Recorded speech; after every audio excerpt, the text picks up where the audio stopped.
some of America's biggest political battles. Now, Newt Gingrich takes on 2020. Combination of the pandemic, repression, and lockdown population. So, George Floyd now really sort of as a match on the gasoline. And move forward as a stronger nation. So much of it's right now, the Fox Station members can purchase a special side edition of News Weekly. Join today. If everything to take care of your heart, pick up your home. Many people have an irregular heartbeat called atrial fibrillation, which increases their risk of having a stroke by 500%. Kind of thing. It's really two agendas, and there's no real. Which increases their risk of having it by 30%. In many ways, our whole society and culture is structured on the opposite of what you're suggesting. The kinds of ways we come together frequently are with set agendas, and Yes.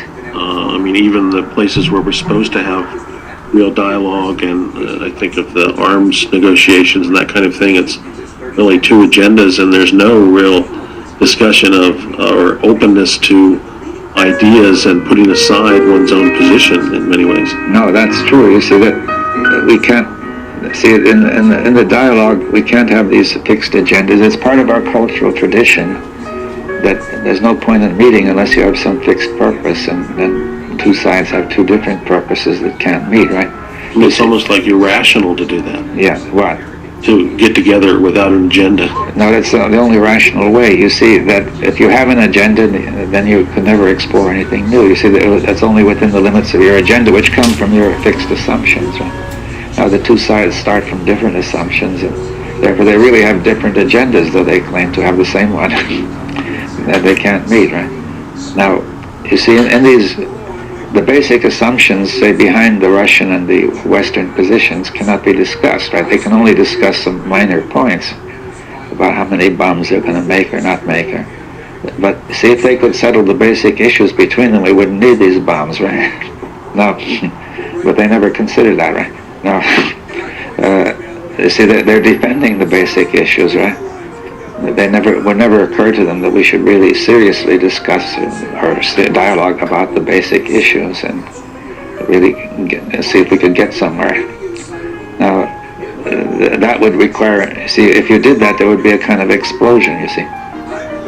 Very probably, because each one is committed to those issues. And see, we had a dialogue in Israel where we were talking about things, and somebody got up and said, Zionism is getting in the way of Jewish-Arab relationships, and somebody else got up terribly disturbed and said, without Zionism our country would go to pieces. And he could hardly contain himself, and everybody got very excited. You see, now in that situation, if some people can come in who are tangentially who are not that excited, it sort of diffuses it. You can get to look at it, right? If you have quite a few people. Whereas if you have a confrontation of a few people, one against the other, nobody can come in, you see. Now, so you sort of need quite a few different subcultures and points of view. See, if you just have West and East meeting, it'll be polarized. But if you could have intermediate points of view there, they might listen to each other, and you could start some real dialogue, which would explore the basic questions which are dividing us. Now, unless we do that, I don't see any answer to this problem. You see, that we have 60,000 nuclear weapons, bombs, and could destroy everything altogether. And if you think of 1,000 years, you think people are going to hold back that long? We have enough weapons for equivalent to 2.5 tons of TNT for every person on the Earth. Yeah, and then consider the destruction that would do to the ecology and the climate and to everything, as well as to human beings and to the forests. And so if you say, well, for the moment the threat has receded, but time is long, you see, 1,000 years is a very short space in human history, and much less in evolution. And if you try to think of this balance going on 1,000 years, you see, so much can happen in 1,000 years. I mean, somebody crazy can get hold of these things, right? And therefore, it seems urgent to go deeper. You see, if we accept these divisions, there's no answer. You see, now in Northern Ireland, their much smaller divisions have gone on for 350 years, and there's no answer yet, right? They can't really dialogue, right? So we've talked about the field of science, and now we're talking about the field of politics. This really applies to all fields and professions and institutions, doesn't it? Yes, it applies to everything. In principle, it would apply to all human relationships, that we really should be in dialogue constantly. See, for example, in the family, as it has developed, there's very little chance for dialogue. Right? It has often been an authoritarian family, or else the family is organized around certain issues of which, keeping, biological issues, you could call them. There's very little occasion for really dialogue. It must be fairly rare with all that, and yet the lack of understanding between generations or between people in the same generation requires dialogue. Right? You see, families break up. People can't talk to each other. Husband and wife, and they can't. The children and the parents don't really talk to each other. So let's say you have a group of people, say 20 people. What do you start with? Where do you start? You say we're just going to sit down and we're going to dialogue? Well, I think I would start first. We would have to have somebody who has gone into this. Someone has to be involved in giving some sort of guidance at first. I mean, they call it facilitate or whatever.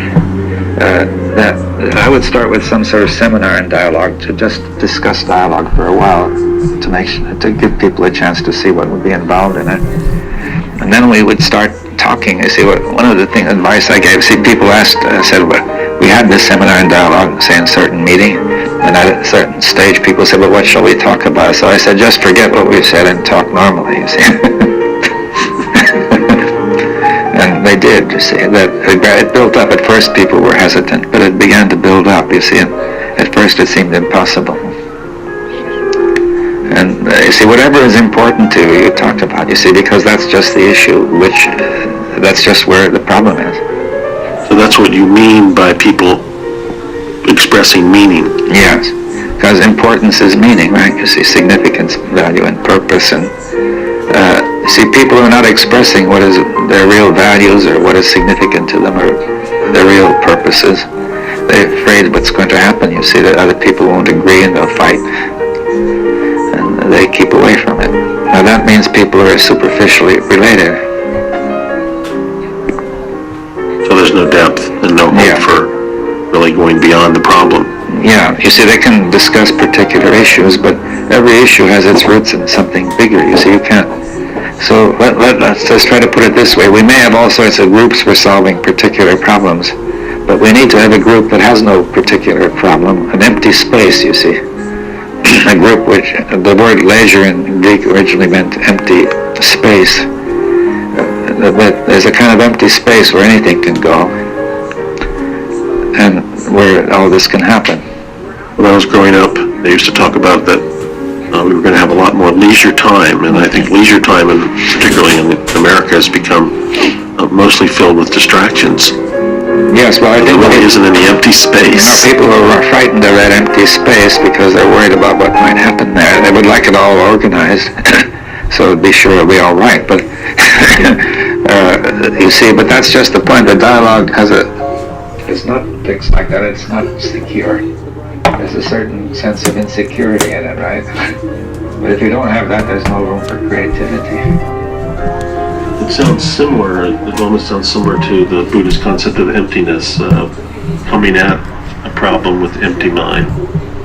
Well, there's a relation between them, but you see, it's essential here to bring this together, to coming at the problem together with an empty mind, you see, because the difficulty of civilization is that people, as I said before, cannot work together, cannot cooperate, cannot participate in any deep level, and it's all breaking up, fragmenting, you see, and it's getting very dangerous with modern weapons and so on. And we need, I'm saying that the whole of society has organized, as you say, to fill up everything, to occupy everything, and there's no space. Therefore, we can sort of not see all this. David, continuing with the process of dialogue, or the idea of dialogue, there's a possibility here of creating new kind of community, isn't there? Yes. Could you talk a little bit about that? Yes, well, I think that if people can go into this process of dialogue and face their difference of thought and opinion and get through that, so they can all look at it all together and think together, then there will be a different kind of mind. Well, first of all, I think I've said that there will be a sense of participation, a sense of fellowship, a different feeling, and there will be a liberation of intelligence. You see, this present approach of adversarial approach of opposition blocks intelligence. Each person is just sticking to his view, not really listening to the other one, and just trying to repeating or finding new arguments or possibly finding a few points in common. But there's no real opportunity there for creative intelligence. Now, when all these special points of view are suspended, then the mind is open to moving creative intelligence. Now, therefore, it's a combination of a different feeling and a creative intelligence. So a mind in which everybody's thinking together because everybody's holding all the different points of view in suspension. What about individual creativity in the midst of the group? Well, each person is participating and making his contribution. You see, insofar as he responds to what's happening, then he's making a contribution. So the individual is contributing and participating, as well as partaking of the spirit of the group and of the content of the thought.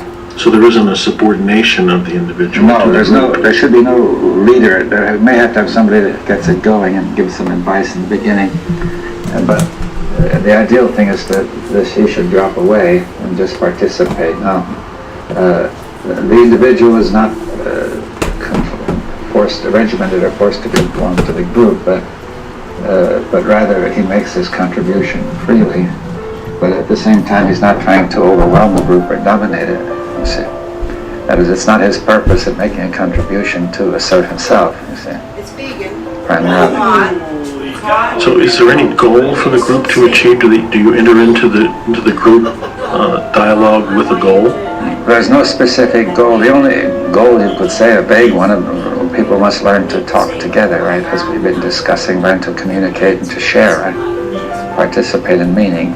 Now, but any further definition of the goal will get in the way because it means fixed assumptions. So people will have to talk without a goal. As I've said, this is very foreign to our culture because people only talk for entertainment or for a useful, specific purpose.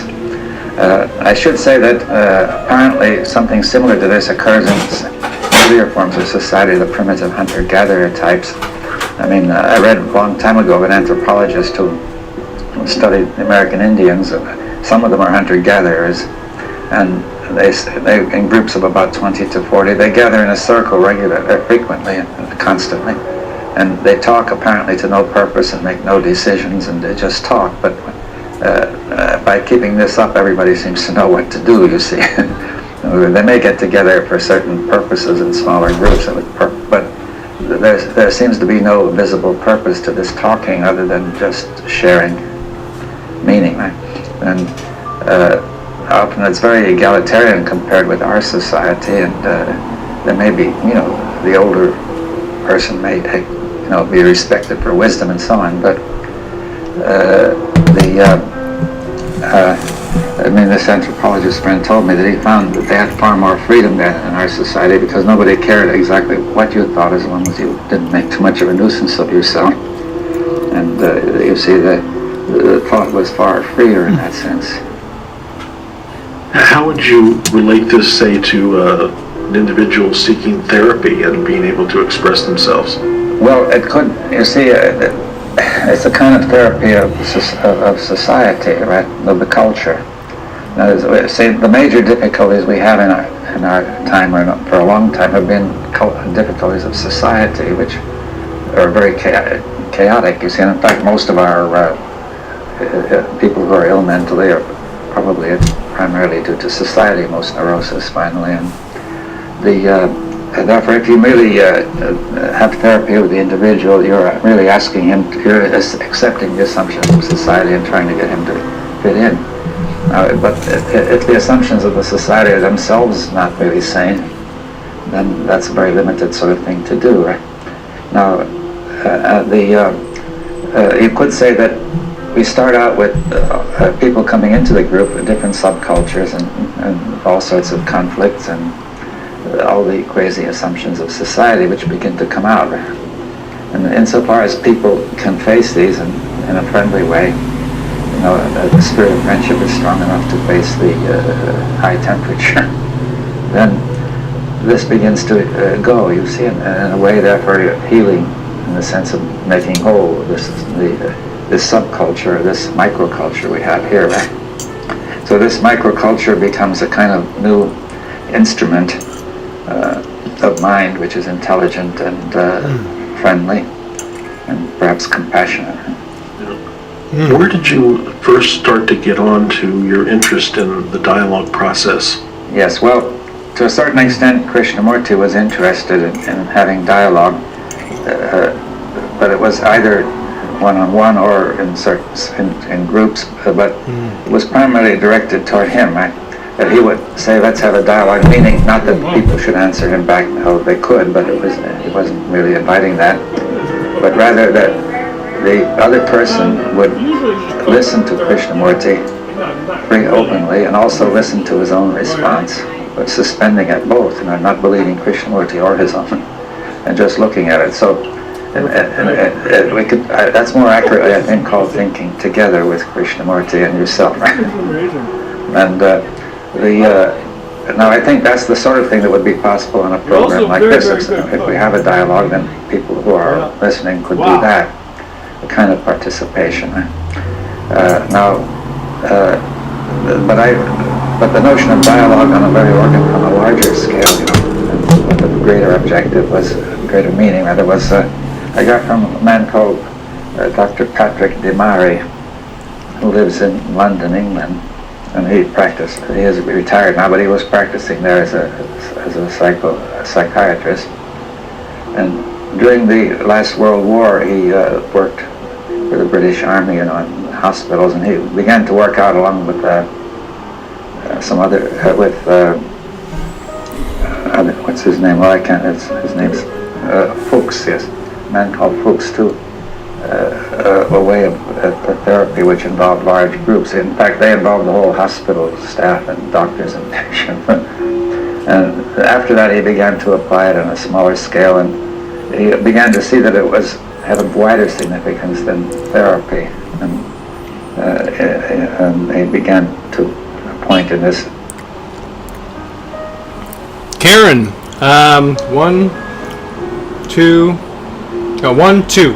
two units over. Cook. She's cooked for me before. And she is a very, very good cook. Wow, that's amazing. This is great. How's it going, Melanie? I know I gotta call you this week. We'll talk. Super supper.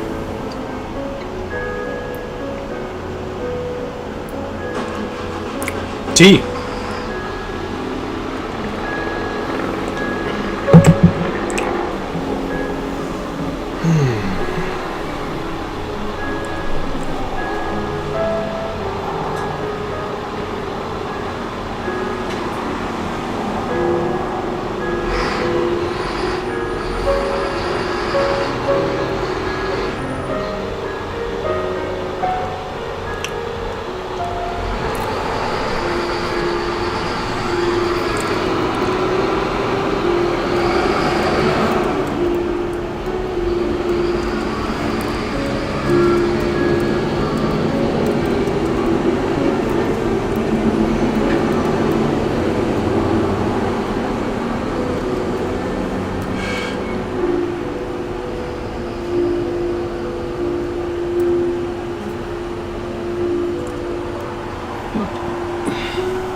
Turned out to be this way.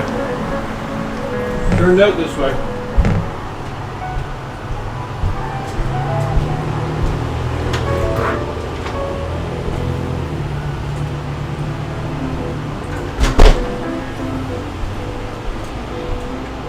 Once everybody started talking a little bit, you get to knowing everybody's just trying to make it by. It's easier when we do it together.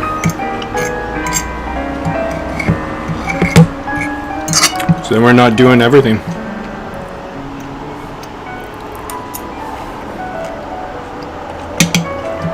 Unless we want to.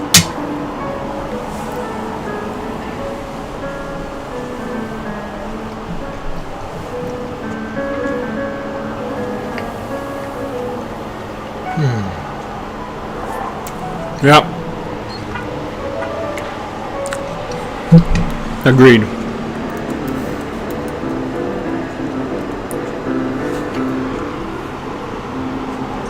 The direction which I've been describing. Here we are, we're doing this conversation, having this dialogue on the grounds of the Krishnamurti Foundation, and I'd like to take this opportunity just to ask you about your own interaction with Krishnamurti, and how do you feel that interaction has influenced your own work? Well, yes, let me say that I was oriented in many ways toward the things that Krishnamurti is doing before I met him, in a sense that in physics was the quantum mechanics, which raises the question of the oneness of the observer, the observed, and the whole question of fragmentation and so on. That is, all of these have been interesting to me before. So what Krishnamurti, the first meeting with Krishnamurti, I even felt an interest in thought and looking into thought. But with the first meeting with Krishnamurti, I felt that, and reading his material, I felt that we could really extend this whole thing to the whole human mind and the whole human society. You see, that he was seriously proposing it and trying to bring it about. And this had a very great effect on me. And I went much further into it through my contact with Krishnamurti. So he really raised the idea of the transformation of the whole human consciousness, which I'd sort of been in the back of my mind. I had believed, for example, that changes of society might have done it. But by that time I was beginning to see, in the early 60s, that they won't do it. But he said we've got to directly look at the human mind itself. But that's the thing on which everything depends. Krishnamurti talked about going beyond thinking. Yes. And we've been talking about thought. Yeah. So how do you think and involve yourself with thought and go beyond thinking? Well, you see, the first point is that through thought you get to understand, with the aid of thought anyway, you get to understand this thinking process, right? Which we also require observation. I think I've already suggested that, but I could say there's something which Krishnamurti calls meditation. Now, that word has so many meanings that it's hard to know what it will convey. But let's say roughly it means you begin by being sensitive to and aware of how your thought process is actually working. And you don't necessarily accept any of it nor reject it. It's a little bit like what we're saying about dialogue, but you suspend the thought process in the same sense and look at it and begin to see how it works and see what's going wrong. And the mere seeing of this is enough to change it.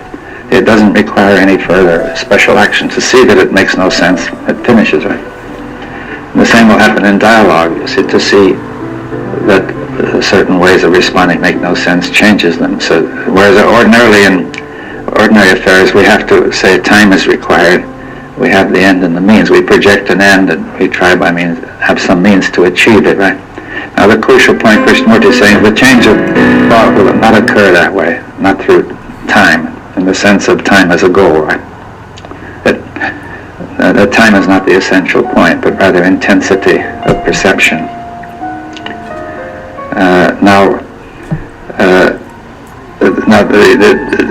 You see, as you begin to see the disorder in thought, it begins to drop away. Then the very act of seeing the disorder calls into play something beyond thought, which we can call include, in the first instance, awareness and attention. Right? See, awareness is a kind of sensitivity to differences and similarities, which is already beyond thought.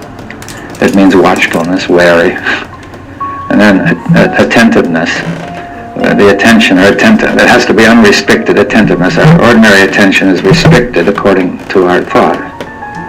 Now, in order to be able to watch thought, we have to have an unrestricted attention, because you cannot watch thought with attention that is restricted by thought. It doesn't mean you can't use thought, but you cannot be controlled by thought, or limited by thought.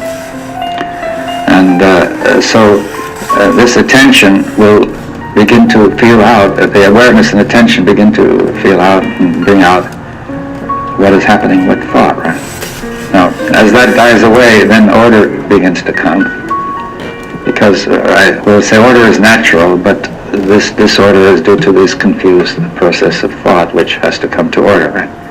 So in bringing order about not only in thought, but in all your daily life, in which thought is heavily involved, therefore the mind begins to change. That is what Krishnamurti says, and it begins to open the way, open the door to something much greater. So, in a sense, it's getting rid of the excess baggage that we carry around from our previous existence, is that? Yes, it's not merely excess baggage, but it's harmful baggage. It's actually doing us harm. It's not merely that it's unnecessary. Yeah. It's weighting us down. It's filling up our Yes, it's minds. occupying the mind and confusing it and leading us into destructive processes. So we're talking about clarifying the mind. Yes. Quite, and it becomes more silent then, open and sensitive, right? Why is it, do you think, that most of us are afraid of that space? It does seem to be a common characteristic. Yeah. Well, it's hard to know. I think it's part of our culture. You see, that part of our culture is to say that we have great faith in things, you see. Now, the word thing is an interesting derivation in Latin. The word real, the root in Latin is res. The word res means thing, right? So reality would be all things, probably. But then that is based on the verb reri, R-E-R-I, to think. So at that rate, you would say things are what you could think about, right? And therefore, thought we know is very cloud. It's a vaporous, unsubstantial thing. You can't count on it. So we say we've got to have things, right, to count on, right? And we can think about things and set them up. And we have confidence, feel secure with those things, possessions or houses or whatever it is. And then, now the word nothing strikes terror, because you say, I don't want to be nothing, I don't want to have nothing, I better have something, right? But you see, the word nothing may mean just something vacuous and worthless, but it also means no thing. That is the emptiness of clarity. In the emptiness of clarity, there is no thing cluttering it up, right? So this may be what the Buddhists talk about, the no-thingness. Yes.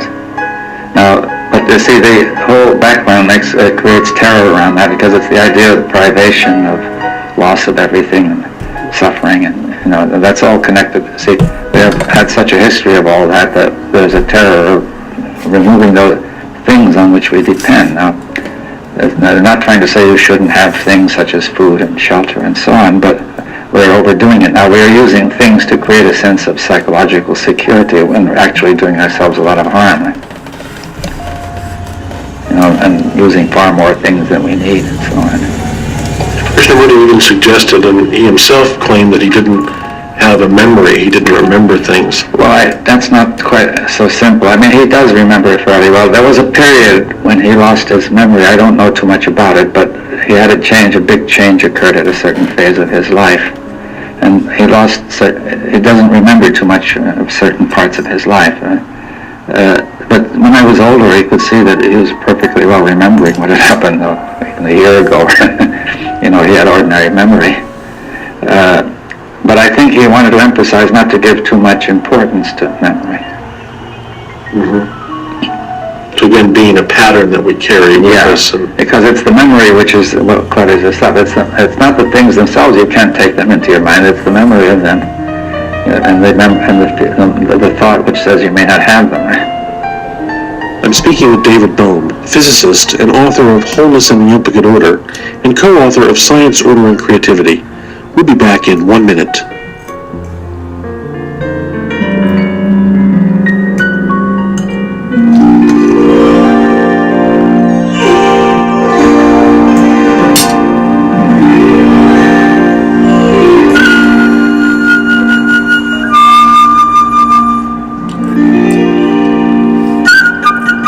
I'll take you up on that then.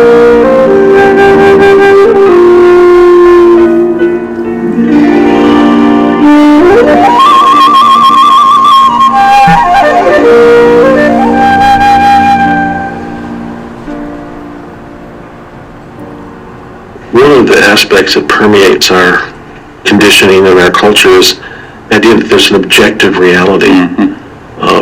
What is your commentary or view of objective reality? Well, I think that's a very subtle question. If you remember what I said about the word reality, it means all things, right? The whole quality of thinghood, and that stand independently of thought, right? But you're nevertheless able to think about them, right?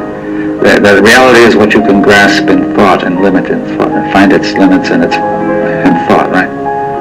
Now, see, one view would be to say there's nothing else.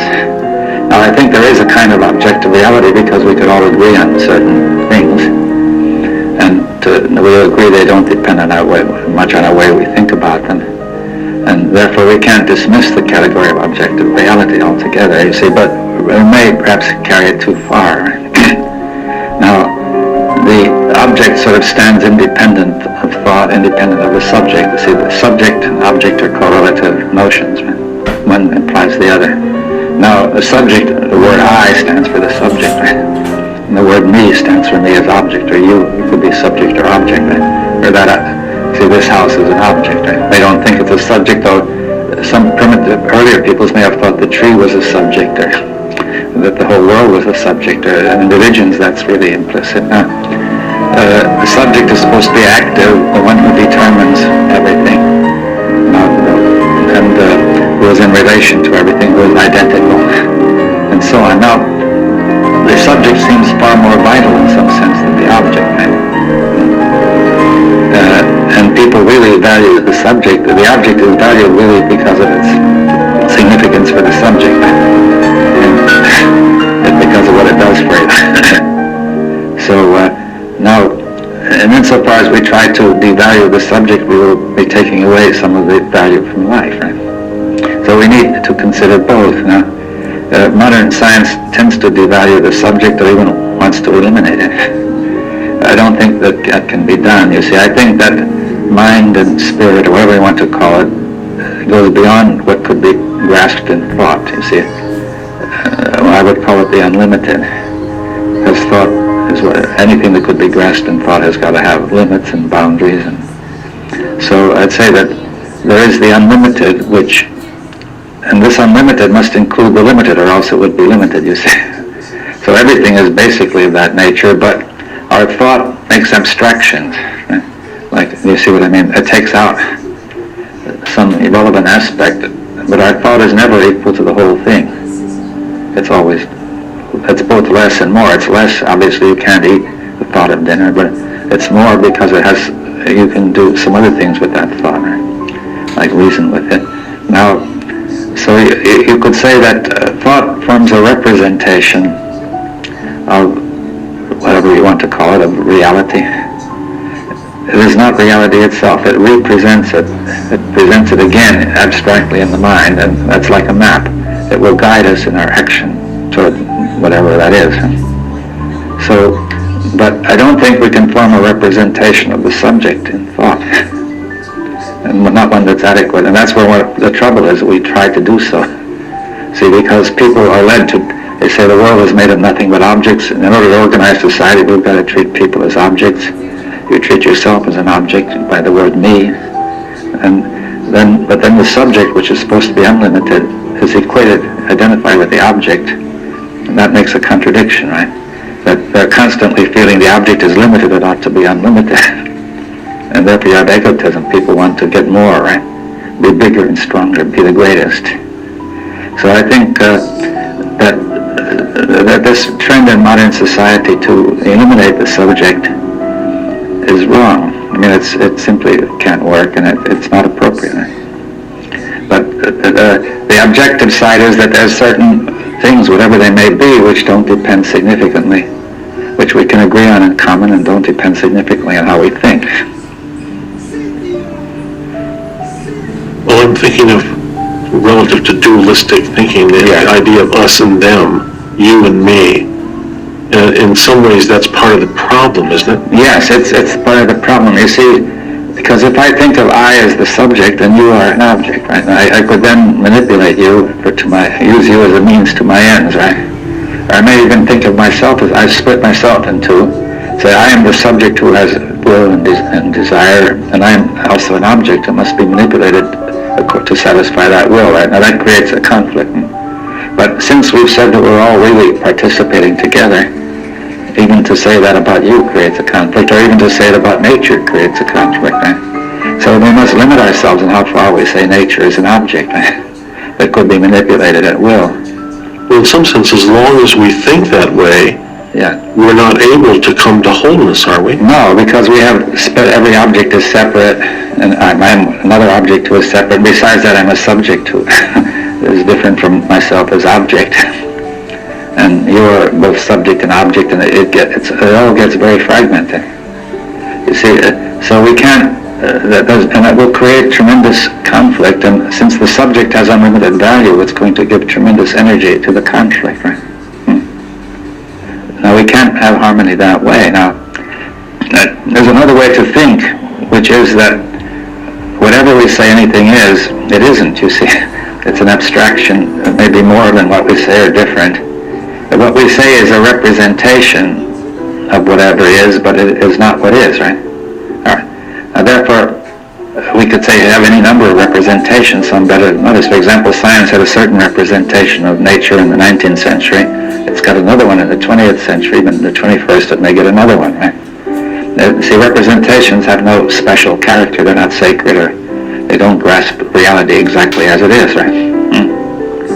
If we think of it that way, and I say, well, however I think of you, that is only a representation. However I think of me, or society, or of nature, it is only a representation. We therefore have to be open, not only to changing the representation, but to a kind of sensitivity which is beyond thought, which enables us to do it. You know, that we say basically we're in the unknown, in the immeasurable, in the unlimited. And every action is directed toward it, but our thought can engage the unlimited in a certain way. You see, by means of this representation, we can direct our action toward the unlimited, because everything is the unlimited, right? Underneath. In that sense, we could come to consistency, because we're not going to try to know everything or dominate everything. But we just simply say they're participating in the whole. And that's participating in us.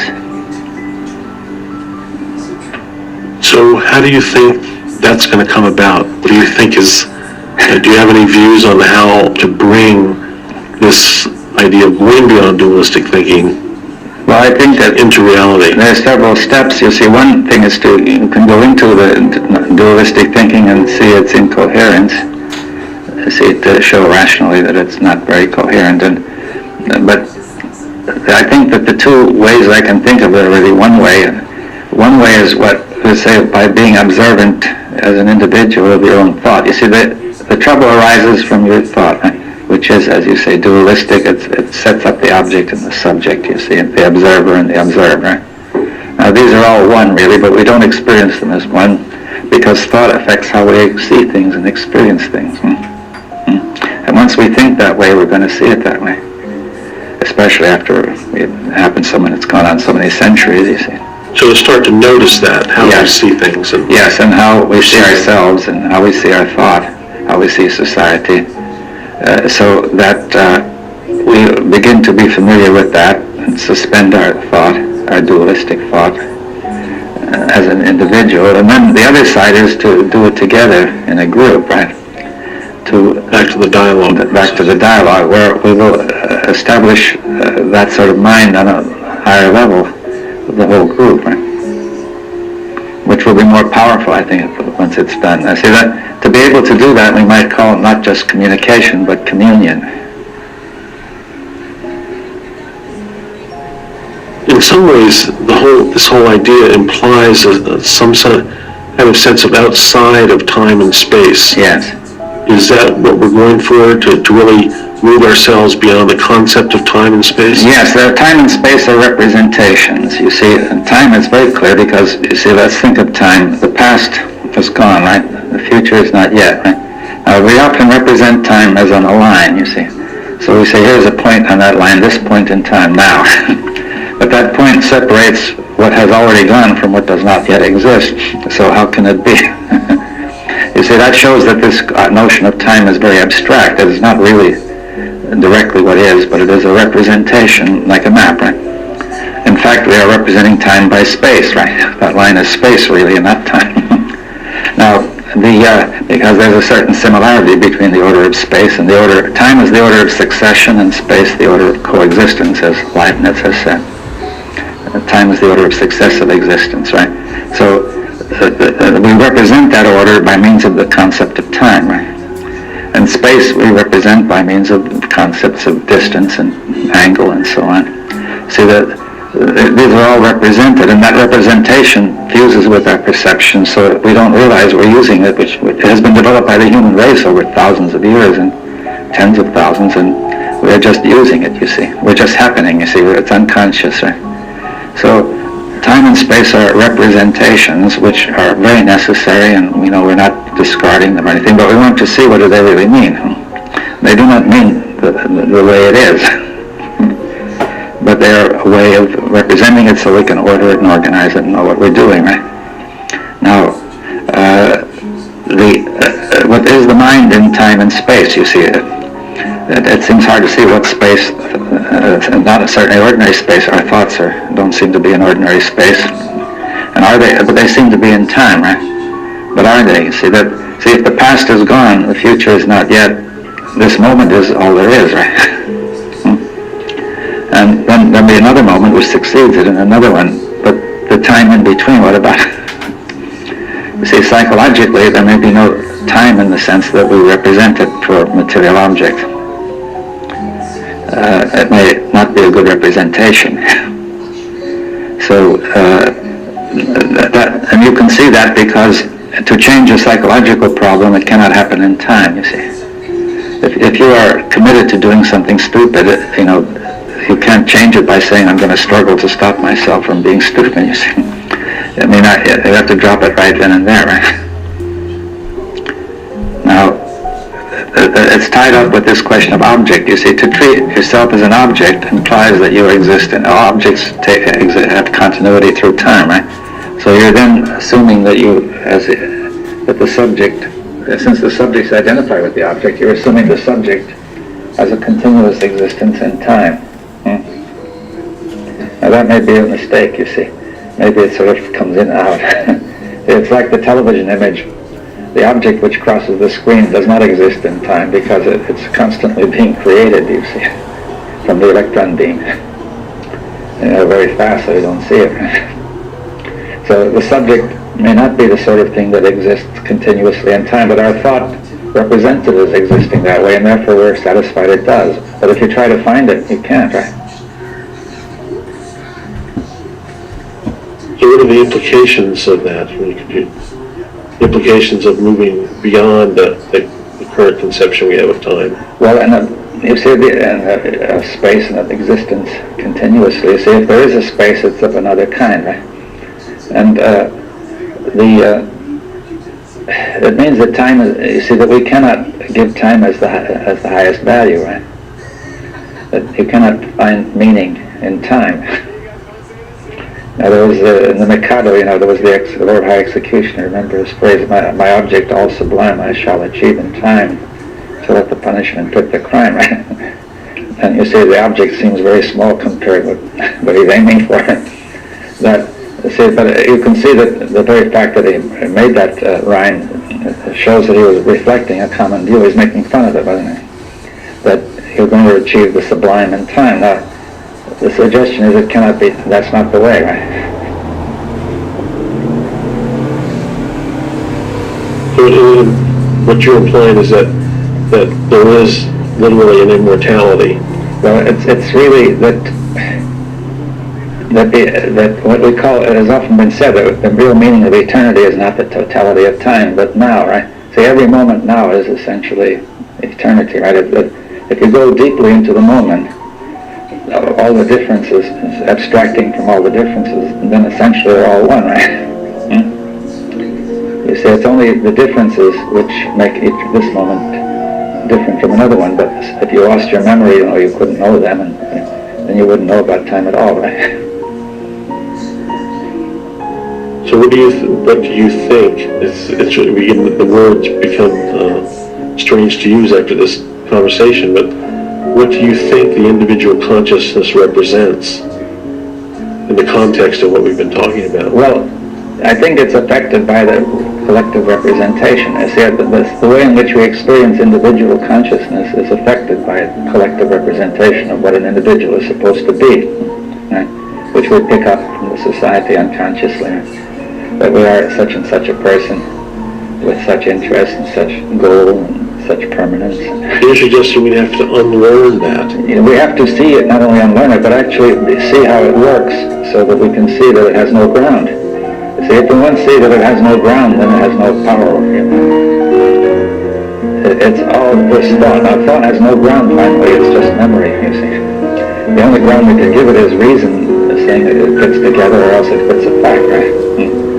But there is no fact, it doesn't make sense reasonably, and there's no fact which is behind that. So it's sort of empty thought. So in that sense, nothing makes sense. Why? Well, the way Krishnamurti would have put it, if we use the word no thing, he says in no thing is complete security. No thing can get... So no thing makes sense. Yes, well, no thing makes sense, but anything cannot make sense as a source of security. Everything is limited, and you can't count on it. Even diamonds are supposed to be forever, but they can burn up. So things always change, you can't count on them, and you change. So he's saying it's only in that moment, that no thing which is beyond time, that you are secure, right? That is, what you really are, in essence, is secure, that the body may or may not be, right? As you might maximize the security of the body, but you cannot never get perfect security for the body. It's going to die anyway, and as well as other things happen. Now, but if you say, what am I really? What is it really most essential about me, you see? See, one view is to say it's the body, right? But people don't really act that way. They seem to think there's something inside consciousness that is more valuable. See, if you were living in a coma for 50 years, it wouldn't have any meaning. Now, so the consciousness seems to be important, you see, but what is this consciousness? You don't know it. Now, it doesn't seem to be based on time, really, because of what I've said, right? Now, if you say, maybe have a ground beyond all the things we talk about, or things, and beyond no thing, right? No thing. And in that case, that which is essential in us doesn't die, right? That is, what dies is a certain form. It doesn't mean, it's not clear whether it means you will survive as an individual or not, but say whatever you are, which is essential and alive, does not die, right? That's the suggestion. And it is not even in time. But that which animates us, which really, see, without which we wouldn't, our life, even if we were physically alive, it wouldn't mean much. So, do you see, here you are a physicist, and essentially speaking like a mystic would speak. Do you see science and mysticism coming together eventually in a way that the two fields are really one? Well, I think it's potentially possible, but at present science is not moving that way. That's a particular feature of our culture. I think that the new things that have been discovered in science favor that view. Like what? Like we discussed the implicate order and things like that. In other words, they're more favorable than, say, classical Newtonian physics was. Quite a bit more favorable. Now, Certainly Rupert Sheldrake's theory of morphic Yes. resonance. yeah, but that, again, that's true, but it isn't commonly accepted. Again, you see, Yes.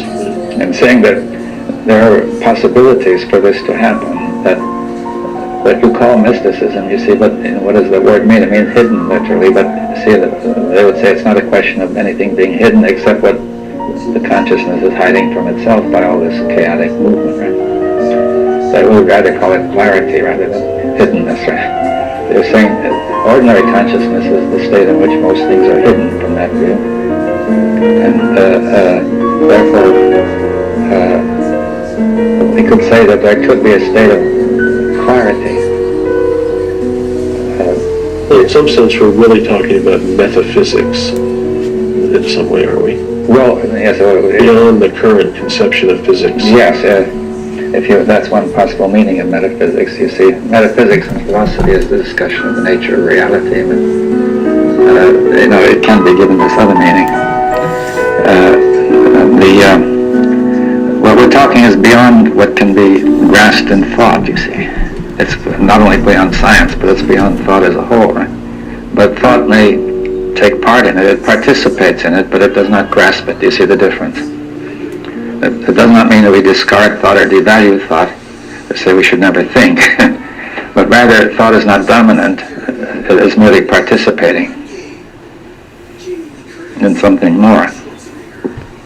And certainly with technology and the Industrial Revolution, I mean, we've basically empowered thought and the rational mind as the end-all and be-all. Yes, and the rational mind is not very rational, finally. You see that whatever is the rational part is at the service of very irrational impulses.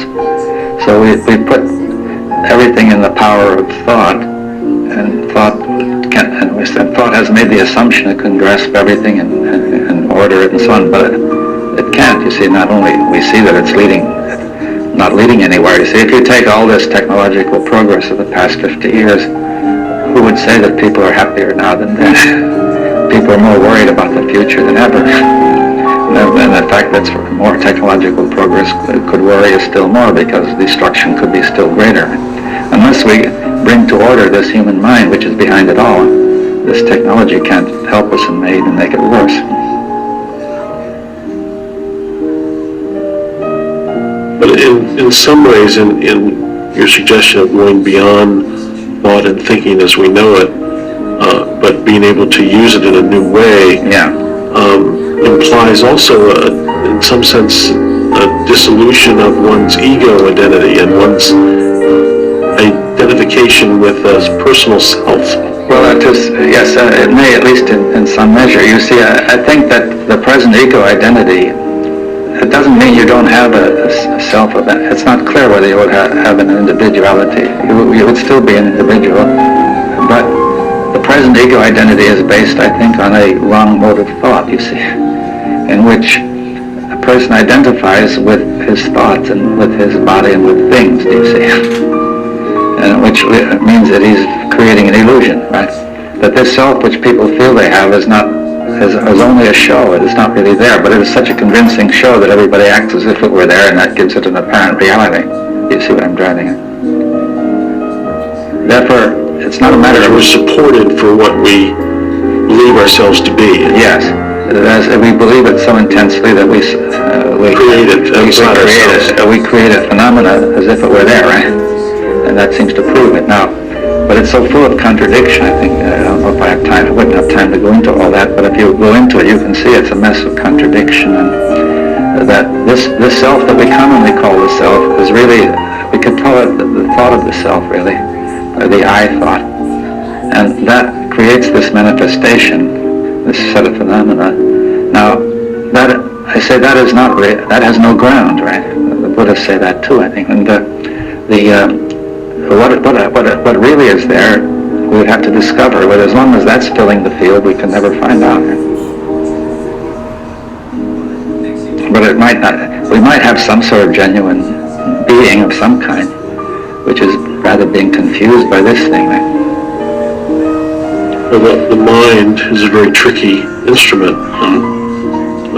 In some ways, we've allowed the mind to basically become our ruler. Well, it's thought, I would say, is a ruler. In some sense, it's almost mindless thought, you see. That thought has become the ruler, and thought, by saying thought is all there is, thought can cover everything. It implies thought is the ruler, right? Yes. And I don't think thought can work that way. You see, it cannot rule. It will just be chaos if thought tries to rule. It's got to participate.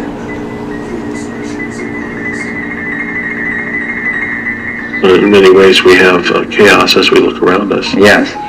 Yes, I mean, we have all, we discussed this fragmentation, this breakup of everything. It's thought that has broken it up, this thought which is taking over. And so once again, we don't treat that thought as representation. We treat it as just a copy of what is, right? So if you say somebody is, people of this nation are evil, you say that's just what they are, right? You're not representing them as evil, you see. Because you would then see it's rather silly to just represent people as evil. But see, these thoughts about ourselves, about other people, about nature are representations. If we could take that seriously, it would change the whole nature of thought. What do you think it would take for us to take it seriously? Well, we've got to do this kind of work, I was saying, sustained work on ourselves and in groups. So both individual work and group work in the dialogue process. Yes. Now, we really have got to have the firm intention to do it, you see, which means we see the value of it, you see. People can have often, I like to make this analogy, those people who climbed Mount Everest had a very strong intention. They thought it was very high value, and they did it. They didn't get distracted by getting halfway up and finding they were tired or had something else to do or sick or whatever. But if they did, then they wouldn't do it, right? Now, I'm not saying it was a good thing they did it. It's just merely an illustrative example that's good to look at. But that's the sort of spirit you need, right? Now, see, if you have that spirit, then I think you can do it. Where do you see your work taking you in the future, David? I'm going to go on with my scientific work in physics to develop new ideas on the quantum theory in space and time, which would be more in line with what I've been saying. And I want to, we're sort of having dialogues here, discussions anyway, we'll call them seminars here at Ojai and other places on thought. I might have some books on that. And then I want to see if we can do something with dialogue. I mean, I think these are all three different phases of the one thing, right? Dialogue. David, thank you. Been good talking with you. Thank you.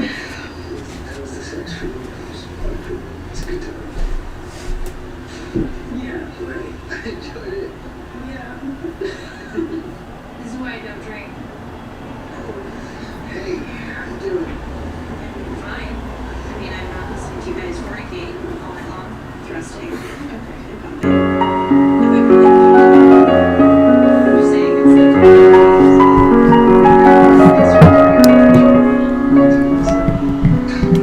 it's like to be at home, where you're meeting your old friends in the park. Yeah, that's right.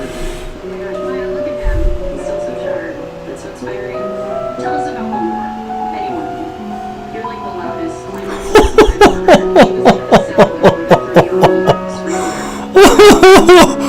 Really? $1,000 or 6 months in jail time for not wearing a mask.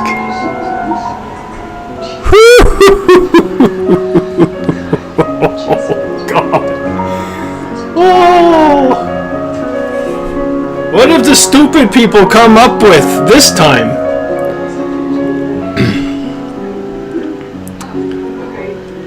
I know how we'll monopolize on this.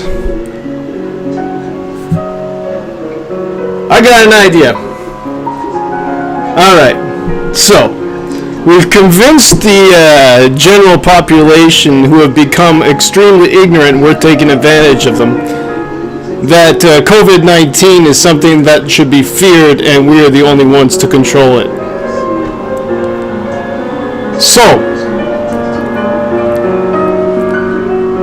we got them convinced that they need all this PPE and all this shit, and they're wearing face masks. A lot of them are wearing face masks, and they'll totally buy into this. People should be fined. If you're wearing a mask, that's what you're thinking. People should be fined if they're not wearing a fucking mask, and they'll get behind us. I got a feeling there's a good number of people wearing masks, but the majority of people, at least in my town, aren't wearing masks. And I got a feeling those fucking rules are not gonna stick. I got a feeling. $1,000 or 6 months in jail for not wearing a mask in Vail, Oregon, United States of America. Dear Lord, make us great.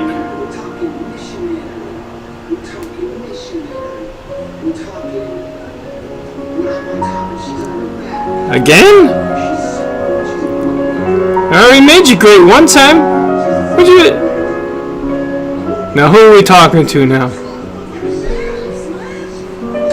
We might be a little out of our depth, but dear Lord, $1,000 fine or 6 months in jail.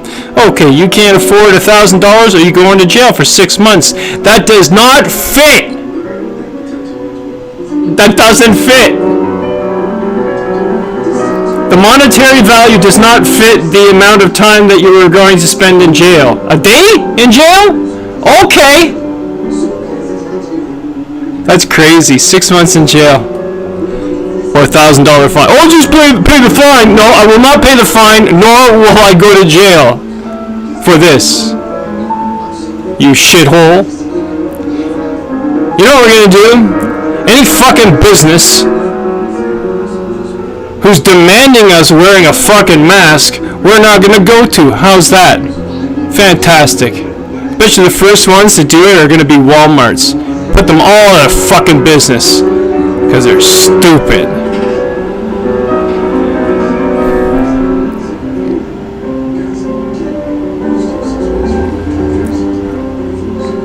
This is your government. Canada, you're fucking next.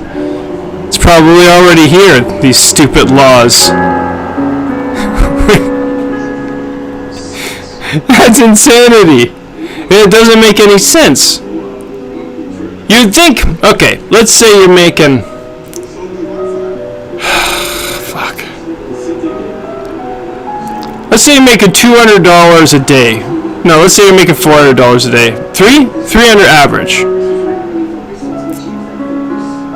So, 3 times 3 is 900. So 3 days, let's say 3 days in jail or $1,000 fine might make sense, but you're still punishing the fucking people who can't afford it. So it doesn't make any sense. Punishable. Punishable. Hold on, ladies and gentlemen, this is going to be an interesting ride. You got the bar firmly placed on your lap. It should fit snug, but it shouldn't fit so snug that it's cutting off circulation.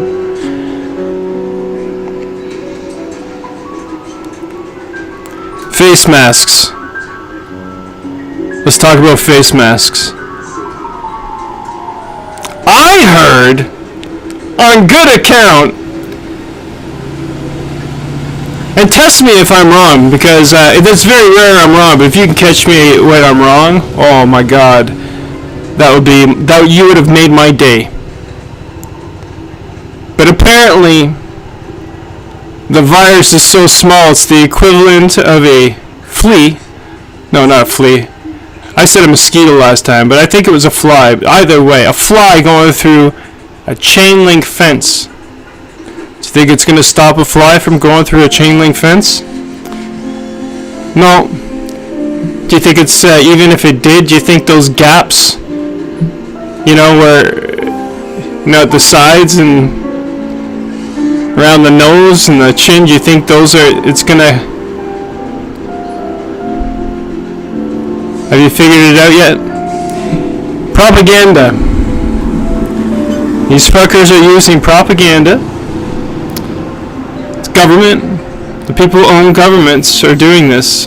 Your government's owned, most likely. I don't know where you live, but now it's worldwide. The reason why we know it's worldwide is because they shut down an entire world over COVID-19, and they're taking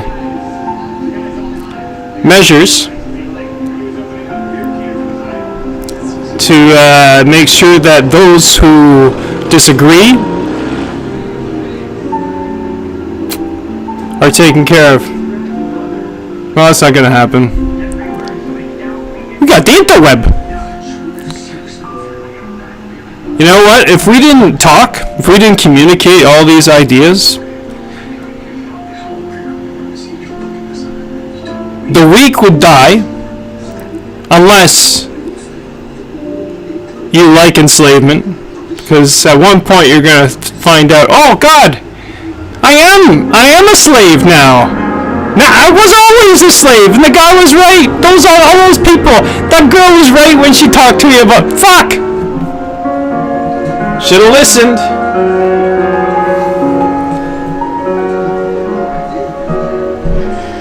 Now, have we gone so far it's beyond the point of no return? Like, does everything have to come to a crumble to collapse? Most likely. Most likely. Does that mean that those of us who know how to communicate and get along and are interested in good ideas that serve the community, do you think that we can get together and solve the problem when everything falls apart? Yeah. Yeah, I'm pretty sure we can. I know a few people. I'm sure you do. So, is it possible to overthrow a government without violence? Yeah, it is very possible. You don't deal with them anymore. I don't pay taxes. I haven't for a very, very long time. I don't work for the government. The government is not working for me. Why should I pay into it? I've given them enough money over the years, and they owe me millions. Yes, they owe me millions. Millions. Am I going to get it from them? No. Everything has to come down. The banking system has to come down. The government needs to come down. The school system needs to come down. Everything needs to come down that involves government. The hospitals, healthcare, businesses owned healthcare. You fucking serious? You're trying to make a profit off healthcare? You should be ashamed of yourself. Should be ashamed. Strap in, everybody. This is going to be an interesting show. I'm flying without a parachute.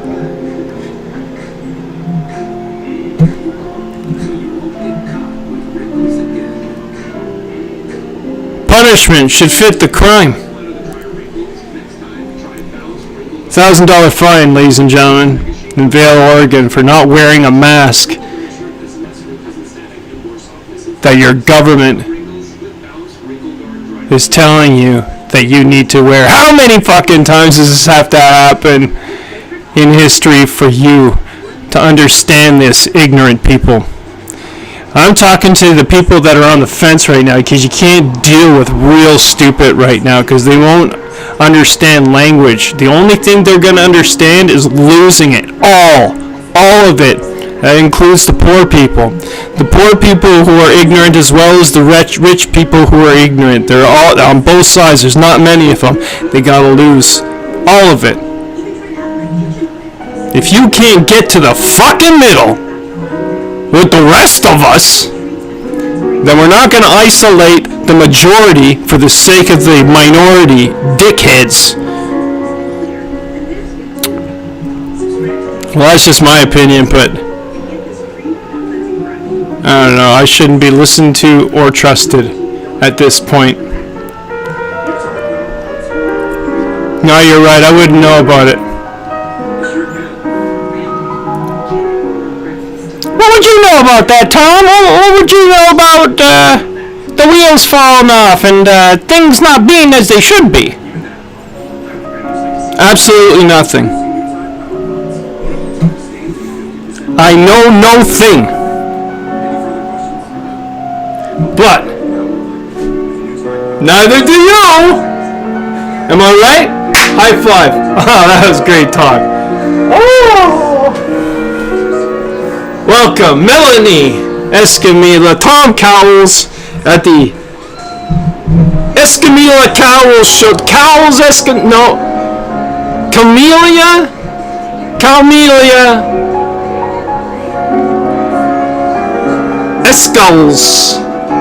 Escowls production. Live from the Beaumont Motel, room 240. No vacancy.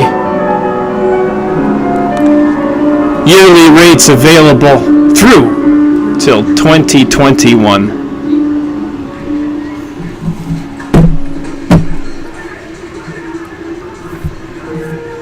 Whew!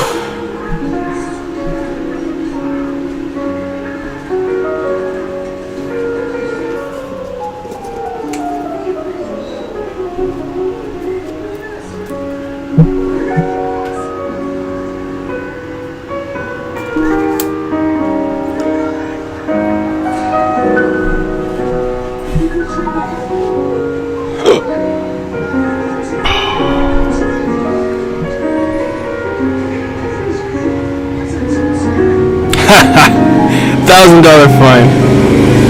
Incredible. Hey,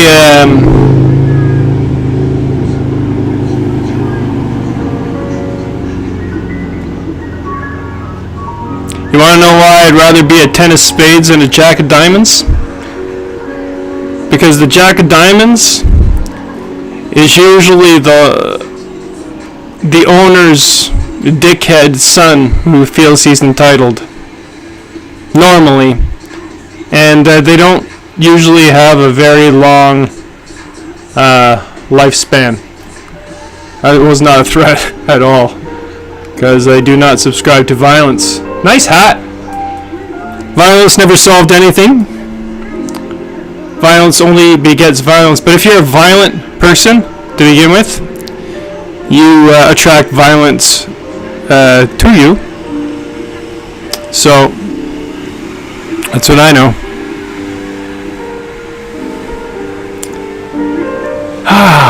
It's a good day. Not much to do, all the work's been done. I gotta keep reminding myself of this, all my work is done.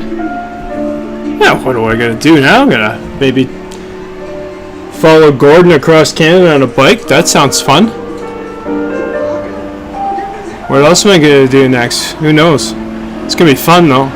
I'm retired. I've already done my work. I've already made my millions. Well, where is it, pal? What the hell happened? Well, I'll tell you what.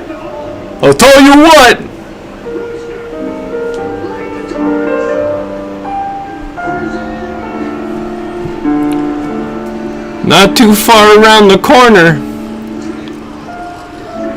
I'll have everything I ever wanted physically in this lifetime, and more probably.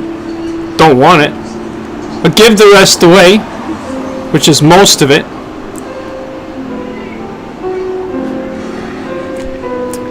And then I get a shoebox, much like this.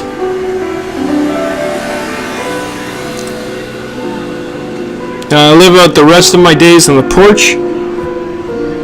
Maybe do some fishing. Maybe. I don't know. That's if I get into it. Climb a few trees. Do a couple more tours around the world. I don't know. Get away from this fucking mask fiasco. If that comes into Canada, bye Canada. Who's gonna take me now? We'll take ya! Who? Iceland. Alright, I'll go to Iceland. I'll go anywhere. Why stay in a place that's not serving the interests of the community? Or can you do it? Can you find enough people in your community to break away and say, you know what? Fuck the government. Who owns this land again? What am I paying taxes for? You know what? We'll take care of our little section of the fucking street. How's that? Shitheads. How will we take care of our own sewage, you dickwads? Whoa, guy!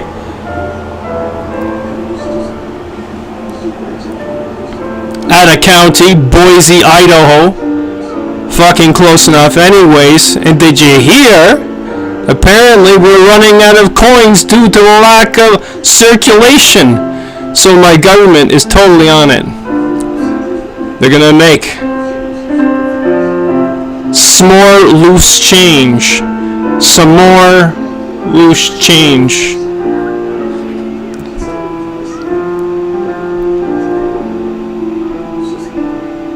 Running out of coins. You know what happened to the Roman civilization and how it fell? Well, their currency wasn't worth anything anymore by the end of it.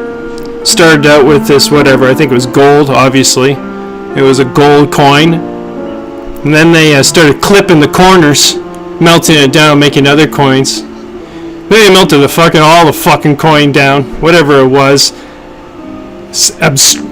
Took all the gold or most of it and added something else that wasn't precious. And all of a sudden you got the equivalent of now today, a regular vehicle, mid-size sedan, brand new, would cost you probably about $9 million. But don't worry, that $9 million, that comes out really fucking quick when your currency is devaluing.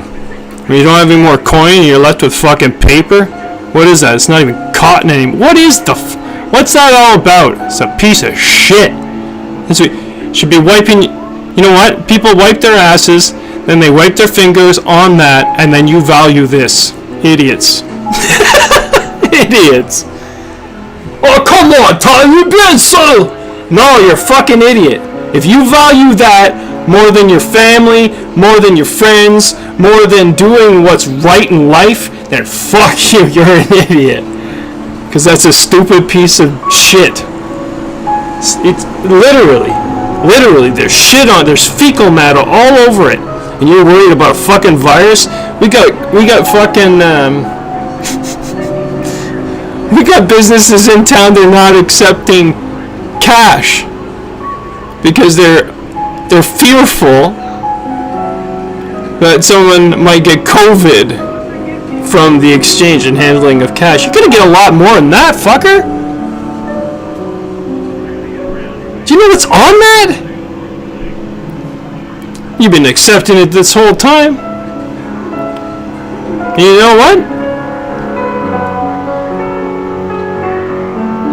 You know what?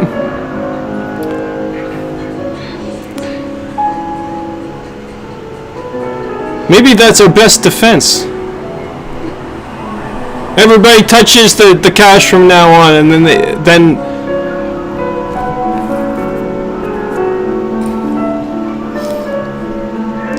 touch a piece of cash, and you're sure to get everything, and then your immune system is gonna be. So when any disease comes around. There might be some truth to that. I don't know. I'm still working on the research.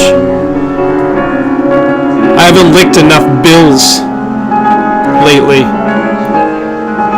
We're worried about all the wrong shit, man.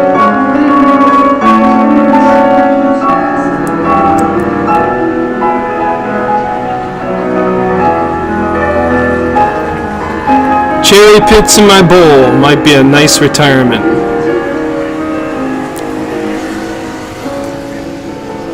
Cherries. Cherry season. We couldn't get enough workers out here because of COVID-19 to pick our cherries. You believe that? All our crops are gone this year.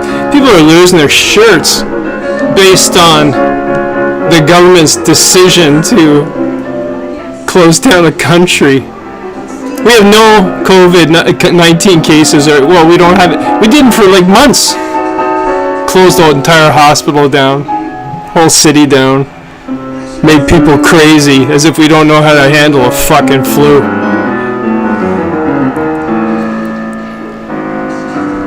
This is news now. COVID-19 report. How many new cases? Are we counting about 12 billion of them now? 12 billion? How is that possible, friend?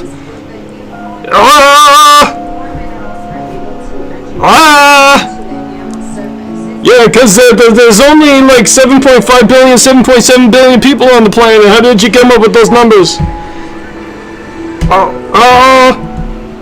We just kept counting. We're so smart. Idiots. How many deaths? You're counting the wrong deaths, by the way. Do you know how many deaths were created just based on the ability alone that the RCMP in Canada had to fucking dole out their special brand of justice? Holy shit. How many people's lives? Seriously, I want to explore this. Just that alone. Then I want to explore how many people died as a result of not getting their surgeries because hospitals were shut down because of COVID, or how many people lost their life because no one at the hospital would listen to them because the RCMP would give a story first saying essentially don't listen. This has happened many times. I'm not talking about my own personal story. I'm sick of talking about this old fucking personal story of mine. Should have sent a text. For a powerful play on WhatsApp, it's got to be done. How many people have died as a result of suicide because they were forced to be by themselves all the time? How many older people were in a fucking home and died as a result of poor circulation and whatever it is? How many people? Oh, that's because of the COVID. Well, you know what? That's what you're calling it, aren't you? Because you want the numbers to fucking go up, don't you? Because it supports a fucking cause. And what is that? The COVID-19 propaganda fucking cause.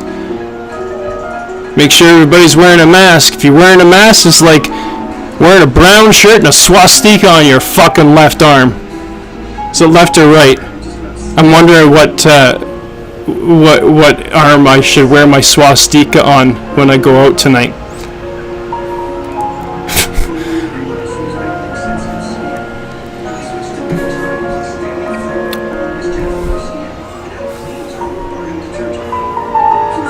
How many people have worn that swastika on their arms and are a part of this particular movement we see going on?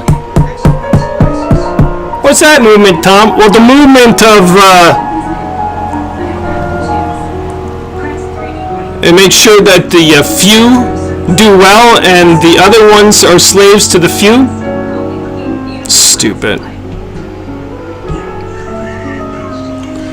So we do it again. We start anew. You know what? This is the first time that we've been here. Hey, all you have to do is ask your ancestors. Right? Is that right?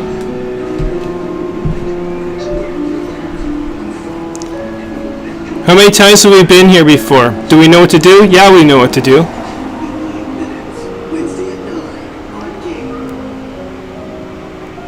Ten of spades rather than the jack of diamonds. You know the other reason why I'd rather be the ten of spades?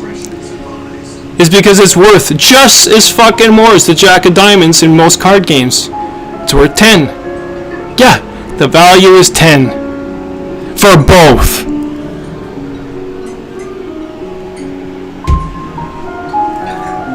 And the ten of spades is not a dick usually. Jack of diamonds usually has a bit of money in his pocket, right? Not just a bit. Carries a credit card, probably dad's. You know? How'd you make all that money? Well, I had some property. How'd you get that property? Well, I got a loan from Dad. Oh, yeah? I find that very fucking interesting. And you think you worked hard.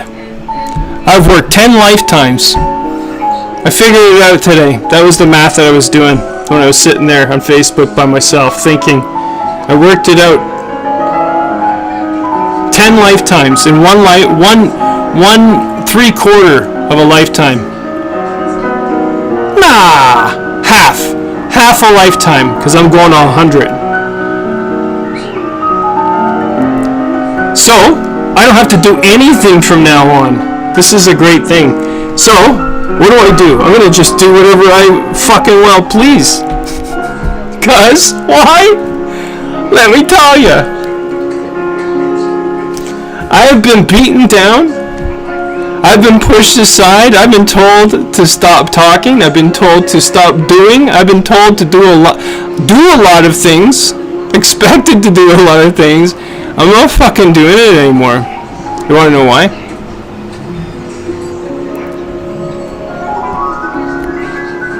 Because I got respect for myself. What have we got? I think the suicides in Oregon last year numbered at least 800. Can you believe that? 800! Do we count those amongst the... Or did you test the bodies before they went into the ground for COVID and showed that they also had COVID-19, you shitheads?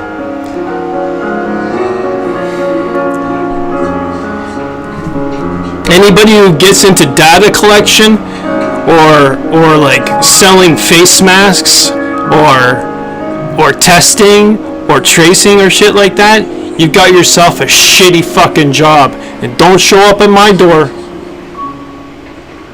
because you'll be asked to leave kindly. But first I'll give you a little bit of my vocal. I'll tell you what I think first, and then you'll leave, and then you'll think, okay, well, maybe I shouldn't have this job. Promoting a government who's fucking controlling you.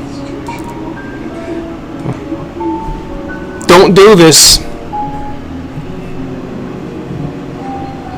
Falsified death certificates due to bullshit in Oregon. Around 200.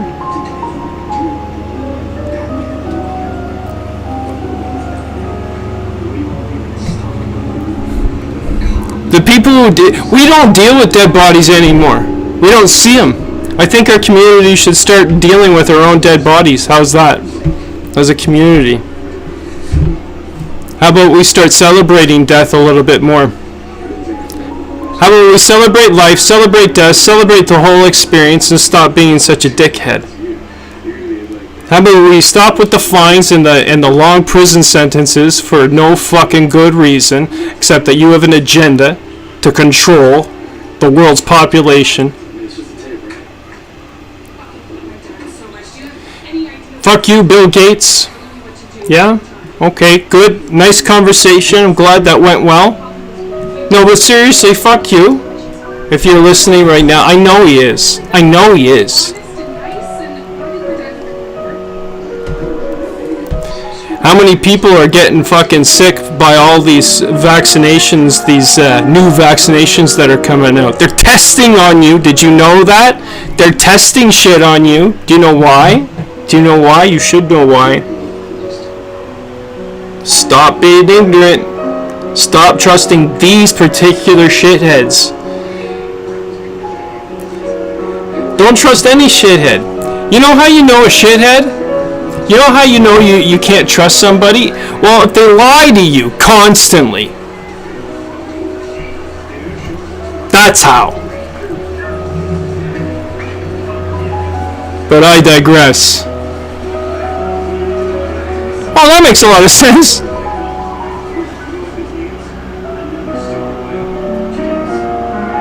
$1,000 or 6 months in jail for not wearing a mask in the United States of America.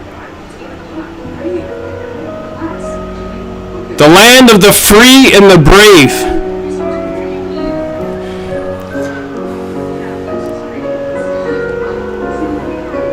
And you remember that scene in Close Encounters where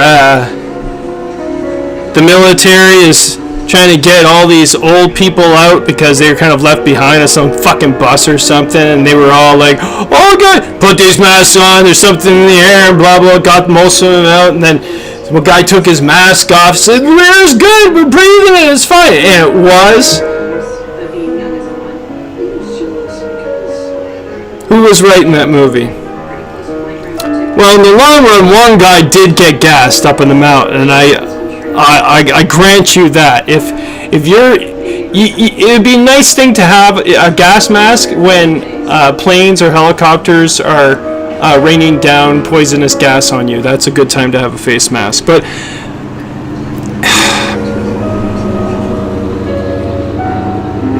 that's a special mask, though. Come on. You're gonna die if you wear one of these masks. You know, just those ones that go around your ears.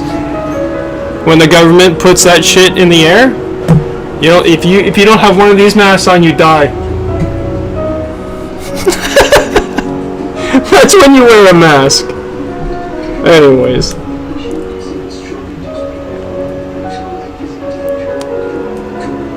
Strap in, folks. This is gonna be one of those nights. I can feel it. Most likely I'll go to bed early.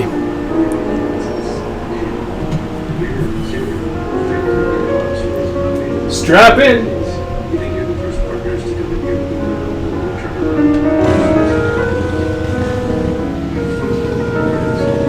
What you gonna do, Tom?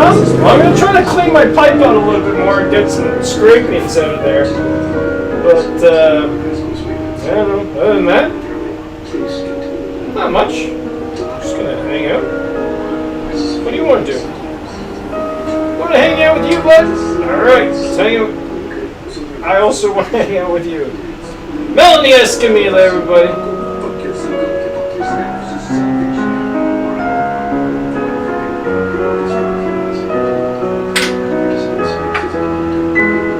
Tom Cowles at the Beaumont Motel, room 240. We're having a party.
Welcome to Tea in Space. My name's Tom, and this is Space. Took a little bit of a break there, mostly because I was just recovering from Saturday night's extravaganza. Boy, the boys, when they get together, they like to party. Usually takes about 2 days to recover. That hasn't happened in a long time. Still recovering.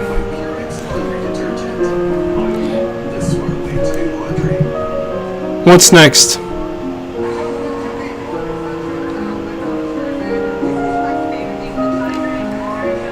Wait. Wait for it. Wait for it. It's coming. It's coming.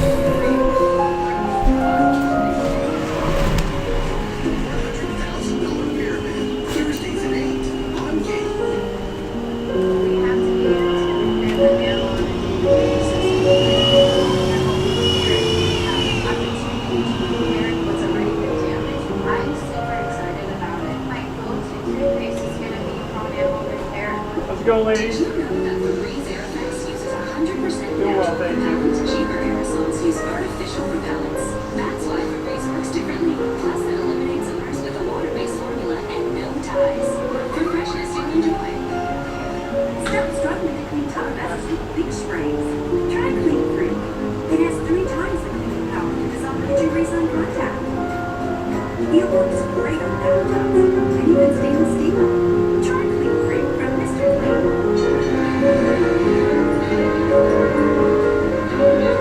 Oh man, that's a cool bike, man.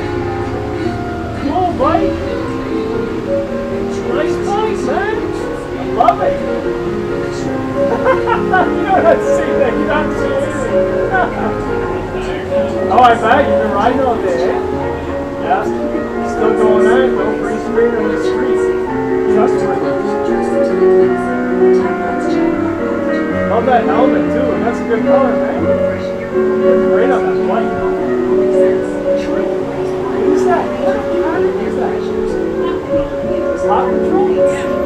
Oh, the Paw Patrol. Paw Patrol. Yes, I remember. My kids are 19 and 16. There, no, 17. No, 16. There you go. Now you're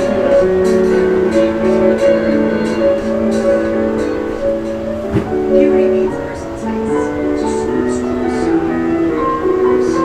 Let's not be practical. Finally, something for Tots, who's in a week-old sweater? Let's go to the deli.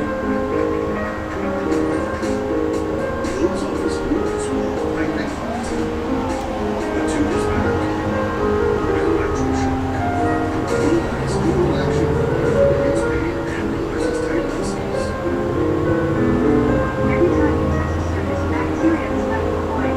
Now consider how many times your family touches the surfaces in normal 24 hours. Try new Life 24 sanitizing spray. Spray on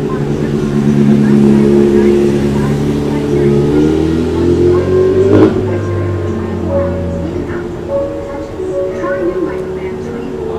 Available in multiple sanitizing packaging sprays. This is the Microban 24. Some big news from Mr. Clean. Stop struggling with 2 out of 3. Not bad. bleach spray. 2 out of 3, not Try bad. new Clean Freak.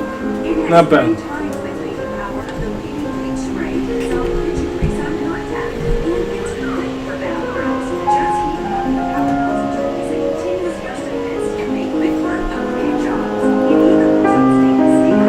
Save the trigger and buy pieces. When you're done, to get more time, power try new Clean Freak from Mr. Clean.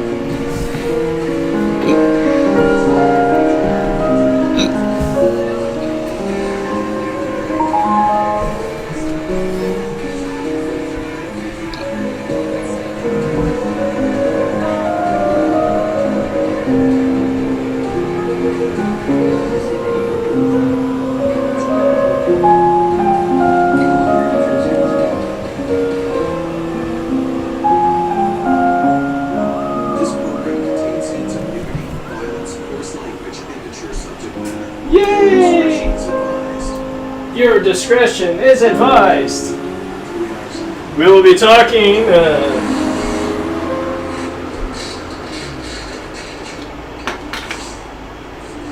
have nothing else to offer this conversation. Except.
Yeah, it's nice this time.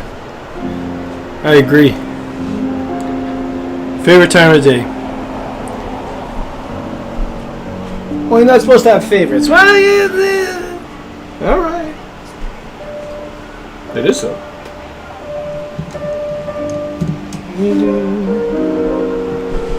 Okay.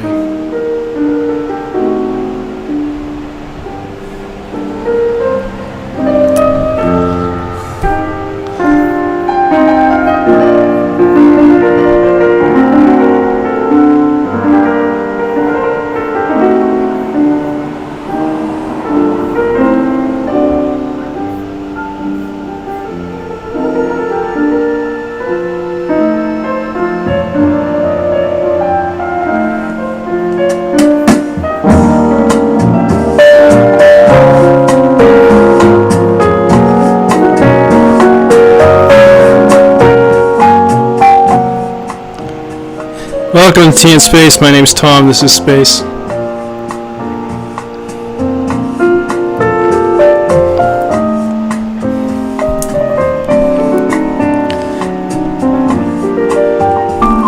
Jack of Diamonds is a dick. But you know what? Still love the dick. What? Oh! Okay. That might have came out wrong. That could have came out wrong.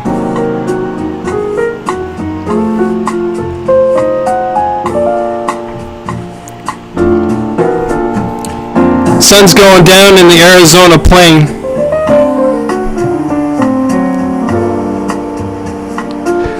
My heart's kicking over like a wild-tailed buck. Is that right?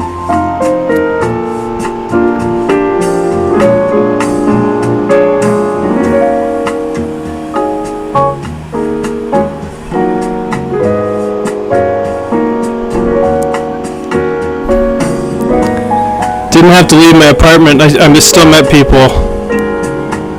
I have witnesses. Now I don't have to go outside anymore. There's no room. There's no reason. I'm just gonna stay inside, man. You wanna know why? It's good. I'm waiting. What better place to wait than in a motel? Right? A yearly motel. Paid in full. How do you figure? Let's talk about it. But here's what I'm gonna do for you. What? When the shit goes sideways, what are you gonna do, Tom? Nothing, man, because you know you brought it on yourself. I can't help anymore. Only you can help you. Even if I ask? Well, if you ask, we could work out something for sure. For sure. Yeah, but you gotta ask. I'm not gonna just offer. And I'm not gonna enjoy you sinking to the fucking bottom either. That's never fun to see anybody go through. I've done it many times.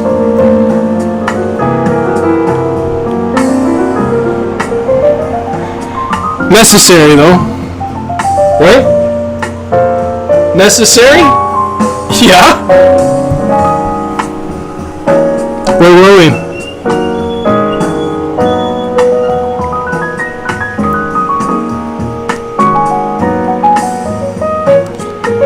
I'm gonna start doing this more.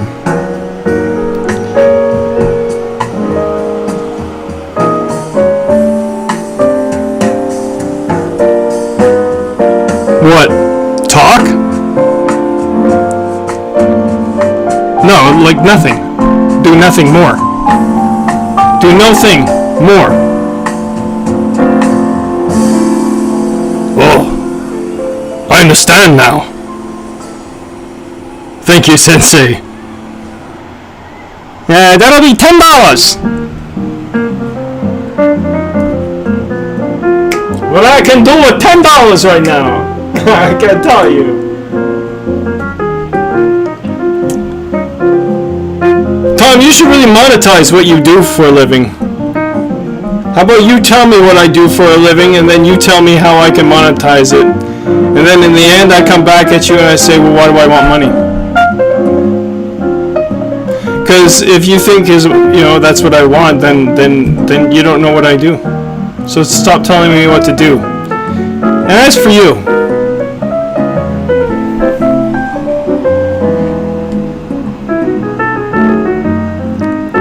I've been thinking a lot lately about the universe, the extent of which it is. I got no words. Actually, I have all the words in the world to explain it. To explain the thing that you can't explain. I don't know. But here's what I know. I'm live at the Beaumont Motel. Monthly rentals through till 2021. It's like time hasn't really changed too much. No vacancy. Same old, same old. Rich get rich. No, it's not true anymore. Actually, the rich are getting poor. Poor get dirt poor. Dirt poor. They land up asking for money from the government, which is the majority of people it will end up being. And then, boom, what do you got? Socialism. Yeah, I guess. I don't know about these isms anymore. Any ism is a shitism, as far as I'm concerned. That's right. Mark it down. Any ism is shitism.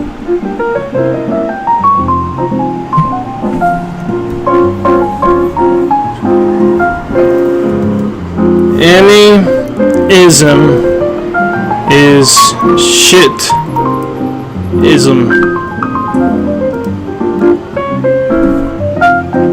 No true words were spoken that day. Well, you tell it like it is, Tom. You really tell it like it is. We really appreciate it, but we don't agree with all the details. What don't you agree with? Because I haven't had anybody yet disagree with anything today.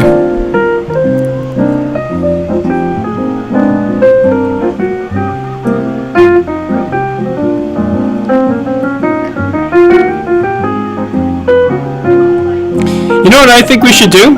I think we should round up all the intelligent people with the good ideas, and we should put them in ovens and then burn them. With Grammarly, you can find really good, perfect words that make your writing. Oh, that was a funny joke, Tom. That wasn't a joke. Or that happened. Some guy came up with that idea, and people bought it and implemented it. Grammarly.com and download today. How many people does it take If you seek the to kill millions of people?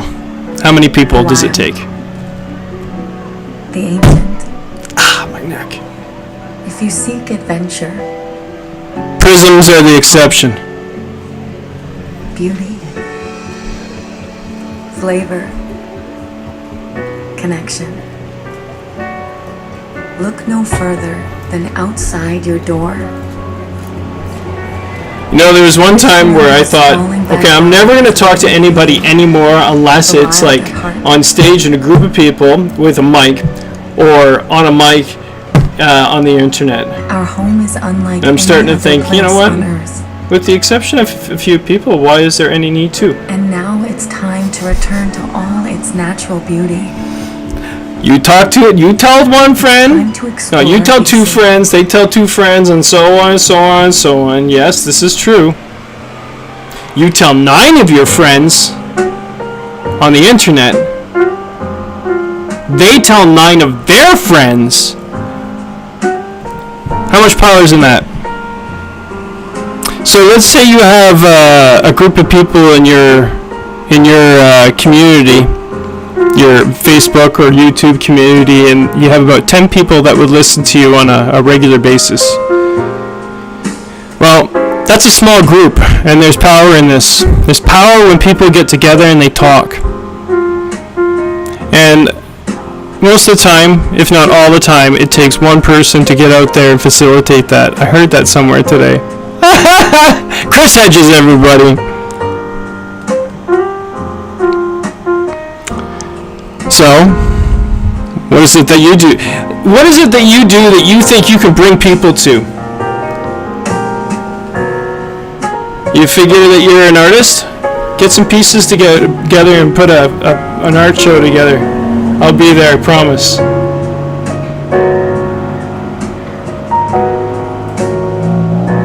Is it a theater production? Maybe you wrote a show or something like that? Well, get your friends together, rent out a fucking theater space and get that done. Make sure that we have group things that we do. If it's a band, get out there and perform for the people regardless of the number of people that are in your... Go in the park, man. Is it that important to you? So, up until the time I got beat up by the RCMP and tortured, I was singing in the park. Then I sang in the park a little bit more after that. It's not like I'm gonna stop singing in the fucking park. Glitch in the system. Take a break, go back and sing in the park. Go back and sing. Do whatever you want. Do what you like doing. And if it's creative, we need to get the creative people. We need to get the creative people doing the things that they want to do. Because we'd have a better life. We'd have a better life.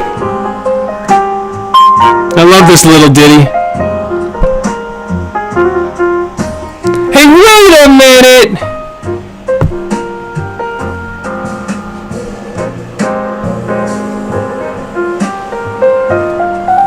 Little ditty about Jack and Diane. Kids growing up. Is that who I am? You know what? I had to be Jack and Diane. That's true. So I go by both now. I go by Tom or Thomasita. You got to. Are you a full human being?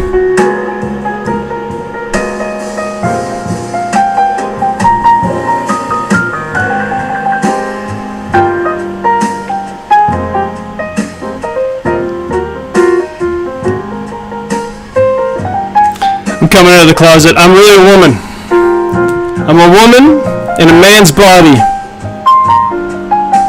And I'm really attracted to women. Men are fine. They're fine. They're fine. They're fine.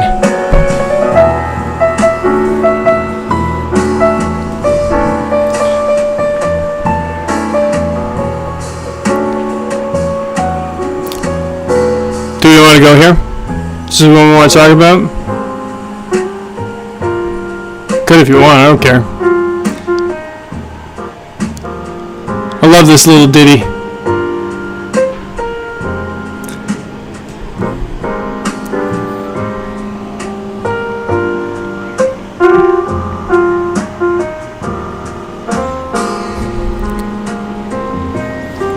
So I can't use my bathtub right now. It's plugged up, so I don't have a shower or bathtub. I wonder when that's going to be fixed. I tried to plunge it.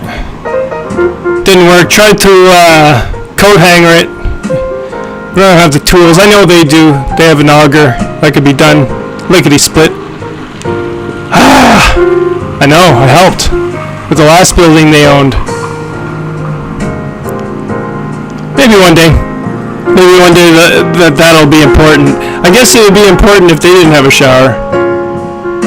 I'd be out there like right away. Holy fuck, the guy doesn't have a shower? He needs a shower. Everybody needs a shower in the morning? No? Oh. Nah, you can towel down in the sink. No, I can go about a week. You gonna let me go a week without it? Okay. Fair enough. It's only been a day, buddy. That's true.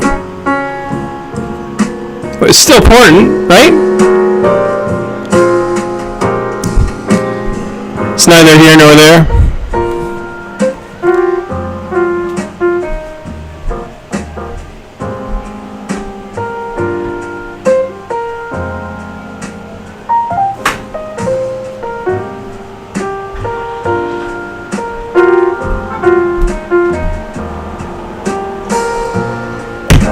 Once upon a time,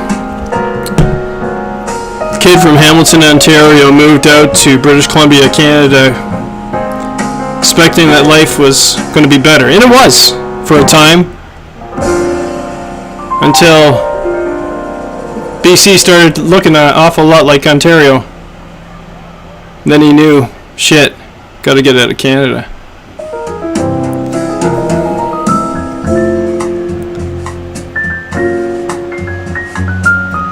Or do you stay and try to save it? Are people ready for the fucking ideas that are out there that'll benefit everybody, even those that have now?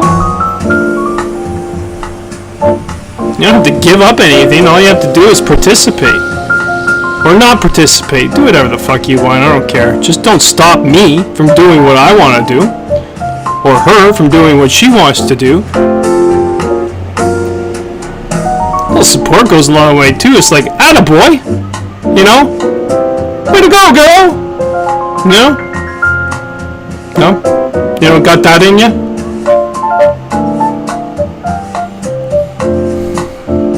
How about if you're raising like 2, 3, 4, whatever, how many kids does it take for you to get assistance from someone if you don't have very much in these lean times? How much would that cost? For anybody to help the people around them. Imagine what $20 does. It goes a long way. It's a fact. When you got nothing, $20 is like winning the lottery.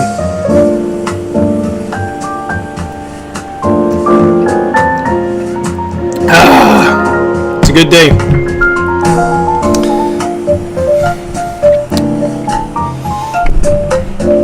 How's everybody feeling about their government?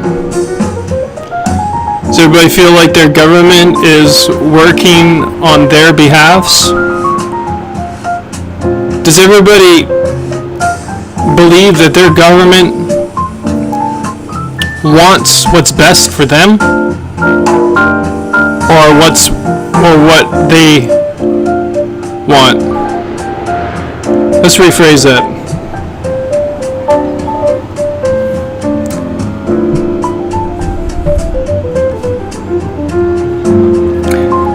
I put that statement out. Not many people replied, but enough to give me a general idea. Most people think, no, that's not obnoxious. Loud bikes. I'm here. Look at how big I am on my bike. Oh yeah, I like it. It's really cool. Nice bike, buddy. Yeah, you bet it is. Oh, fuck off. Yeah, okay. Shitheads.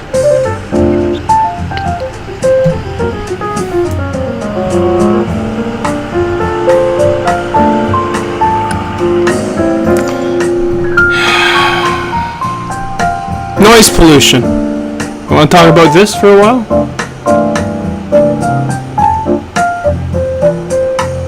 Why is it when you can have an amusement park right across the street blaring their music, right? I can hear it all day. And if I put my music up to the spot they are, if everybody did that here, they would get called on. Noise complaints. Why is that? Do we need to build a fence to keep the RCMP out of our communities? Why the fuck are they here? Oil is 4 feet from the wild buck. 4 from the wild buck right at 4. Oil is 4 feet from the wild buck right now. I don't know what that means. I'll have Melanie explain it a little bit more to me. Then we're going to get into that.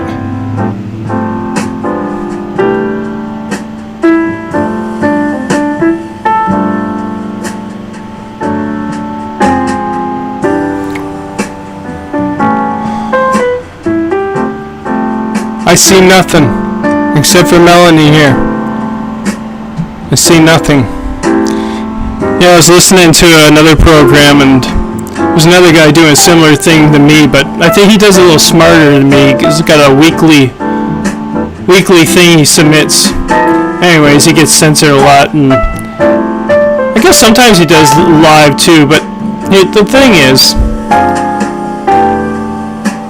they freeze his stuff at various times because the government has control over YouTube and Facebook. Why do we still recognize the government? It's beyond me. Why do we still pay our taxes? It would only take us not paying our taxes for the government to be disassembled. If they're not getting money, right?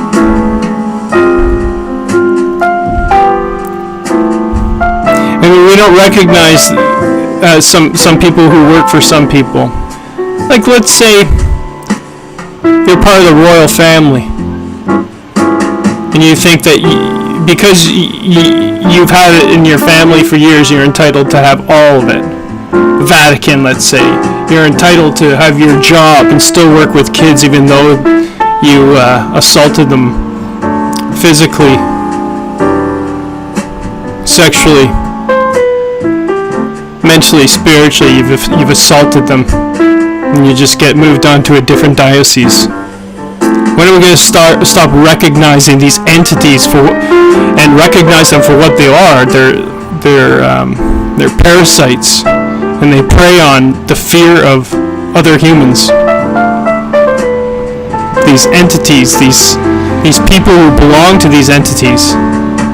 You know, take the top 5.5% of the population, whatever it is. I don't know what it is anymore. I think it's smaller and smaller. But they get wealthier and wealthier. Bill Gates, you know that guy? Vaccine man? Fuck him.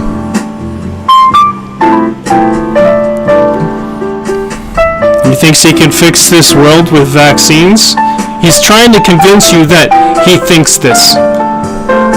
Believe me, he doesn't. Believe me when I say this guy, this particular individual and the friends that he has discussions with over such matters believes that there are too many people on the planet. How do we get rid of them?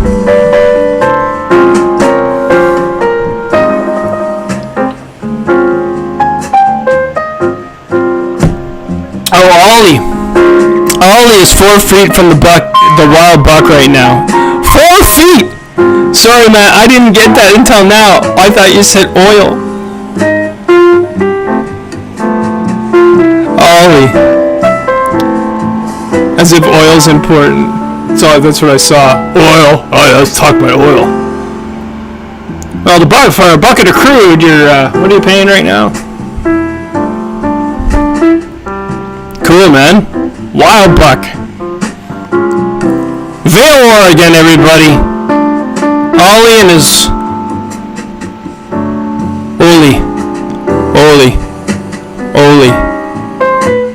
Oli and his wild buck.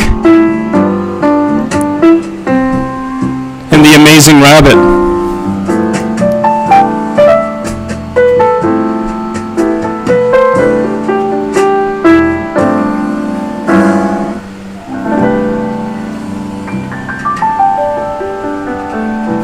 Welcome to the Beaumont Motel, where all your dreams come true. And, sorry, there's no vacancy. Oh, you had a reservation? You didn't get the message? Shit, now you can rent my place out if you want. I'll clean it up.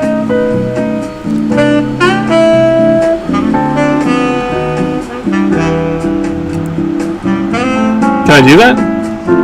No. So I can't use my space to make money in. No. So home-based businesses are just out of the question.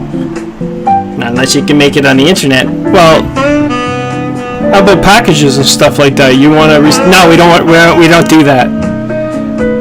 What can we do? What we tell you can do. Nope, that's not true. I call you bluff.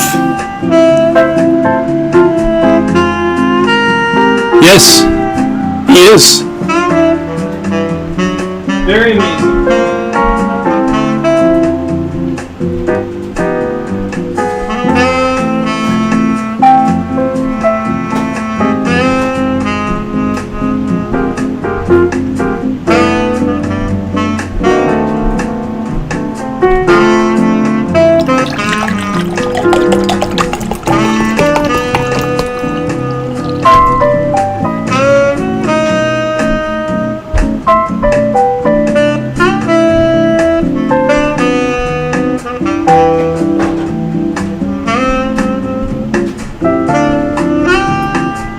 I'm starting to feel that I'll never recover 100% from the injuries that I incurred from the beating I took from my own police in this town for no reason.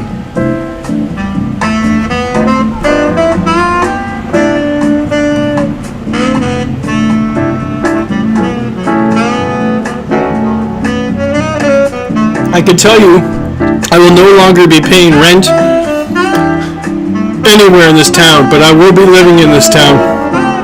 I will be living in this town. It's my home. It's close to my kids. Built up a whole future here. Why else? Where would I? Might take a break from it for a while though.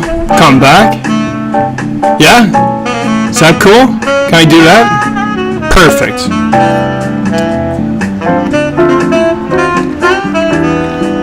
You know what? You didn't have a choice in the matter. I do what I want when I want it. Classy! Everybody strapped in? We're going for another ride.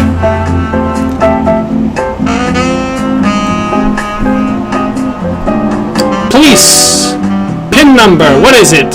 PN 1407? I don't know. I'm not definite on that. We'll catch it on the other way when he doubles back because he's so fucking important. They are so important in our town to keep the peace. You know what? We all keep the peace. You know why? Because most of us aren't dicks. And the ones that are, don't worry. As a group, we can take care of them because now we've been given permission.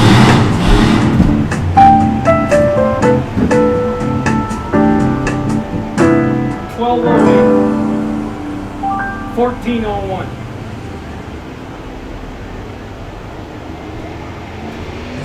$12:08, 14:01. 3 police cars. I wonder what they're doing here.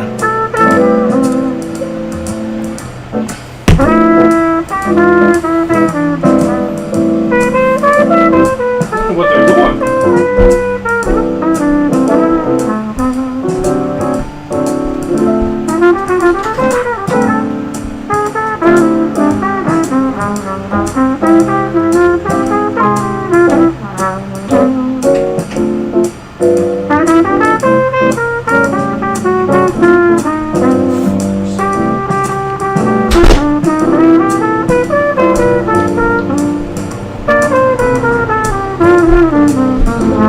You know, Fox News was on just earlier, and they're going on about something. What were they going on? It pissed me off. They're going on about how the police are getting beaten now. The one story, it was some police officer was beaten, but with a hammer, right? But it was like a group of police officers, and they're charging this one guy with a hammer, or a couple, whatever it is. Guy's got a hammer, they got all... You get the picture, right? Poor police officers. Inevitable. Ain't it? When they're so fucking violent? It's inevitable. inevitable. It's going to happen.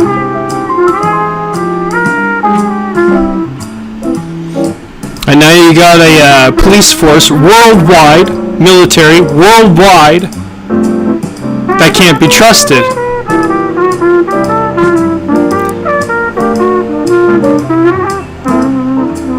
Because they work not for the same people that they thought they were working for. And they should know that now. They should know this now. They're working for the government. Oh, we'll get a great pension at the end of this. It's a great pension, believe me. I'll take that pension. I'm getting at least that pension for what happened to me. If we're still doing money. So until we stop doing whatever we're fucking doing, and we do something different, where it's equal opportunity for everybody, until then, yeah, I'll have that pension. And I'll have it retroactive for a very fucking long time. Oh, Tom wants it all now. Yup, I do. Wanna know why? So I shouldn't have to struggle like this. You know what? I don't struggle that much. At least I got a place. At least I got a place, eh? Just waiting for the day where I'm going to be kicked out.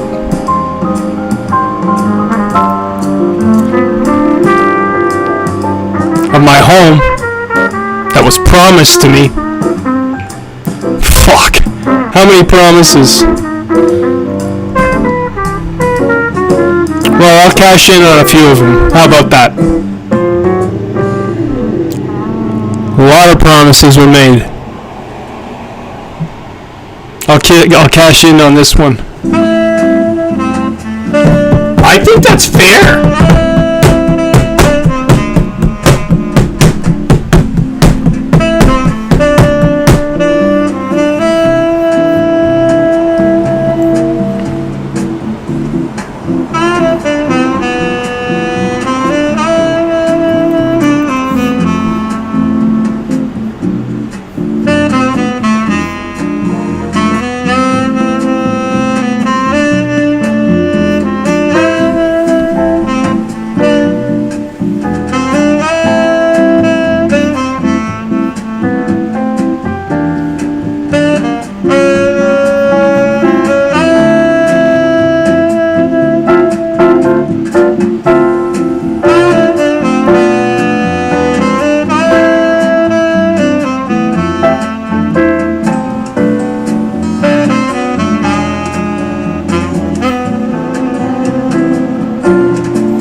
Saying I love you is not the words I want to hear from you.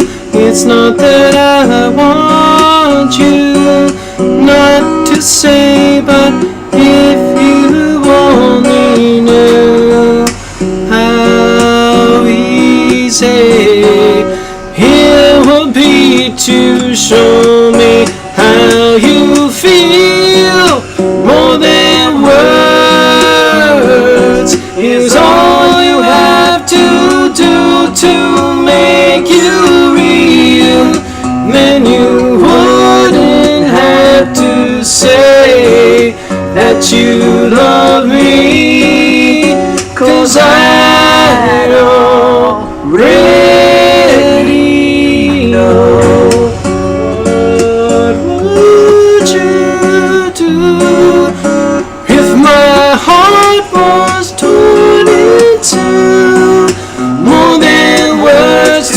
show you feel that your love for me is real.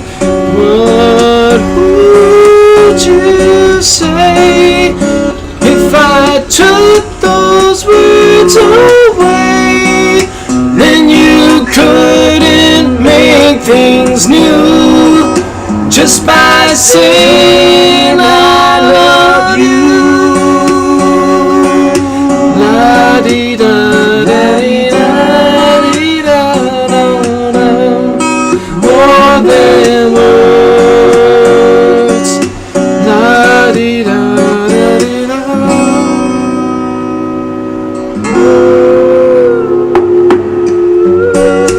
Now that I try to talk to you and make you understand, all that you have to do is close your eyes and just reach out your hands and touch me. Hold me close, don't ever let me go. More than words is all I ever needed you to show. Then you wouldn't have to say that you love me, 'cause I'd already know. Would you do if my heart was torn in two? More than words to show you feel that your love for me is real. What would you say if I took those words away? Then you couldn't make things new just by saying I love you.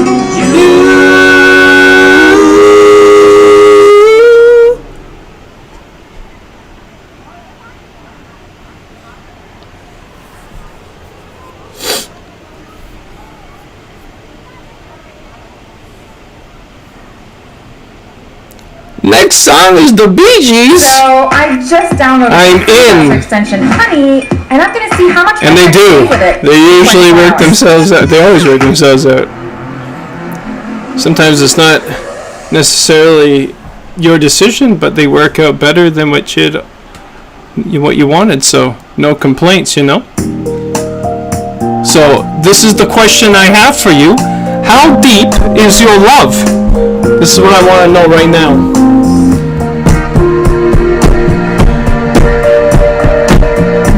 Things. Oh, your eyes in the morning sun. I feel you touch me in the pouring rain. Is that right? And the moment that you wander far from me, wanna feel you in my arms again. And you come to me on a summer breeze, keep me warm in your love, then you softly leave. And it's me you need to show. How deep is your love? Is your love? How deep is your love? I really need to learn, 'cause we're living in a world of fools, breaking us down when they all should let us be. We belong to you and me. I believe in you. You know the door to my very soul. You're the light in my deepest, darkest hour. You're my savior when I fall. And you may not think I care for you when you know down inside that I really do. And it's me you need to show. How deep is your love? How deep is your love? I really need need to learn, 'cause we're living in a world of fools, breaking us down, when they all just let us be. They belong to you and me. La na na na, na na na na na na na na na. Na na na na na na na na na. And you come to me on the summer breeze, keep me warm in your love, then you softly leave. And it's me you need to show. How deep is your love? Is your love? How deep is your love? I really need to learn, 'cause we're living in a world of fools, dragging us down, when they all should let us be.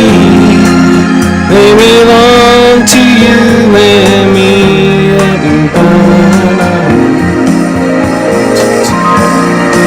Shut the front door!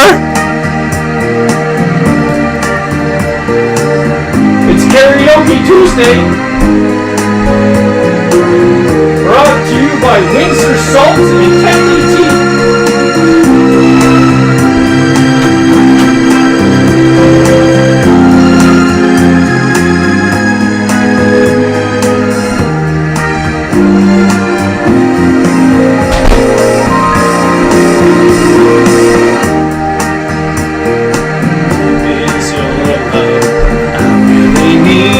Learn, 'cause we're living in a world of fools, breaking us down, and we all should let us be. We belong to you and me. Do-do-do.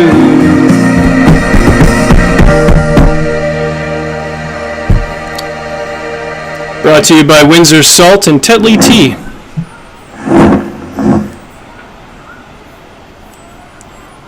Oh yeah.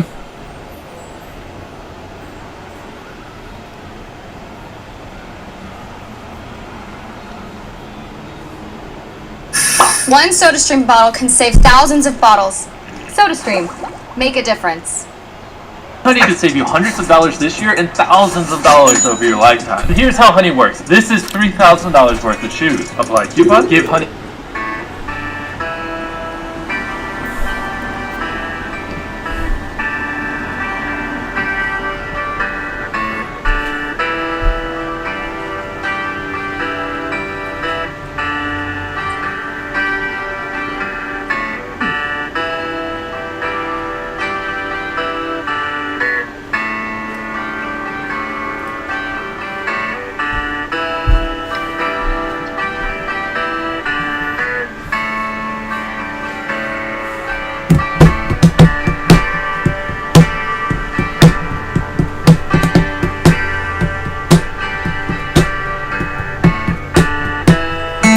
So I guess you're wondering why I called you all here today.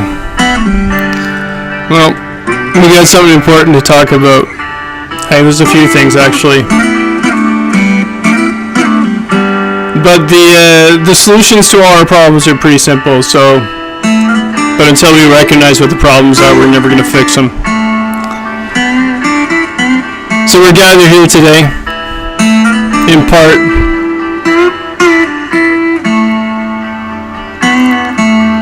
I digress. Let's talk later. Can we talk later? So you think you can tell heaven from hell, blue skies from pain? Can you tell a green field from a cold steel rail? A smile from a veil. Do you think you can tell? Did they get you to trade your heroes for ghosts, hard ashes for trees, hot air for a cool breeze?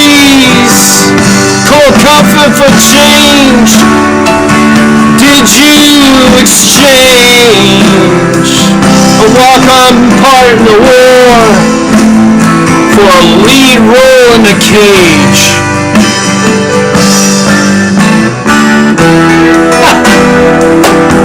I didn't hear it until I just looked now. It's Tuesday, 8:20 p.m.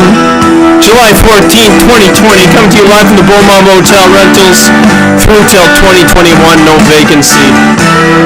It's Karaoke Tuesday. April Fools. You thought it was about something else, but really it was about the song.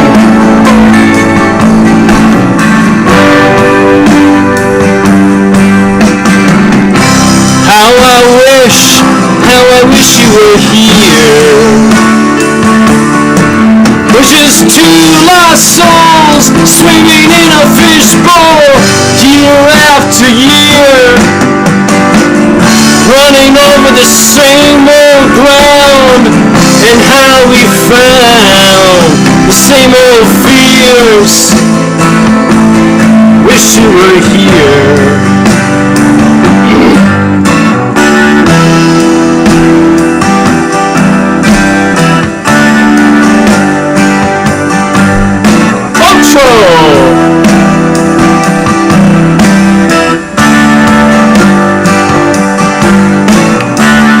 Man, Karaoke Tuesday, that came up quick, eh? It was like it was yesterday, it was Karaoke Tuesday, and now it's Karaoke Tuesday again. It's like it's just yesterday I saw that puppy. It's huge now. What a week, 1 week does. Yeah? I'd like to take this opportunity to express my gratitude to all those that believe in the things that I'm doing right now. Thank you. What is it that you do, Paul? Yet to be determined.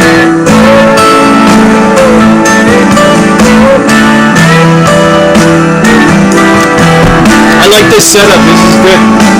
Lots of room. If I wanted to dance, I could dance. You know? Moonwalk. Do the worm. Special moves that I have in my roster. Yeah, I got moves. Believe me, I got moves. That was a good song. We nailed that one. Melanie, we nailed it. We nailed it. We're going to try some other ones that we've tried before. Let's do this one. An homage to Dad, Larry Cowles. See if we can put this one in the bank. It's a tough one.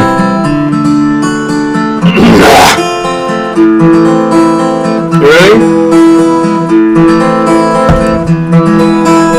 There is a house in New Orleans. I can't get those low notes. I should just go right in with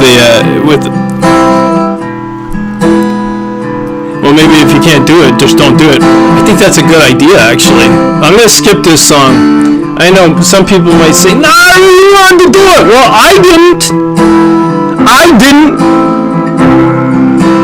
Because my voice was not. I couldn't get that low. Sometimes I can though. It's brilliant. I know which one I want though. Have you ever heard this Avicii guy? Yeah. He's really good. Up and coming. What? He's dead? He was young. Ah, shit. That's shit. Avicii.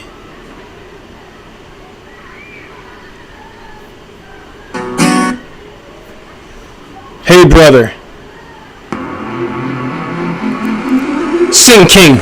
7.57 million subscribers. Hey, brother. Hey, brother. There's an endless road to rediscover. Hey, sister. Know the water's sweet, but blood is sicker. Oh, if the the sky goes falling down for you. There's nothing in this world I wouldn't do. Hey, brother, do you still believe in one another? Hey, sister, do you still believe in love? I wonder. Oh, if the sky comes falling down for you, there's nothing in this world I wouldn't do. Okay. What if I fall from home? Oh, brother, I will hear you call. What if I lose it all? Oh, sister, I will help you head on. The sky comes falling down for you. There's nothing in this world I wouldn't do.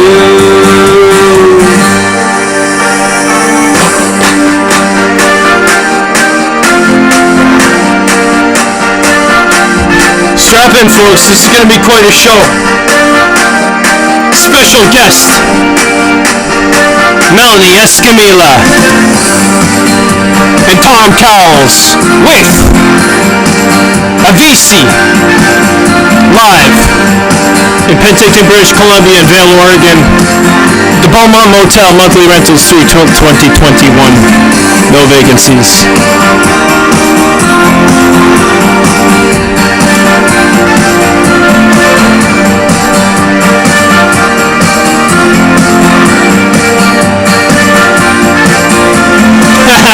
Yeah.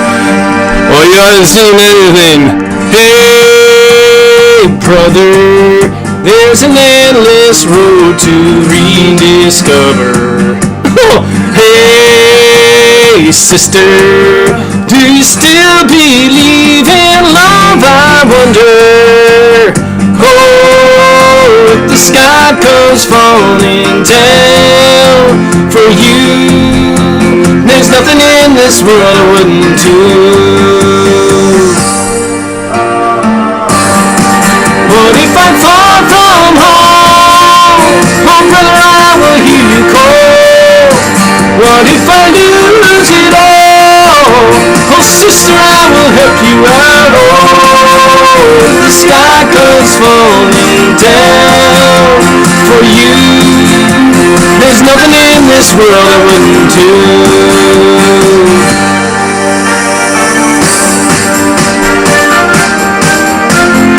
Yep, that's true.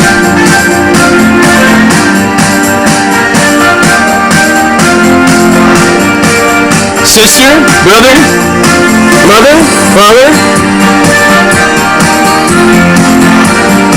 person.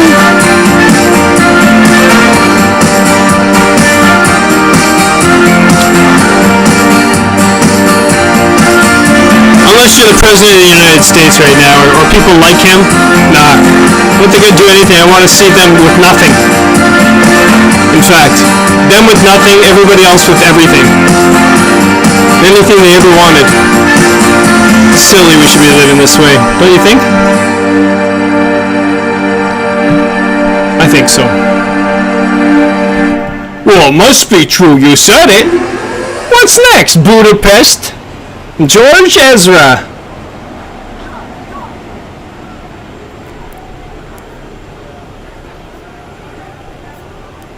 Alright. No words.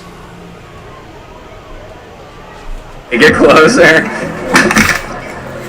What still works? Still works. Still works. Nah, I don't need a new one yet.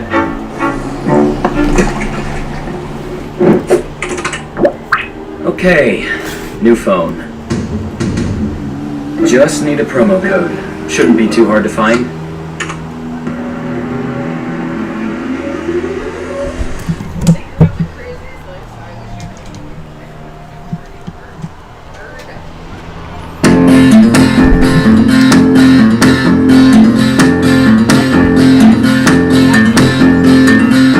house in Budapest, my hidden treasure chest, golden grand piano, my beautiful Castillo.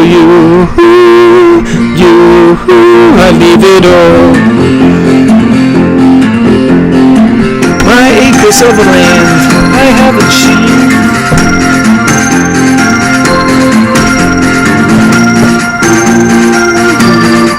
I leave it all.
They feel they lose so much if you took my hand, but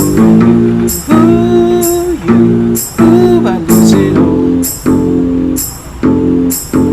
But for you, I lose it all. Give me one good reason why I should never make a change. Maybe if you want me, you don't want me to go.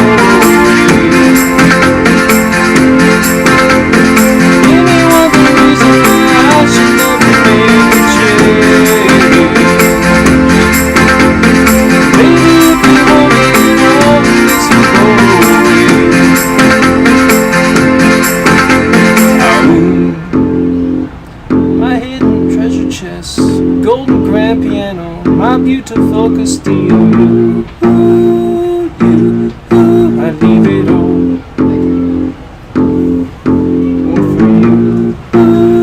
For you, I leave it all.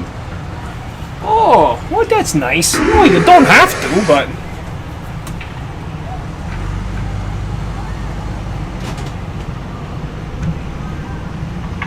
If things feel uncertain, clear communication helps. Grammarly provides suggestions you can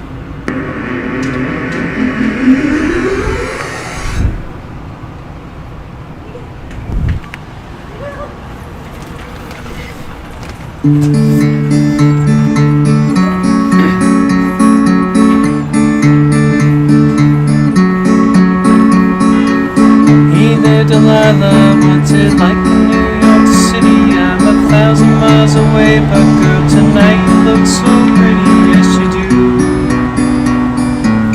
Times Square can't shine as bright as you, I swear it's true. Hey there Delilah, don't you worry about the distance, I'm right there if you get lonely, give this song another listen, close your eyes. Voice is like skies by your side. It's what you did to me. Oh, it's what you did to me. It's what you did to me. Oh, it's what you did to me. Hey there, Delilah. I know times are getting hard, but just believe me, girl.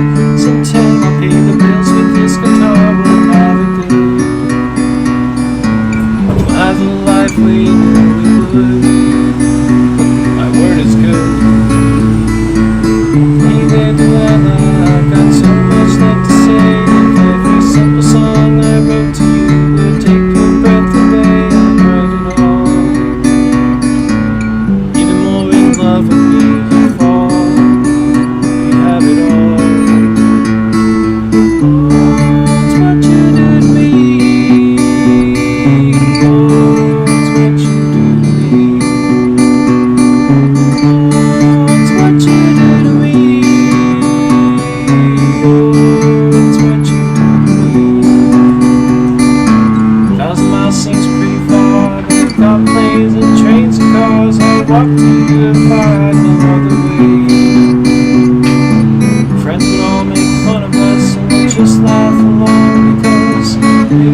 will be saved. Is that true?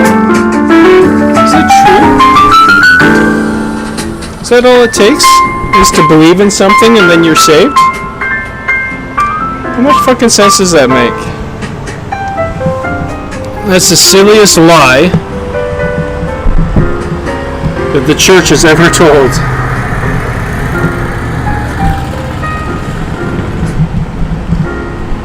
To just believe. Regardless of the evidence stacked against you, believe.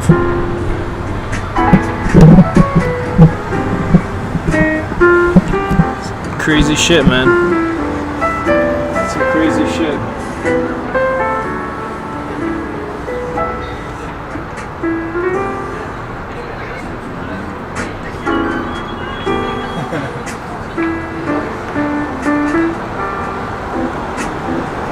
Perspective's weird.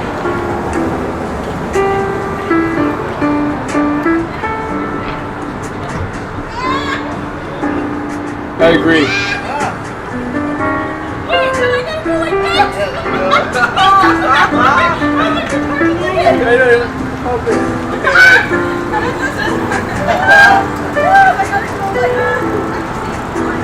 They're driving a two-man bike with 4 people. There are 4-man bikes. There's 6-man bikes.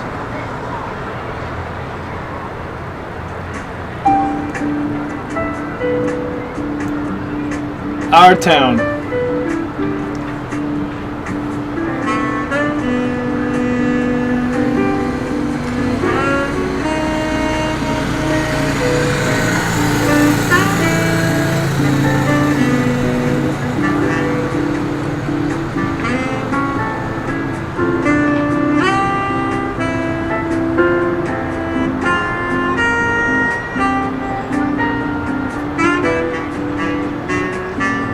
Time for another tea?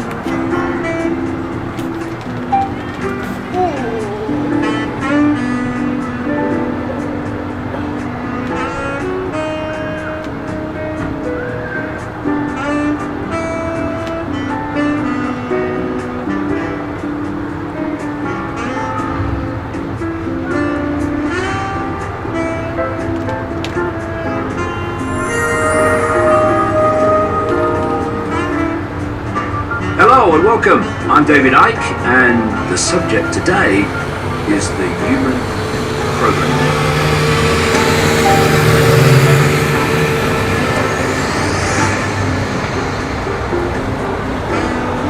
When you break it down, human life is one long perceptual download. It doesn't have to be. We can take our power back and override it.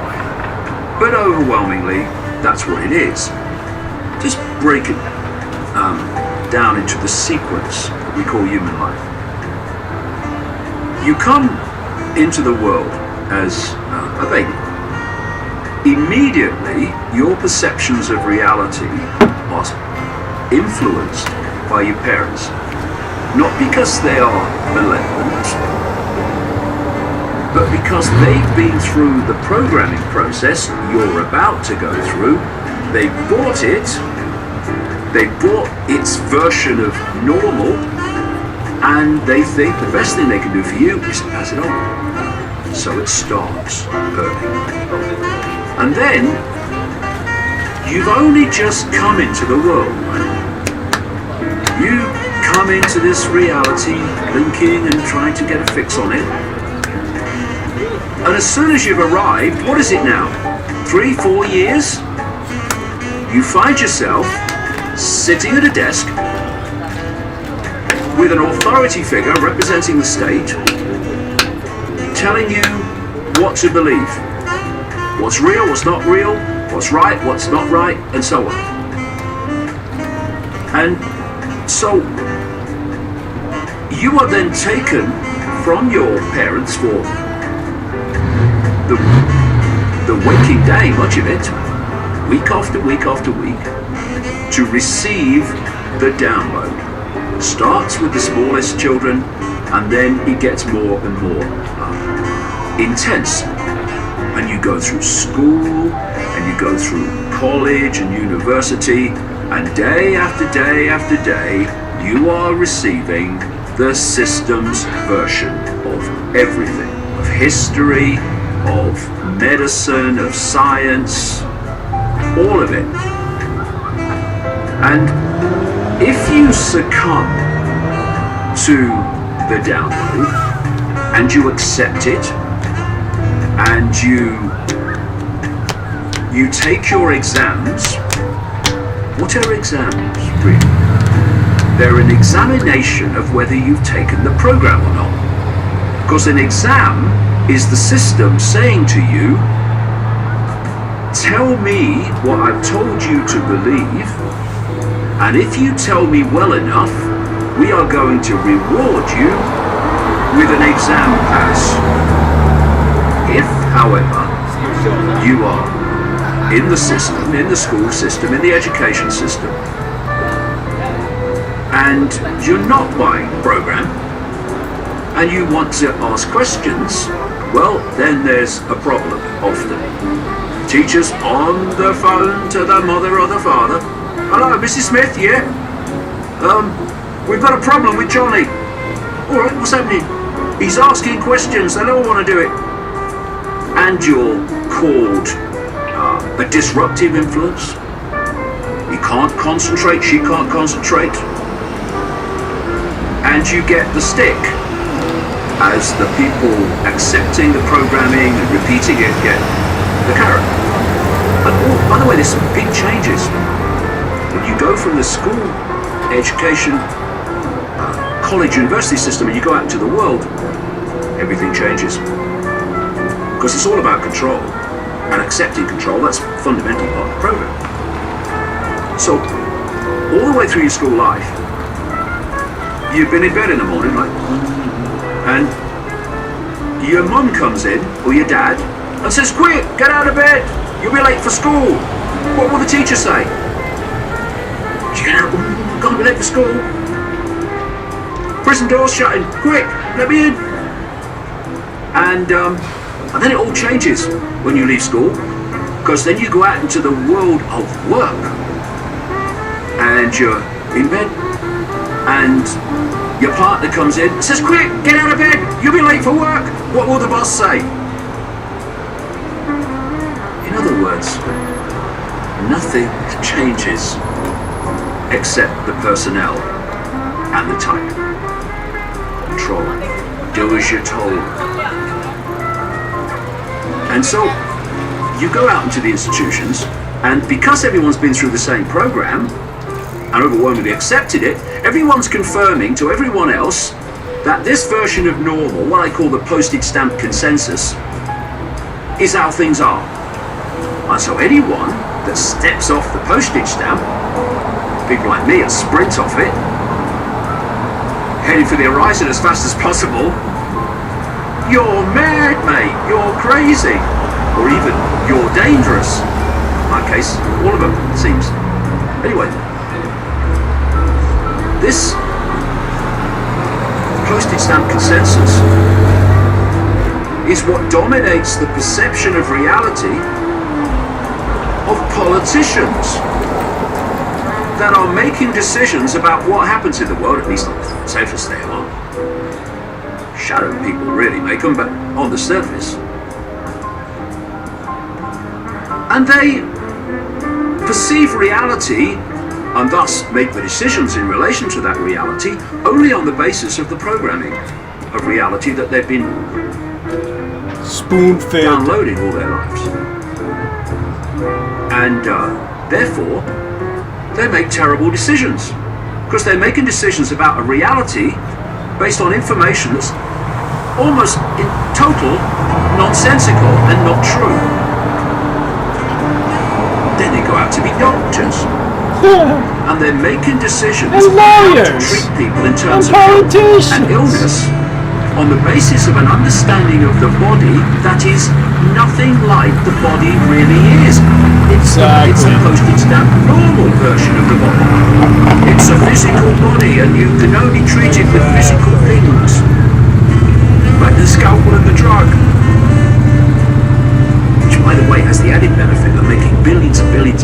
of dollars for the pharmaceutical cartel, which those that own the education programming system also control. And scientists pursue the nature of reality often, or don't feel it's worth doing that. And they live their lives on the basis of the postage stamp version of normal. Journalists constantly are reporting the world on all the different expressions of media on the basis, their point of reference from which they judge everything, from this same postage stamp consensus normal. So they don't even understand the world they're writing about. That's why they write so much nonsense and ridicule and abuse anyone who is an off-stamp perceiver. And what is this postage stamp consensus? It's a narrow band of possibility which is taught, downloaded, throughout a person's educational life, and is then, when they go out into the adult world, underpinned and confirmed by all these institutions and 24/7 by the mainstream media. Now, if all you've ever heard is one set of information and possibility, what are the chances that you're going to believe it's real and live your life on the basis of this information being real, being true, when it ain't? And this is how it's gone on, generation after generation after generation. And the nature of the postage stamp changed. At one time in the Christian world, it was, if it's not in the Bible, you're off the postage stamp.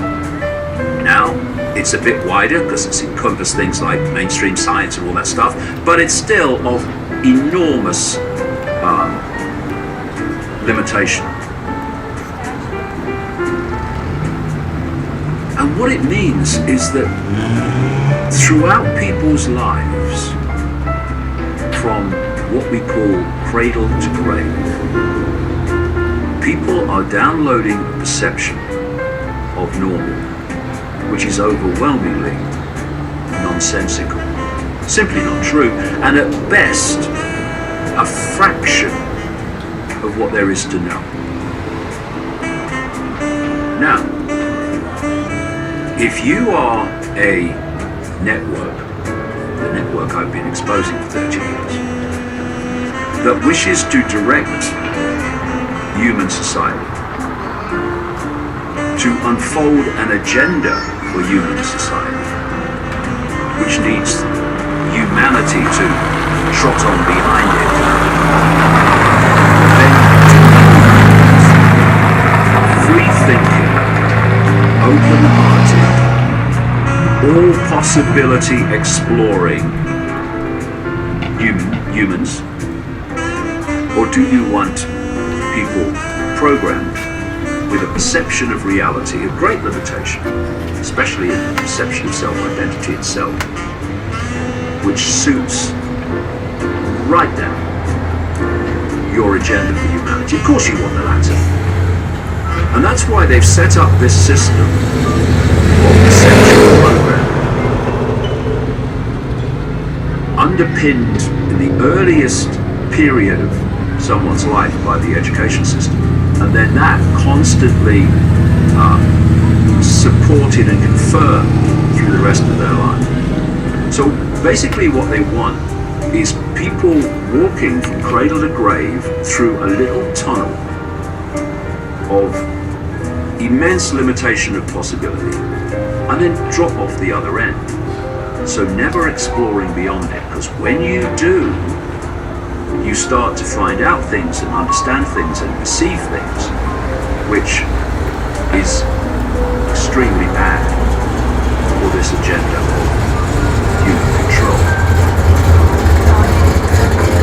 And all we're seeing today, There's a car show every night in Penticton, British Columbia, Canada. consensus sausage machine, Every night there's a car is a show. modern day expression of something that's been going on like I say, generation after generation, and the common theme of all its different Car show. expressions is control. That's my new idea. Of information. Melanie, I got a new idea. It's called Car Show. Perception. So religion was the big. It's basically what we're doing right now. It's that waned, so other controllers of perception came in, but it's the same principle. The it's camera the same up higher. blueprint going on generation after generation. Car Show. And what we're seeing today, well, I say what we're seeing today, it's more extreme and obvious now, but it's been going on all the way through this period.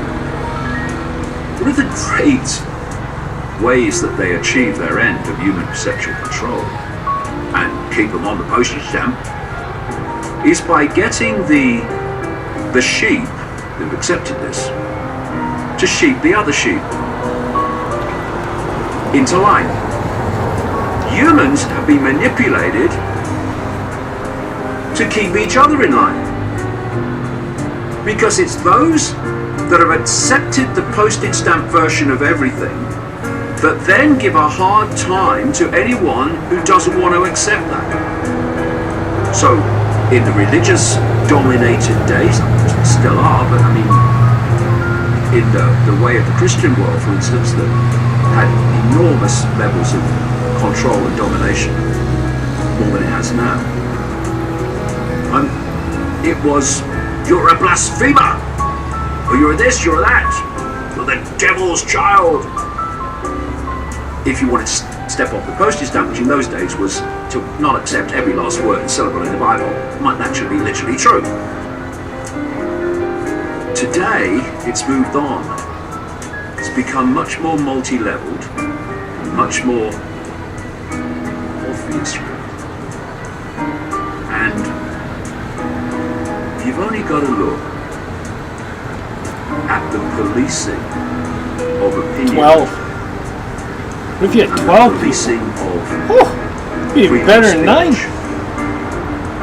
To see how Doesn't take much. the herd has been manipulated to police and control the herd. For and to anything. frighten them into line. Change policing, So 3 people. Get if 5, you done. say things now or have opinions that are outside the postage stamps get narrow and narrow and narrow. You can't say that, you can't say that, you can't say that. It's this, it's that, it's the other. Then the tidal wave comes down. You are subject to abuse, to ridicule, to labels that usually have an I wouldn't know anything about this. And you're given labels of abuse because you have a different opinion or you see a situation different from what the official narrative says you should be thinking, seeing, and accepting. And we've now Divergent moved, thinking. and this was the natural outcome. Not acceptable in Canada We or the moved United States of into America now the or realm any other country of in the even world, going beyond as just abuse it and would ridicule seem to for be. having the wrong opinion. We've gone into As the it realm would seem to of be. hysterical levels of censorship, not least coming out of Silicon Valley. And this is systematic. Why? Because two things. As more people awaken, they start to see things they hadn't seen before. They start to see, actually, the world is not like they thought it was. And this world event, or that world event, was not actually like they were told it was. And as this agenda of human control, which was so predicted decades ago by people like George Orwell and Aldous Huxley in 1984, A Brave New World, why were they so accurate? Because they had a good idea what was coming, because this thing is not made up by the day, it's long planned. So, as people start to awaken, and as the nature of this human control, this Orwellian state,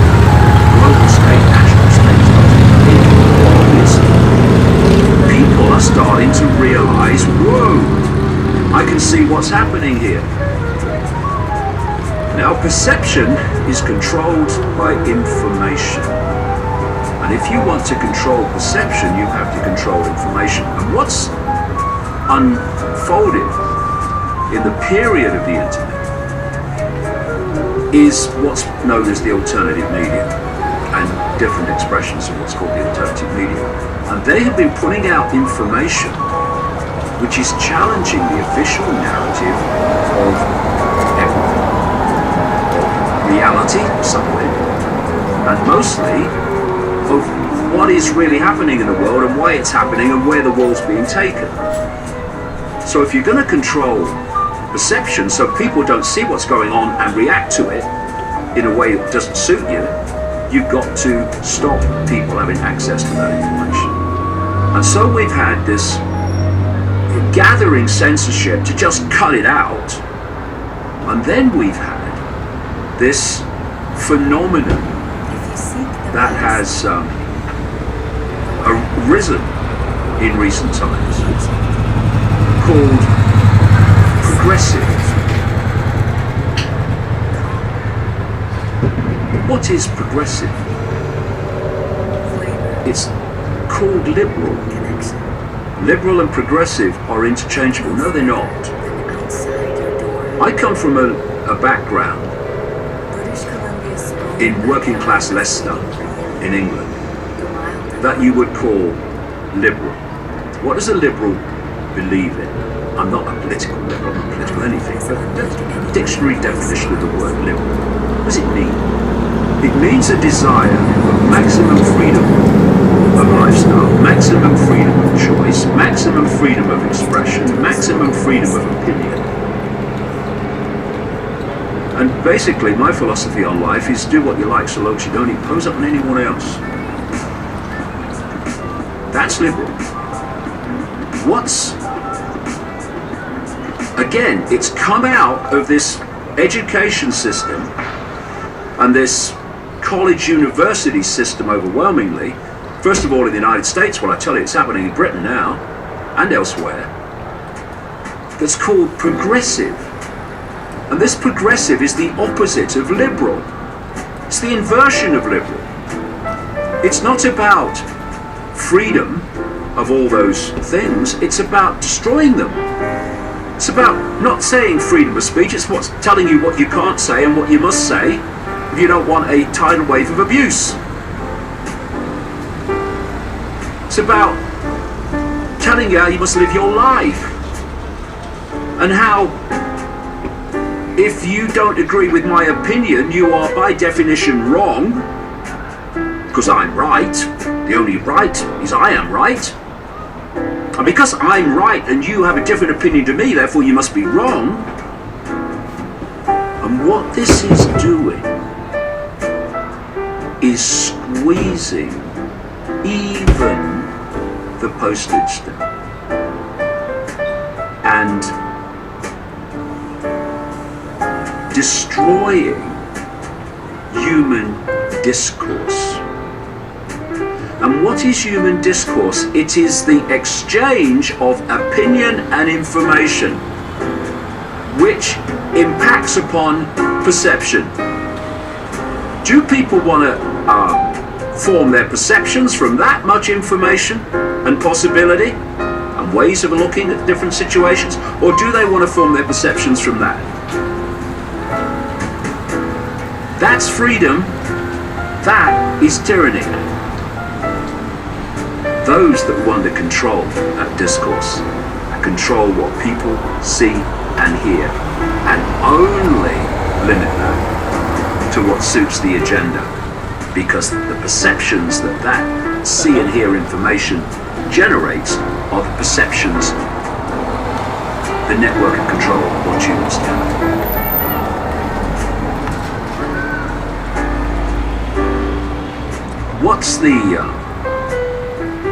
What's one of the major pressures that gets people to conform to the official narrative, to the postage stamp? Peer pressure. Not pressure from those in positions of power, Good ice cream? Pressure from Donald Trump or Not Barack bad. Obama Okay, or fair enough. Bush or Bill Clinton. Pressure from those around them, their peers, who are insisting that they must believe what they believe, or else. And it's becoming more and more extreme, as I say.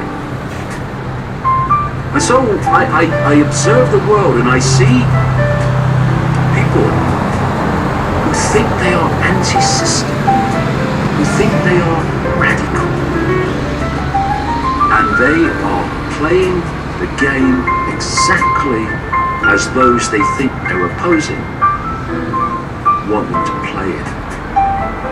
Destroy human discourse, destroy freedom of speech, destroy freedom of lifestyle, freedom of opinion. And the more that happens, the more the ability to circulate the information that gives people another fix on the world will be deleted. And it's like everything. When you look at any situation where the few are controlling the many, the acquiescence of the many and the activation of the many to police and control the many is absolutely essential. So, where does this take us? It takes us to an understanding, I would suggest, that if we are going to break the program and take back control of our perceptions, which means taking back control of our lives, then we have to stop downloading the system's version of everything and start with a blank sheet of paper, symbolically or literally, and say, okay, from now on, what I'm going to accept as my perception of reality or perception of this situation has got to earn its place on this paper. And to earn its place, it's not going to get there by me just accepting it because someone with a title or some position of authority tells me that's how things are. I'm going to say, okay, what's the evidence to back this up? You're saying this is true, but let's check this out. Is it true? Mr. Scientist, you may be a scientist. You may be an eminent professor. But you are not getting on my piece of paper unless you justify what you're asking me to believe. Oh, and by the way, what I'm going to do is not just get my information from you anymore. I'm going to explore myself. I'm going to research and question myself and see what I come up with in terms of what gets on my sheet of perception. And what you find, I'll tell you from experience, when you start to do that, in a few strides you'll waft the postage stamp and away. And you start to realize that the perceptional information sources that have been controlling your life turn out to be, or to have, feet of land. They're only believed because of repetition. Everyone knows that, mate. Why do you say that? Because that's all you've ever heard. And increasingly so with the control of information and censorship. And the other part of this is to set ourselves free. To make it okay to have a different opinion. To make it okay for someone to say something you don't agree with. To conclude, occasionally, that maybe we don't know it all. And maybe other people might have a contribution to give us a greater understanding. But while we're saying, I am right, and therefore by definition you must be wrong, how can that happen? It can't. So people go deeper and deeper and deeper into the illusion of awareness as they're going deeper and deeper into so we set ourselves free by no longer taking what the system in all its forms tells us we must believe, and we set each other free to do the same. And what will happen? The amount of information and opinion that is circulating will vastly increase. People going, I can say it now. Can I say it now? Yeah. Oh my goodness, thank goodness for that. Because all over this human society today, because of the I am rights of people self-censoring what they think, what they say, and thus the discourse and the information to form perception gets squeezed and squeezed and squeezed. Once again, we come to the end of one of these programs, and the problem seems so vast, but the solution is so simple. You want to be free? Set yourself free. You want a world of freedom? Then set everybody else free.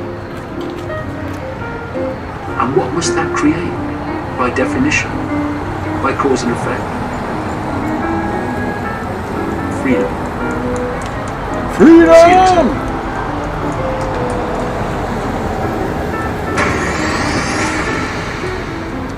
Wouldn't that be something? Could happen.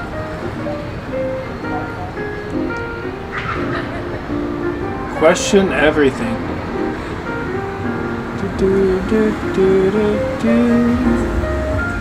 Live from the Beaumont Motel, room 240.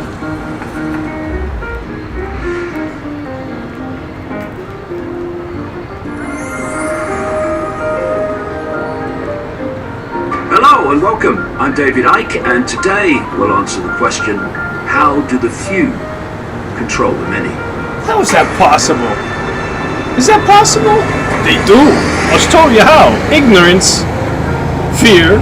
As my research unfolded over the last 30 years, it became clear, very early on, that the few do control the many. So the question was, how?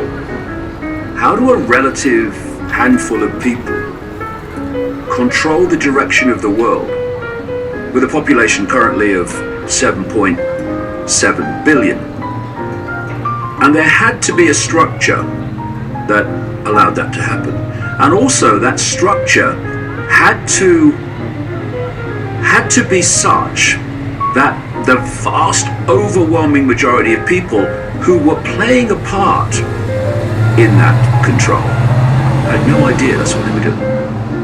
And it turns out there is just such a structure. You can use the symbolism, and it's almost not symbolism. It's how it is structured. But you can use the symbolism of the spider's web to understand how the few control the many. Imagine a spider in the center of the web. And this spider, for those that have watched other programs in this series, is that non-human force, that archontic force that I've been talking about. And then you come in to the human world with the strands in the web immediately around the spider. These strands are the most exclusive secret societies. Some of them don't even have names, which makes them harder to identify and track. And within that exclusive group of secret societies are those in the human realm who absolutely know A, how all this works, and B, what the end game is and what the manipulation is taking humanity towards.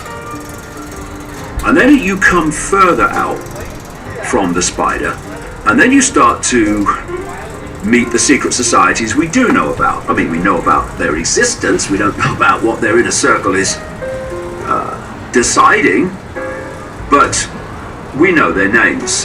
Things like the Freemasons, the Knights of Malta, the Knights Templar, Opus Dei, the inner circle of the Jesuit order, and so on and so forth. And that's important. I'll emphasize this more in a second. When I talk about secret societies, I'm not saying that everybody in that secret society is manipulating the world. That would be ridiculous. So many people would know, it would get out widely into the public arena. These are compartmentalized structures where the few at the top, the very few at the top, are the only ones that know actually what the game really is.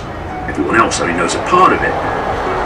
So you then come further out in the web, still in the hidden, and you meet what I call the cusp organizations in the web. This is the point where the hidden part of the web meets the seen part of the web. And here you'll find organizations like the Council on Foreign Relations in the United States, which has driven American foreign policy since it was created in 1921. You're talking about the Trilateral Commission, again set up in America by the Rockefeller family and others, and that was around 1973. Then you have the Bilderberg Group, very well known in the alternative media, which was created in 1954, the Bilderberg Hotel in Oosterbeek, Holland, which is why it is called, of course, the Bilderberg Group. And you have the Club of Rome. Club of Rome was created in the 1960s to use environmental concerns as an excuse to justify the centralization of power in the world. So these are the organizations which take the agenda for human society from the spider through the secret society network and through the cusp organizations out into the public arena. And there you see governments, you see corporations, you see banking systems, and all these other institutions that control and direct human society, that are making decisions that decide where humanity goes. And if you get to the core of those organizations, you will be at a point where they connect into this web, and from that point of view, they are all the same organization. So at that inner core level, Silicon Valley corporations are the Pentagon, are the banking system, are the biotech industry, are the pharmaceutical industry. At that deep level, they all connect. And so in the public arena, we see apparently random decisions. We see random decisions by the pharmaceutical cartel, by governments, by government agencies, by banks, and so on. But when you know how the structure works, at the core of those organizations, they're all on the same team. So, how does this not get out into the public arena? Well, for the same reason. I talked about compartmentalization, whereby if you look at a secret society, they're broken up into levels, into degrees. And to get to the next degree, you have to be invited by that degree above you. And you only get in there if they think you're acceptable. And if you therefore look at governments, corporations, universities, any of these institutions and organizations, they're basically structured like a secret society. They're structured as pyramids. And so at the top of the pyramid, you've got a tiny few people who know how the whole pyramid structure of that organization, whatever it is, operates. And they know what the real game is and the real motivation of that organization is. But as you come down from that pyramid peak, you meet more and more and more people in an organization, and they know as you go down less and less and less about what the organization is really about. They only know their part in it. And so someone here does not know how what they're doing, apparently in isolation and in apparent innocence, connects into what they're doing and they're doing and they're doing to create a very different picture of what's happening. Only they at the top know that. Now there's one other thing to know about this web before I move on. And that's that there was an interbreeding between this non-human force, the spider, and humans, which created particular hybrid bloodlines to represent the spider that overwhelmingly operates outside of this reality, to represent its interests and its agenda within this reality. And these, quote, special bloodlines are the drivers of the human level, if you like, the human society level of this web. And this is where royalty comes from, and it's where aristocracy comes from. Why is it that throughout all this long period of human society, there have been particular bloodlines that claim the right to rule because of their genetics? And so you have these bloodlines, and they came out through the ancient world as openly royal bloodlines. And then there came a point where the populations of the world were starting to reject that in-your-face control and dictatorship by people who were just rulers because of their genetics. We in Britain and in the Commonwealth countries have still not passed into a level of maturity that can see that having a head of state, like we have in Britain, purely decided by their bloodline and genetics is probably not a great idea and has nothing to do with democracy. But in most other areas of the world, the royal families openly expressing their control have disappeared. But what happened? They didn't disappear. What they did was they swapped their crowns and coronets for business suits. And they went into the institutions that replaced royalty in most countries, like politics and banking and business. And they've gone on driving the direction of the world ever since through this web.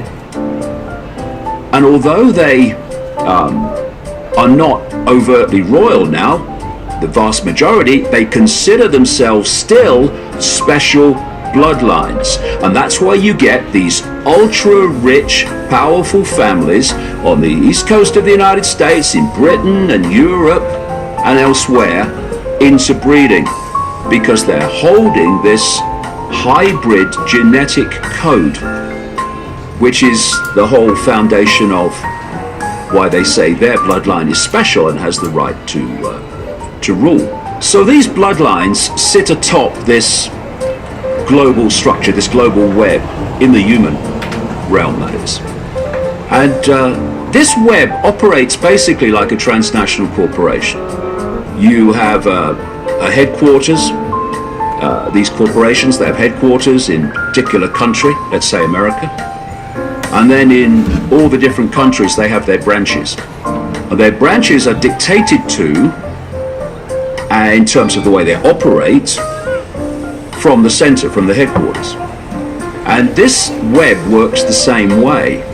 In each country, there are networks of secret societies and bloodline families whose role is to control the politics and the financial structure and the corporate structure within that country, in line with the centrally dictated global plan. And although people would say, well, the center of this structure's got to be in the United States, well, to an extent, but not really. It's in Europe for historical reasons. I'm not talking about European governments, just here today, gone tomorrow organizations. I'm talking about the center of this web, this secret society web. So when I've traveled around the world, what I've seen are the same things being introduced, the same basic laws and direction of the country being introduced, that is happening all over the world at around the same time because it's being centrally coordinated. And in each country and globally, you have something that I call the permanent government. Now, I've been describing this in the books now for the best part of 30 years. And suddenly, in more recent years, we've had this phrase or description of the deep state. Well, the deep state is an aspect of this permanent government. Deep state refers to the military intelligence networks and law enforcement networks to a very large extent as well. But that deep state is part of the permanent government, which works like this. Again, pyramid. You've got the bloodlines at the top of this pyramid, this permanent government pyramid. And this pyramid, both nationally and globally, controls the banking system, thus money, and the financial system. Controls the major corporations, it controls the major media, and so on and so forth. All these institutions, the institutions of the big pharmaceutical cartel, the biotech cartel, etc. And you come down, and then eventually, at the bottom of this pyramid, you meet what we call politics, the political party level of government. And the trick is to persuade people that at that bottom level of the permanent government pyramid, the here today, gone tomorrow level of political parties and presidents and prime ministers, etc., that is where the power is. And that's where the decisions are made that decide the direction of the world. So everyone's focused on that. Oh, I love Trump. Oh, I hate Trump. Oh, I like him. All that stuff. And it's a complete diversion because whether the Democrats come in through Obama or whether the Republicans come in through Trump, same with Bush and Clinton, same with in Britain and other countries with their apparent political party opposition, they come and they go. They're here for a few years, gone. And what happens is that while they're coming and going, the permanent government is running the show and making all the major decisions because it controls all the institutions through which those decisions are made. And so when you observe the coming and going of opposition political parties and you take a step back and you look at it, nothing really changes, does it? All the rhetoric changes, but not the direction overwhelmingly of where the world goes and the country goes. Because how it works is this. Take the American example. You have in the Republican Party a group of people, actually a network, called the neocons or neoconservatives that drive and control that party. And whoever's in power as if they become president, representing that party. In the Democrats, you have a similar group, which I call the Democons. And they control the Democratic Party and whichever Democratic president may come in. You go one step back into the shadows, one step back further into the web, and the neocons and the democons answer to the same master. So whoever's coming and going as the political leader of whichever party, that is always in control. That's why nothing really ever changes, and that is the permanent government. And I've talked in this series many times about the foundation of human control, which is control of human perception. And human perception comes from and is formed from information received. This permanent government also own the major media. It owns Silicon Valley. And thus, to a very large extent, it controls the information that people see. Increasingly now, it's deciding and controlling who is censored and who isn't censored. And so, you've only got to look at how easy it is to dictate the direction of the world when you control these institutions that decide that direction, while at the same time, instead of looking at where the power really is, you have manipulated the population to look where it's not, and that is at the level of political parties and presidents and prime ministers, etc., etc. So the thing to grasp is that major events in the world that dictate the direction of the world are not random. And when you kind of look at the world from this perspective and you see the connections through this web, so many things start to take on a new perspective. For example, when a group of apparently unconnected corporations suddenly come out in unison and censor someone or ban someone who is putting out information challenging the official narrative and exposing some of the stuff I'm talking about, who coordinates that? And you see coordination, for instance, in this way, because it's all a mind game in the end. You'll get a corporation maybe involved in media, and that which controls it wants to use that organization, that media, to control what people see and hear. Therefore, to ban or censor people putting out information they don't want the public to see. But the corporation really doesn't want to come out and just do it. You're right.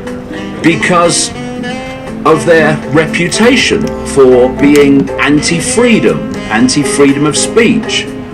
So what the web does is it goes through its political wing and has politicians demanding that something is banned or is censored for some often made up reason, which allows the corporation to come out and say, well, you know, we're under pressure from the governments to do this. We don't really want to do it, not really, but we've got no choice. We're going to have to do this. You see that scam played all the time across many areas of society, and people would look at that in isolation and think that what they see is what they get. This corporation doesn't really want to do this censorship, but they're under pressure from politicians to do it. No, take the politicians, take the corporations, and come back into the web, and the same force is controlling both sides. And what the public are experiencing is just a mind game to scam their perception. So, where is this going? Well, I'm going to cover that in many of these programs because it's going into many areas. But one of the most blatantly necessary and blatantly happening expressions of this web is centralization of power. You see, if there's a few of you and you want to control the many, you have to centralize power. The more points of decision making there are, the less control any central few are going to have over those decisions, because there's just too many points of decision making. You want to pull the decision making process, power, into fewer and fewer hands. So for decades and decades and decades, we've had something called globalization. What is globalization? The centralization of power on a global level across the great spectrum of human society, business, etc. What is that, globalization, except exactly the phenomena that I've been describing? So if you, and this has been going for a long time, this is not a modern phenomenon, this has been pushed along for centuries and centuries and centuries and more, centralizing more and more power. And at every point, power is more centralized, more power for the few over the many. So, human society at one point was organized in tribes.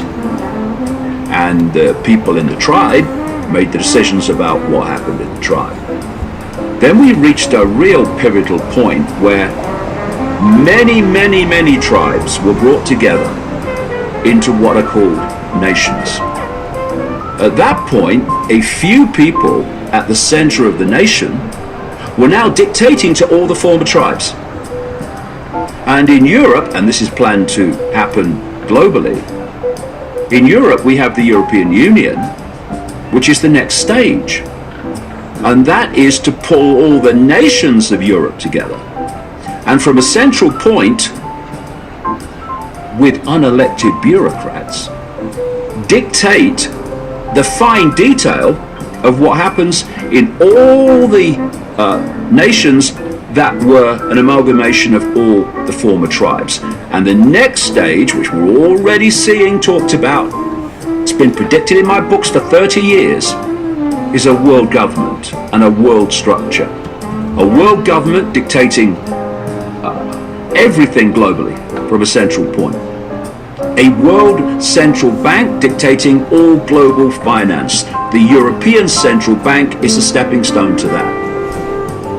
A world currency. Now, here's something. I've been predicting this and saying this was part of the agenda again for nearly 30 years. A world currency with all other currencies deleted. What they've done in Europe is create the euro, which deleted so many of the previous individual European currencies. That was a stepping stone again to this global currency. And this global currency is designed to be digital. No cash. And what has happened since I started writing about this decades ago? Cash is flying out of circulation. So why would they do that? Simple. Like everything else that this web does, it's about control. You go into a store now, or anywhere else, and you hand over a credit card, electronic money, which is designed to be a microchip eventually. And the computer system says, I won't accept your card. Well, at the moment, but not for much longer, the way things are going, you can pull out some cash and say, I'll pay cash. What happens when there's no cash and that computer system says no to your card or your microchip? You have no other means of purchase except barter. And I'll tell you what the plan is for barter. It's a plan to ban it on the excuse that they can't tax it. And what that will mean is whoever controls the computer system of digital single currency money will decide if you purchase what you purchase. They'll dictate your life. And let no one think that those who are, if you like, challenging and dissidents of the system will go off the Christmas card list of the computer program very early on indeed. I'm already off. And this is what's been unfolding. No Christmas cards. Century after century, decade after decade, the walls closing in on human freedom in the form of incessant unfolding human control. And it's now a sprint almost. It's happening so fast. And the idea is to keep the population focused on other things, focused on irrelevant things, focused on, I hate Trump, oh, I love Trump. There you go. Oh yeah, Trump. Yeah, do you like Trump? Oh well, I don't like Trump. And while people are doing that, getting their knickers in a twist, the permanent government sits there with a big grin on its face, pushing the Gotcha. world where it wants to go without anyone looking, or almost looking and saying, ah, that's where it goes. And the other level of this human control is a mind game. It's manipulating human perception to either agree that the direction that this agenda is taking the world is a good thing, or to censor and silence those who can see it and want to tell everyone else that the world is not what they think it is. That's right.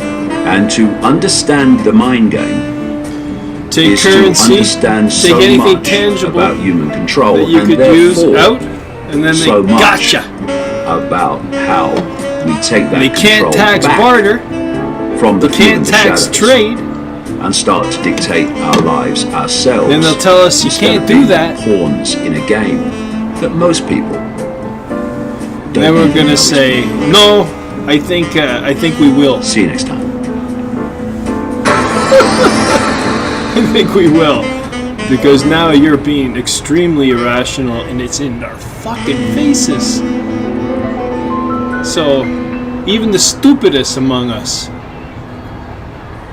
is becoming aware of their freedoms being stripped from them.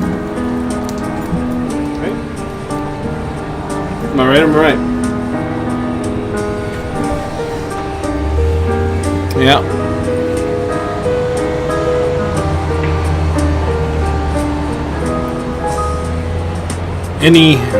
Any business in my town that's not accepting currency during this time of when they use COVID-19 as an excuse, I will never,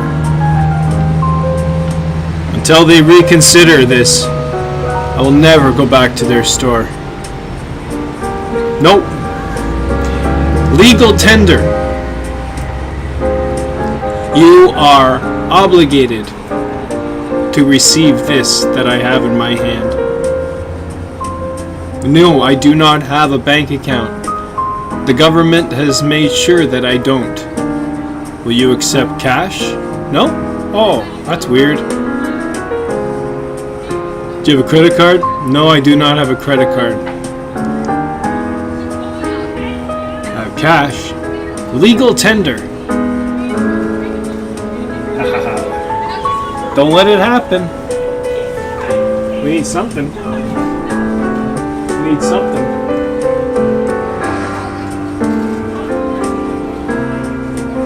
We need something tangible in our hands. Hello and welcome. I'm David Oh, Icke, and hey. today's subject, the human mind game.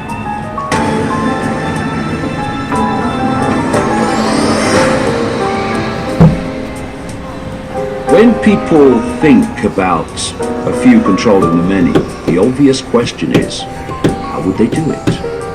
How can a few people control billions of people? Well, I've talked in another program in this series about the web structure, the hierarchical web structure, if you like, through which it is orchestrated. But its foundation is quite simple. It's programming the human mind to see the world in a way that suits the agenda of the few pulling the strings from the shadows. I've talked in another of these programs in the Gaia series about the big program, how human society is one big program, from cradle to grave, downloading a perception of reality to keep the population in servitude and in ignorance of what is going on, and indeed ignorance of the nature of reality itself. But there are other means, other techniques of perception control that are used on us all the time, day after day after day. And one that I've been highlighting for decades is what I call problem, reaction, solution. See, if you've got an agenda and you want to keep from people the fact that that agenda exists, then you've got to make it seem that the events that are pushing your agenda on are random and not coordinated and not planned. So, say you want to change society in a particular way. Say you want more centralization of power, or you want more censorship, more destruction of privacy, etc. If you come out and just say we're going to do that without any justification, well, you're going to get a reaction against that. Population's going to be saying, well, what do you mean you're going to do this? What do you mean you're going to take your privacy away? What do you mean you're going to take freedom of speech away? What are you talking about? You can't do that. So what you do is you provide an excuse to do it, in which you're not actually saying we want to do this, but saying we have to do this in the light of what's happened. And this is where problem, reaction, solution comes in. So,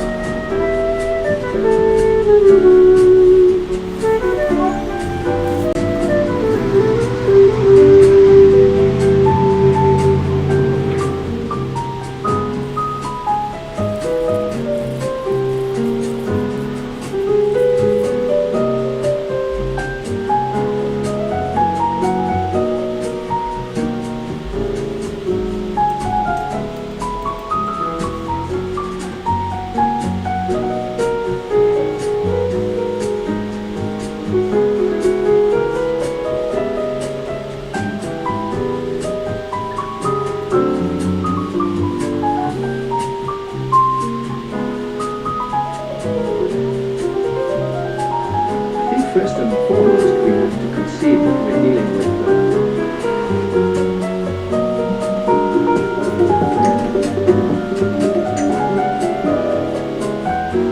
Lao Tzu puts it in this way: the great Tao flows everywhere, both to the left and to the right. It loves and nourishes all things, but does not lord it over them. And when merits are accomplished, it lays no claim to them. The more, therefore, you relinquish power, trust others, the more powerful you become. But in such a way that instead of having to lie awake nights, controlling everything, you do it beautifully by trusting the job to everyone else. They carry it on. So you can go to sleep at night, trust your nervous system to wake you up in the morning. You can even tell it, I want to wake up at 6 o'clock, and it'll wake you up just like an alarm clock. This seems a sort of paradox to say this, but the principle of unity, of coming to a sense of oneness with the whole of the rest of the universe, is not to try to obtain power over the rest of the universe. That will only disturb it and antagonize it and make it seem less one with you than ever. The way to become one with the universe is to trust it as another, as you would another, and say, let's see what you're going to do. But in doing that, you see, in saying that to everything else that you have been taught to think is not you, you are also saying it to yourself. Because finally, as I pointed out, you do not know where your decisions come from. So when we decide, we're always worrying, did I think this over long enough? Did I take enough data into consideration? And if you think it through, you find you never could take enough data into consideration. The data for a decision in any given situation is infinite. So what you do is, you go through the motions of thinking out what you will do about this. And then when the time comes to act, you make a snapshot. I mean,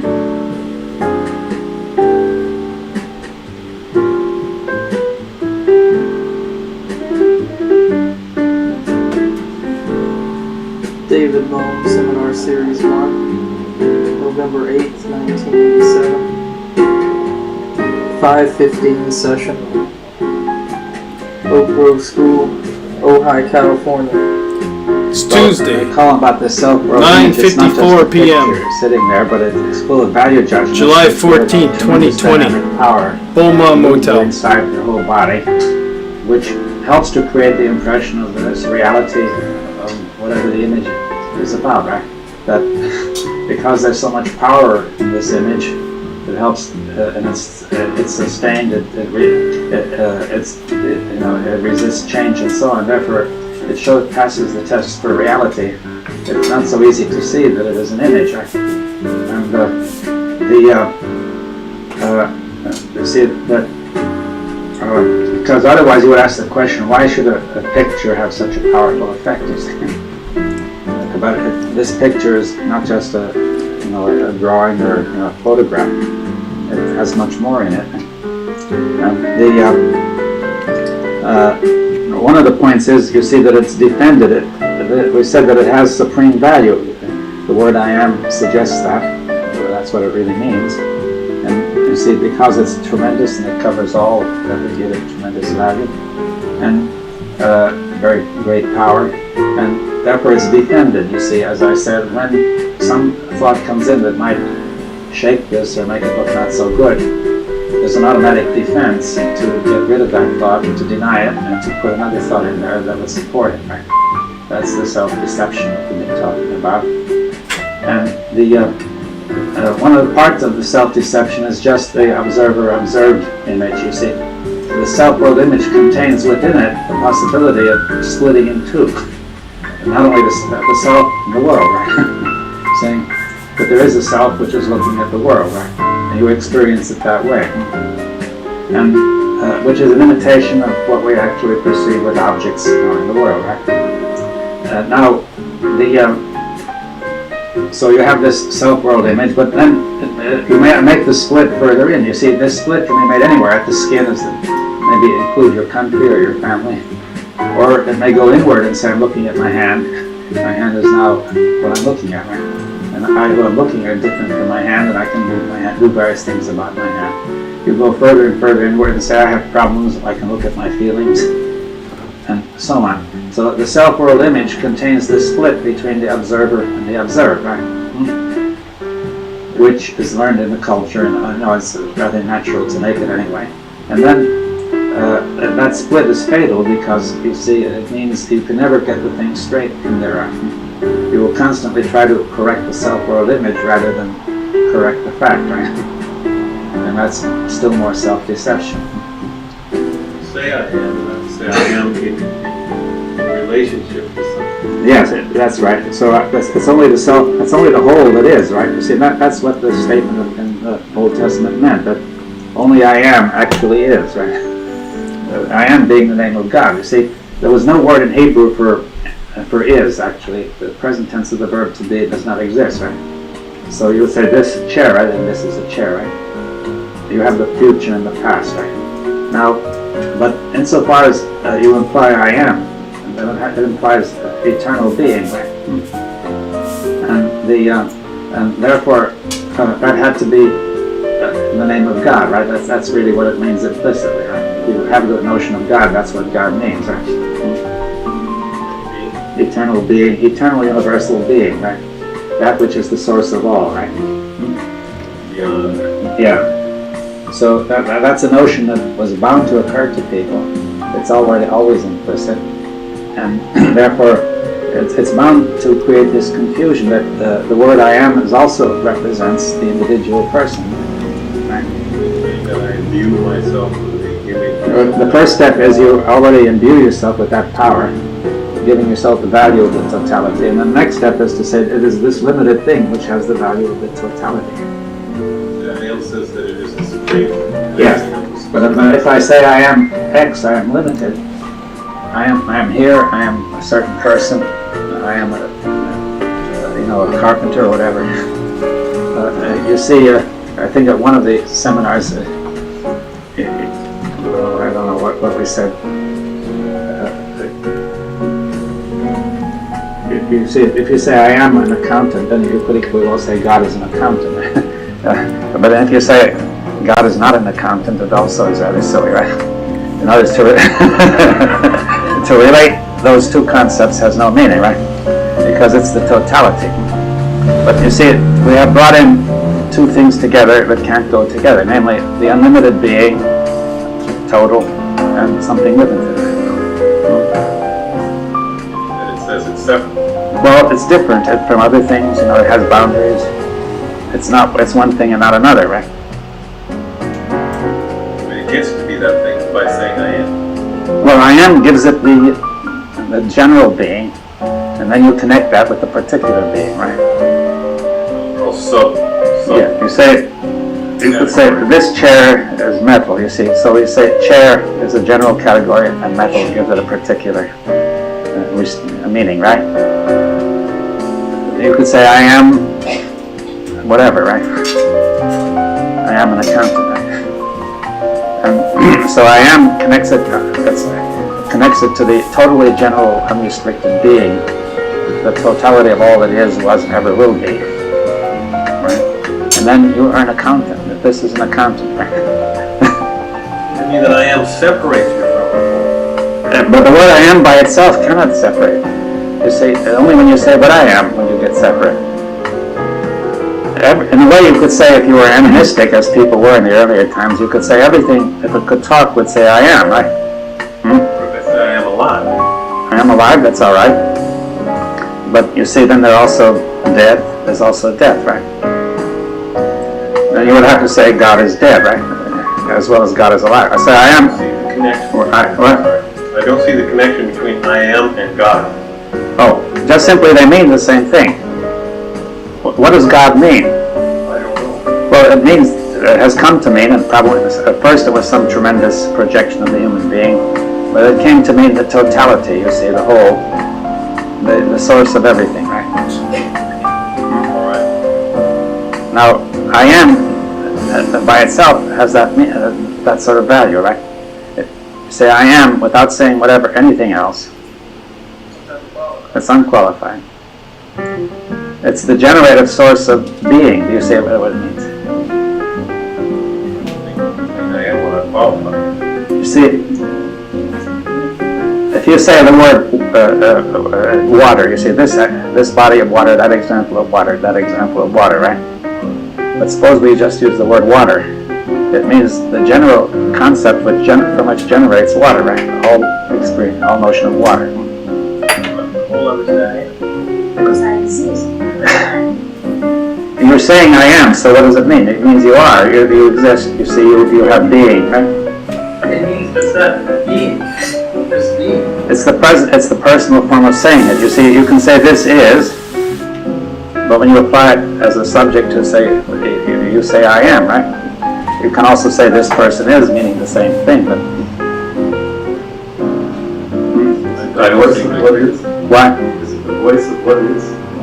That's what's implied, isn't it? You see, that is, if you try to understand what I'm not saying any of this is right or wrong, I'm just trying to say what does it mean, right?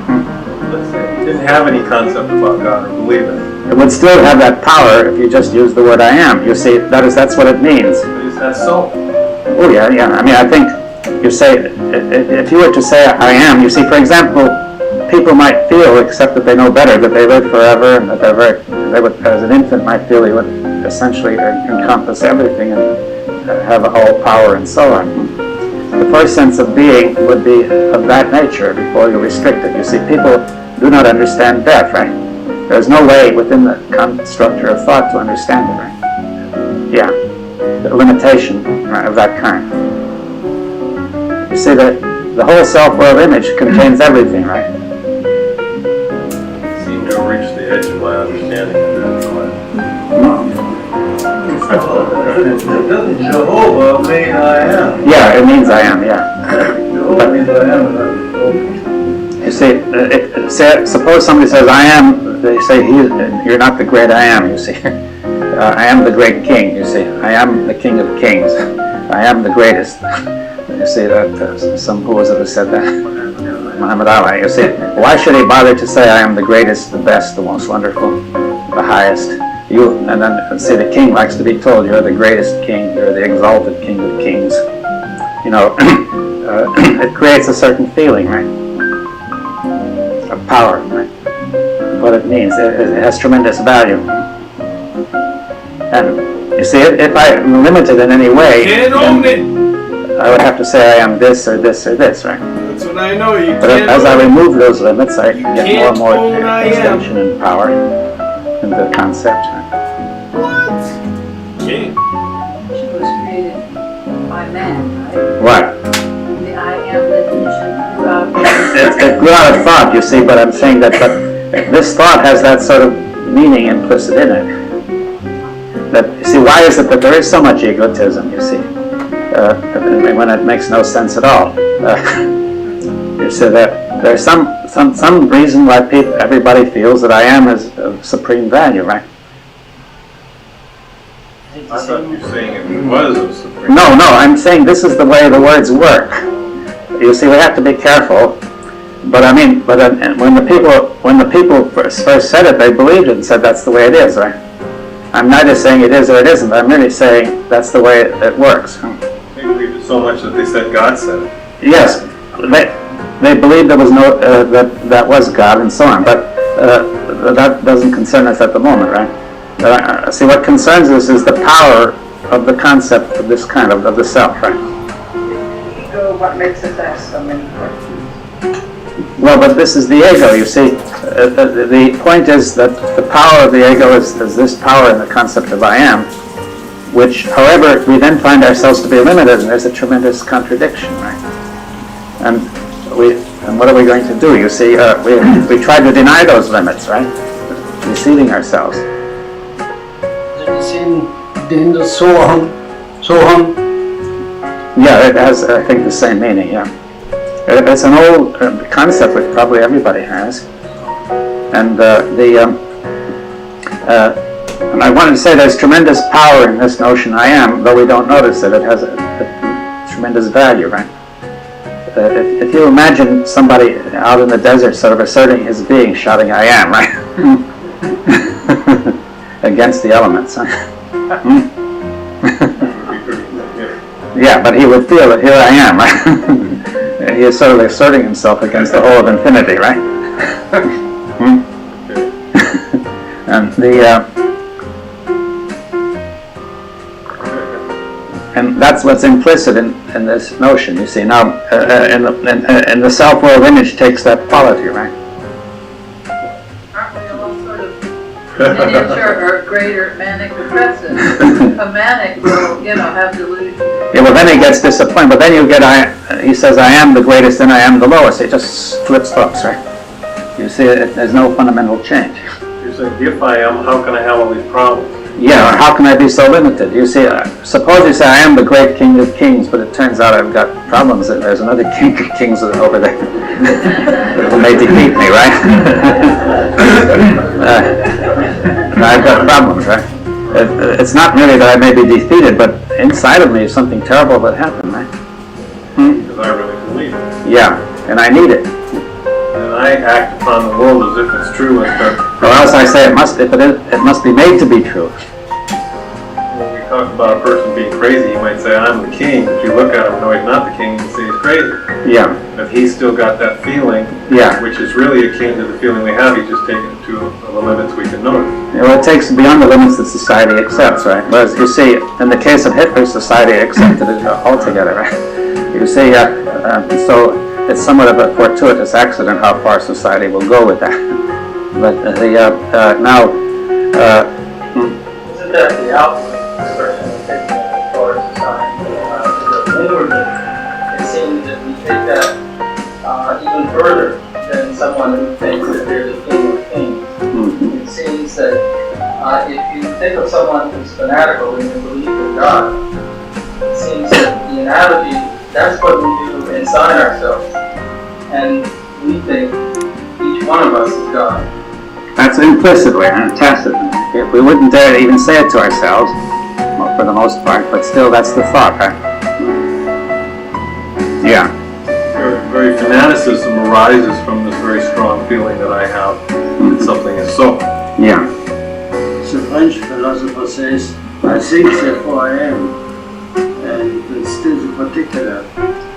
Yes, but you see, that he was saying that the basic quality of being is thinking. He meant by that, and, which would say God is basically a thinker, whereas the other people say God is this or God is that. See, an intellectual might be inclined to say God is a thinker. You see, what?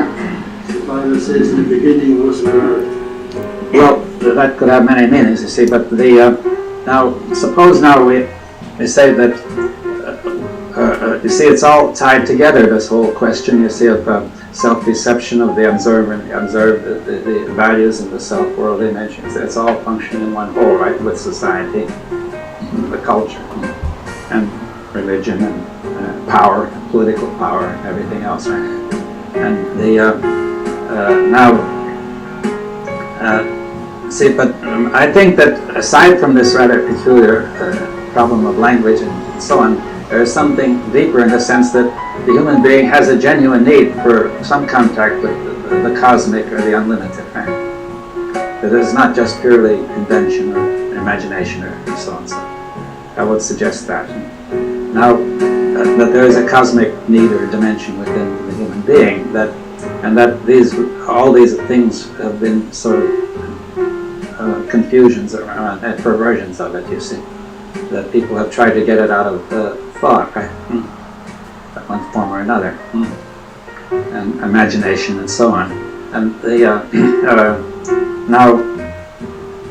so it may be, you see, that also if we take value judgments, you see, if we say one value depends on another, you say telephones are valuable because we can talk to each other, but what is the value of talking to each other because we can do this and that? What is the value of that because we can do that? We never come to the end, right? We seem to have no foundation for values. I'm trying to say, but those who are religious say they've got a foundation. God is the supreme value and everything flows from that. We may not accept that, you see, but nevertheless the question is still there. Is there a value beyond the values that thought can assign? We sort of hinted at that when discussing viewing art and things like that, right? Now, so let's call it the unlimited. You see, that is, I am implies the unlimited, but as soon as you attach another modifier to it, it implies the limited, right? And we have the problem of bringing the limited and the unlimited together. That seems to be the problem. You see, the trouble is thought tries to do this, therefore thought tries to reach into the area of the unlimited. I would say that is where no place for thought in the unlimited. Thought may have all sorts of places, but it cannot deal with the unlimited. That's what I'm saying. Now, if there is the unlimited, thought cannot deal with it. The thought is based on the past, you know, memory and so on a certain amount of knowledge which is limited, and so on. So it may extend its limits, go on and on, new discoveries, you know, all sorts of things. But there may be, there is still the unlimited. Now, and it seems the human being has this intense need to have some contact with the unlimited and creates these illusory contacts in order to apparently satisfy that need, right? Thus deceiving himself or herself. And the point is that we now have to consider this issue of the unlimited. We also cannot see where the foundation of value judgments would be in anything limited. Now, could there be the unlimited? You see, now perhaps I'll try to go through some argument. Maybe it sound a little. You have to watch it carefully, but it may sound a little abstract. I'm going to say that when we talk about the limited, thought establishes limitation. You see, thought establishes boundaries and makes judgments about the limits, right? Which may be correct or incorrect. If I say this object is limited by its boundaries, it's a correct judgment. If you say this country is limited by its boundaries, it may not be a correct judgment, right? Now,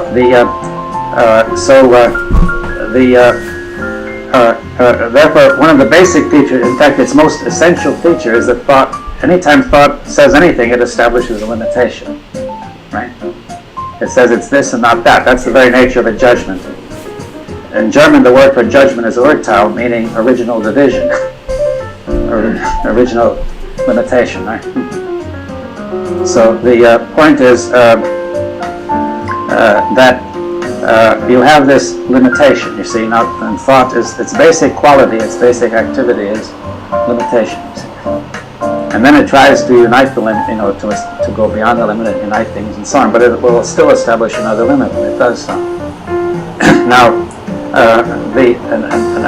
now I'm going to ask a question. You see, take this whole process of limitation.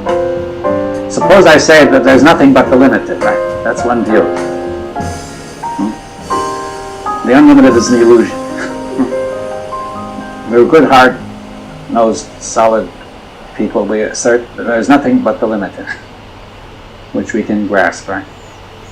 Now, and then I say, obviously, thought is going to grasp it by the process of establishing limits, which I'll call limitation. So I'm going to ask myself a question. On the basis of those assumptions, is limitation itself limited? The whole process. Now, you see, there's going to be a very difficult paradox here, because I'm going to say, suppose limitation is limited, right? It applies to everything. Or say, yes. And suppose I'll begin limitation. Limitation is either limited or unlimited, right? That's the two possibilities. I prefer to start with the assumption. Limitation is unlimited. It applies to everything, which we've said, everything is limited. It also must apply to limitation. Therefore, limitation is limited, right? But suppose I turn it the other way, I make the opposite assumption, and I say, limitation is limited. It applies to everything, it also applies to limitation. There's nothing else left, so it's unlimited. Yeah, you see, I'm saying you cannot adopt either position. I say limitation is either limited or unlimited. That's all that's possible. Everything is limited, I say. All thoughts are limited, it's all limited. Objects. And then I say, suppose one of the possibilities is limitation is unlimited. Right? It just goes on and on. But then it applies to everything. It must apply to limitation too. Therefore, from that we deduce that limitation is limited in contradiction to our starting point. Right? Therefore, if we deduce a conclusion that contradicts our starting point, we say the whole thing collapses, right? Mm-hmm. Now, therefore, that means we should go to the opposite assumption. Right? Hmm? Is anybody understanding this? I said it was going to look abstract. Yeah, you need a blackboard, but I'll repeat it once again just to help, right? I say that everything is limited, that's our assumption. And I say, but I notice the process of thought, its essential feature is to establish limits, which I call limitation. Then I say either this process itself, which is a real process, it's either limited or unlimited. I begin with, suppose it's unlimited, right? If it's unlimited, it applies to everything, that's all right. It also applies to itself, because otherwise there would be a limit, right? Therefore, I deduce that limitation is limited, though I started with the assumption that limitation is unlimited, right? Therefore, that assumption must collapse. Right? Then I take the opposite assumption. Okay? The limitation is limited. The limitation applies to everything by our original assumption. It also applies to itself, we just said. Therefore, limitation is applied to everything. And therefore, it's unlimited. So I say, well, I can neither say that limitation is limited, nor can I say it's unlimited. That seems really a nice paradox. Can you take quantum leap from that? Well, there's a logical step yet, you see.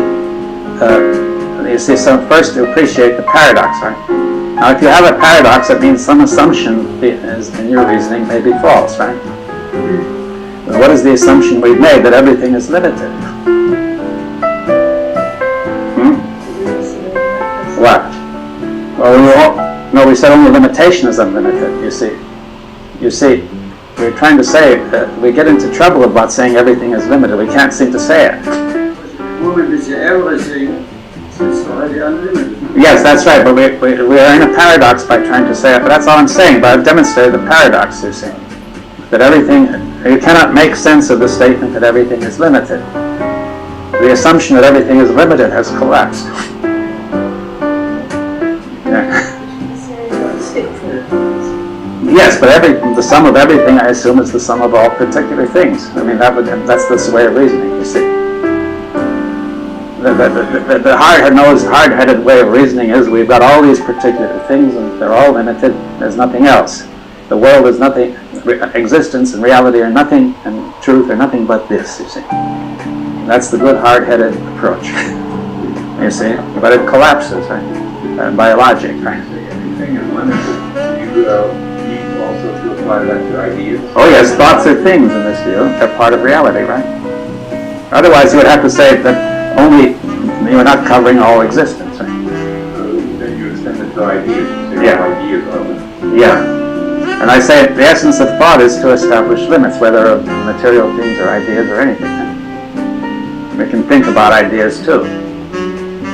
Follow to say everything is unlimited and thought is limited and thought isn't everything. Is that what? No, what we can say now is the way out of this paradox is just simply to say there is the unlimited.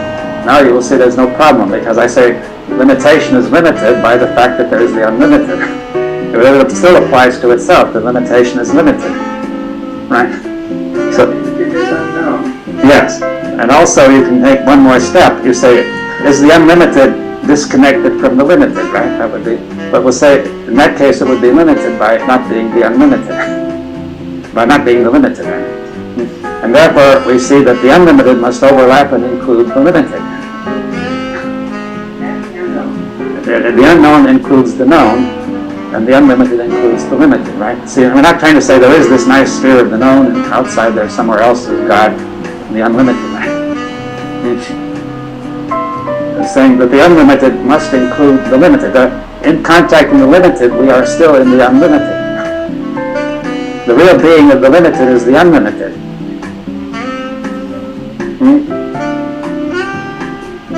Unlimited is without thought. Is what? Would the unlimited be beyond thought? Well, but thought is limitation and is limited, so it can't be thought. It follows logically, right? It has to be, it has followed logically, you see it. It's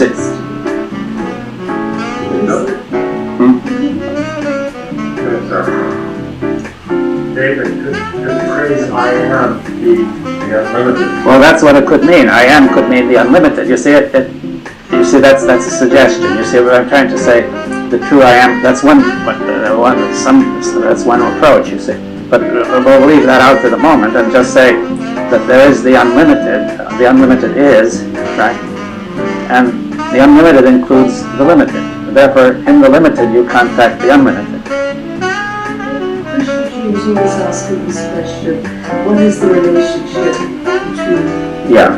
Is this the same? It's a similar question, you see, it's a related question, almost the same. That from the unlimited is related to the limited, it contains it, right? The limited, if you abstract it, has no relation to the unlimited. If you abstract the limited in your mind as if it existed independently, it cannot be related to the unlimited, right? But it exists within the limited, the unlimited. It's part of the unlimited, right? Even if there's no relationship, right? No, the unlimited is related, and therefore to the limited, right? But the limited does not actually exist as an independent being. You see that it exists only in your abstraction of thought. Would you say that the unlimited is ordered? It could be order. It's the source of order, certainly. It's the source of all, right? It's the origin of all. It's this, in this stream we were talking about of the generative order. It's the ultimate origin and the ultimate end of everything, right? Are you saying that the limited is abstracted from the active? By thought. Because thought is the process of limitation. The true reality, or whatever you want to say. Yeah, the true being would be better. The true being of the limited Is the unlimited. is unknown. It's unknown, but it is grounded in the unlimited. Yeah, so we never grasp them.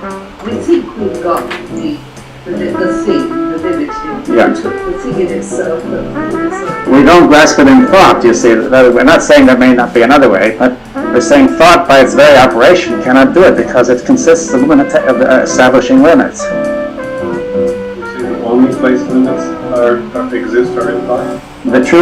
Yes, the actual existence of limits is in thought. They're an abstraction. You can see an example of this. Suppose we say this object is limited. Take the atomic theory. It's made of atoms, and near the edge it would be rather hazy limits. If you went down into still deeper levels of physics, you would find the limits got hazier and hazier. You see, it's mostly empty space and a few atoms here, small concentration of atoms, and you would say where does one begin and the other end. You see, it's due to our perception of this in a certain way and our thinking of it in a certain way that we think it's limited. Right? That's a useful way to think, but it does not get at its true being. Right? That may be the function. Yeah, it is the function of thought to think that way, to deal with things that way, right? And they're correct up to a point. Right? They will lead to right action. Well, maybe a natural apparatus that gives rise to a way to operate in the world in the sense of man. Yes, provided it's operating rationally and it doesn't try to move into the wrong area. You see, if thought tries to grasp the unlimited, then it is going to be incapable of making value judgments correctly, because the unlimited will have supreme value. That's the need, right? Yeah. The need that we all have. Yeah. The self-image, the self-world image takes the unlimited value, right? You see, so, and therefore value judgments become totally irrational and arbitrary and destructive. What you're saying is that the self-image is the abstract, it's the limited from the unlimited. Yes. It's the abstract. Every image is limited, right? As you used the analogy before of the whirlpool, of the vortex in the water. Yes. The form that isn't separate, but it appears to be something. You can abstract it. You see, I'll explain that. Some people may not have heard it. If you have water in a vortex whirlpool flowing around, you can say there is a whirlpool, right? That suggests it's a separate object, but it isn't. You see, it's nothing but a pattern of movement. It doesn't begin or end anywhere. If you put another vortex in there, they sort of merge. And the point is then that however thought abstracts that vortex and says, here's the vortex and there's the rest of the water, right? But yeah. Yeah, gets it clear once more. So limited exists, this is unlimited. The limited is within is contained in the unlimited. That's it. And what has no relation to the other? Well, no, wait. The unlimited is related to the limited because it contains it, right? And everything, the unlimited depends on the unlimited, right? Because it's like floating in the unlimited. If you want to make an image, it's sort of a very tenuous structure floating in the unlimited, right? What? It's a limited things it can come. That's right. Yeah, the limited only sees itself and does not see the unlimited. You see, it's like the fish swims in the ocean and does not see the ocean. It only sees the other fish. So that's all there is, right? energy is limited. Energy is the unlimited, but there are limited forms of energy, right? The whole phenomenal world then is the limited? Yeah. So what we're talking about then is the ground is the unlimited. The ground is the unlimited, and the source of energy is the unlimited, the ultimate source, right? It's movement, energy, it's, you can say things about it, but they're not really very accurate, you see. So, what? The ultimate movement, the ground of movement is unlimited, right?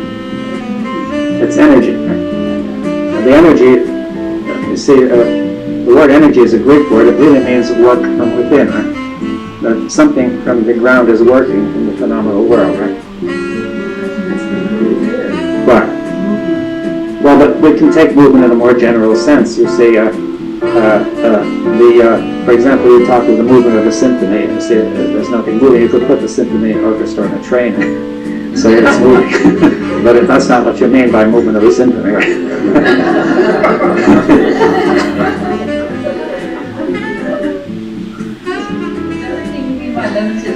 Constructed by thought?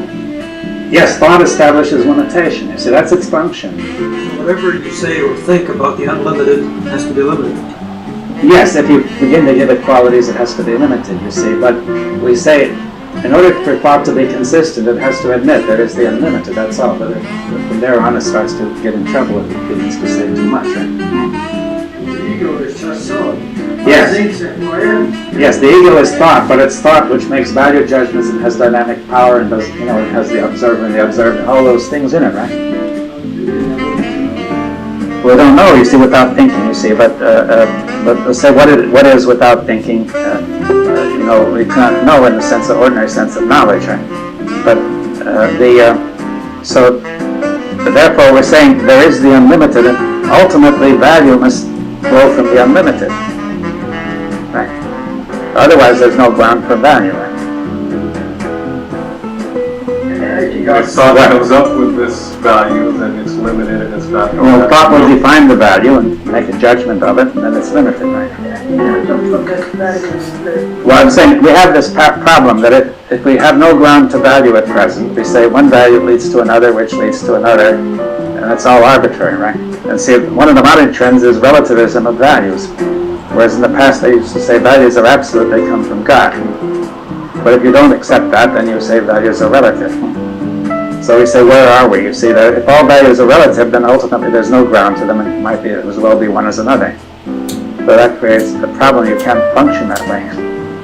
But actually, you don't have to have that problem, because if you suppose that ultimately values are perceived and the perception of value is from the unlimited.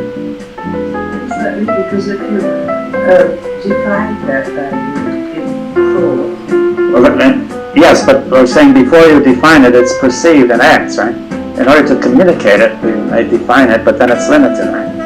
We may try to suggest something unlimited by our communication. You see, the communication cannot be literal.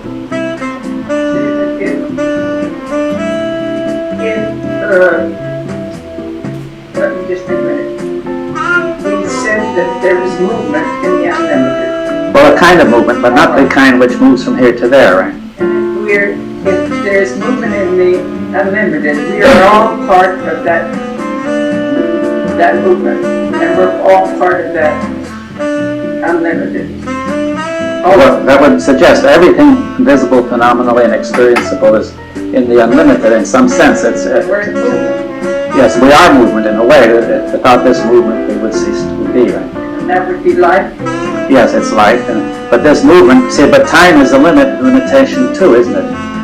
The distinction of past, present, and future, now and then, and so on. That's not in the unlimited. Well, you see, what time as we experience it is an abstraction of thought, right? So we'd have to suggest that the unlimited cannot be comprehended in terms of the concept of time. Right. So what is there? Energy? We call it energy, if you like, but if we get to be too definite about it, we're starting to limit it, right? Right. So we have to be very careful not to be too definite, you see. What do you call it? Well, we call it the unlimited. I mean, that's one name you can use. And therefore, if it has movement, its movement cannot be put within limits, you see. But part of its movement is to act in what we call the limited, right? But the ultimate ground of the limited is the unlimited. The true being of the limited is, its origin is the unlimited, right? And therefore, and I said that I'm suggesting this might be a way of getting out of this bind about values, right? That the true perception of values does not start from anything limited, right? Or the true perception of anything, right? Then everything would have that. It all comes from the value. Yeah, but the value would be perceived as it is, not by arbitrary value judgment. Then all things, like some people say all things are sacred, or all things are alive, or all things would be saying that they're all manifestation of this ground, which is the ground of value. Therefore, everything would have value. In a way, you could say that, and in addition, for certain functional purposes, you could discuss values, and you see, saying that this will be that useful for that. So we're not talking about the value given to it by thought. Yeah. Thought is really nothing, calling something that, for the sake of being able for us to operate in the world, that's all it is. There's no reality. Yeah, but you see, for example, we can see now that there are priorities in these values in the sense that certain things have to be seen now about this mug before the other values could be appreciated, right? Thought is part of the true being of thought is the unlimited, right? Insofar as thought is a real process, it must have this being the same as any other real thing, right? That it is appropriating some kind of energy and saying that what it thinks is unlimited. Yes, it forms the image of the unlimited, right? Which is unlimited. Yeah. Is that energy is unlimited contained in itself? Yeah. You see that not only the sense of infinite space and so on, but some sense of infinite importance, infinite value, and also people find it very hard to project that they are limited in time, right? Implicitly, the self-world image is unlimited. Yeah. You cannot imagine before you were born or after you're dead, right?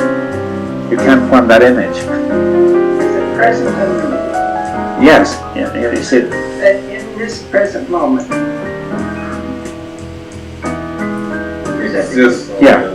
Yes. Every moment is the unlimited. You see, and the past is part of the present, right? The activity of the past is part of the present. The present then would be. See that? Would be. It's a lighter. Present then. Lighter exploded. What? The present contains the present. Yeah. But you said before once that time is a successive existence. Yes. And then you said space is a coexistence. Yes. That stuck with me. Yeah, that's Leibniz. I finally understood. I finally wanted to say then the present moment is eternity. Yes, that's, you can say that the present moment is eternity in the sense, see that, but to realize that, is the question. You see that, the past is now active in the present and creating the image of that our basic existence is in time, right? Well, eternity is not time, you see. It's not time. No, you see, but it can be taken as time, you see, and that's what it means, but it also can be taken to mean the generative order, the order which is timeless, you see. Now, to come into contact with this genuine unlimited requires you to suspend constant. yes, that's it, which includes time. The self-world view would be impossible without the concept of time. Their consciousness as we know it, without... Well, that is consciousness as we know it, yes, so it wouldn't necessarily... No consciousness as we know it without the limit. Yes, it is limitation.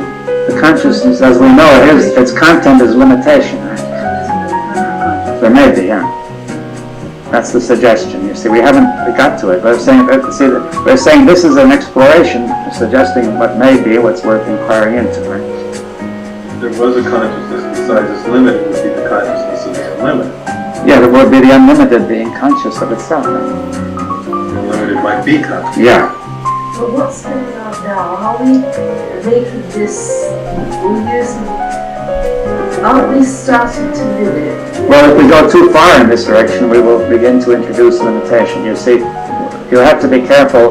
We need some analysis of this to get clear what the language is saying. And we have to be careful, very careful not to go too far in there. To suspend the self-world image requires suspending consciousness. Well, thought and time are essentially one process, you see.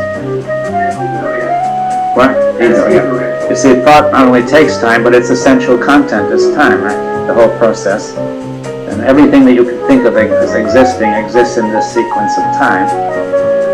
And you cannot imagine yourself as beginning. You say everything begins and ends, but you cannot imagine the universe beginning or ending. And you cannot imagine yourself beginning or ending, right? Now, you see, you may say, for example, some children may project back and imagine a time before, they try to imagine a history before and so on, because that is a disturbing problem that you can't trace yourself back. People want to trace back their ancestry and so on. And then you try to project forward that you will live forever or something will go on forever. It's part of the image. You see, the image demands it, right, for its consistency. And yet you can't really do it because there's so much evidence that conflicts with it. The present is eternity. Thomas Mandel was the mother of four. Her husband, Adam, treating co-wife issues, came down with the virus, hospitalized. She ended up getting infected as well as her two oldest kids. Well, you see, up to a point, this present, it's correct to, analyze it in a certain area of the limited, right? But if we're bringing in the unlimited, this analysis won't hold, right? Now, so let's look at this question of time a little bit. You see that we have, according to time, there's the division of past, present, and future, right? The present being between, the line between past and future. And we think it's moving along. Yeah. So it's moving along, and we are involved in this movement, right? We are moving with this movement. All right, so we have that movement, right? Now then, but then we can look at it another way and say, what about the past? It's gone. It doesn't, it's really nothing. The future is not yet, it doesn't exist. You would say from that view there's nothing but the present, or if you say the present is the dividing line of past and future, it divides what doesn't exist from what doesn't exist, so it cannot exist. So, but therefore you must look at it another way. That doesn't make sense that way. And suppose you say the present is what is, right? It contains the past as the activity of what has been, right? What has been does not exist, but its activity is present and active. And when thought is overwhelmingly powerful, it seems to fill our consciousness, right? So we are living in the past, right?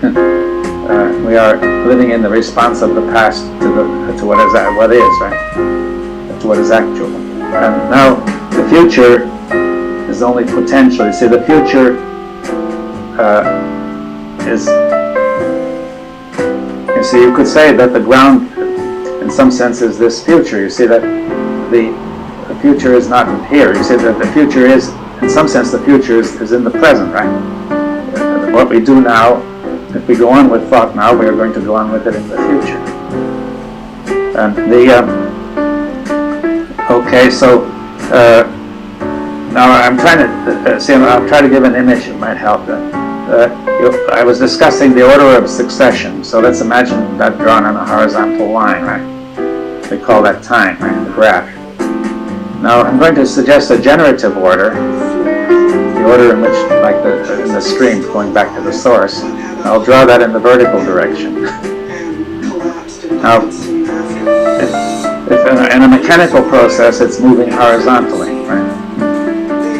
There would be a purely creative process in which something suddenly was created and never continued. So it would be just a flash, right, in the vertical direction. But say an actual process may move in some direction in between. Right? That's some creation and some mechanical. Right?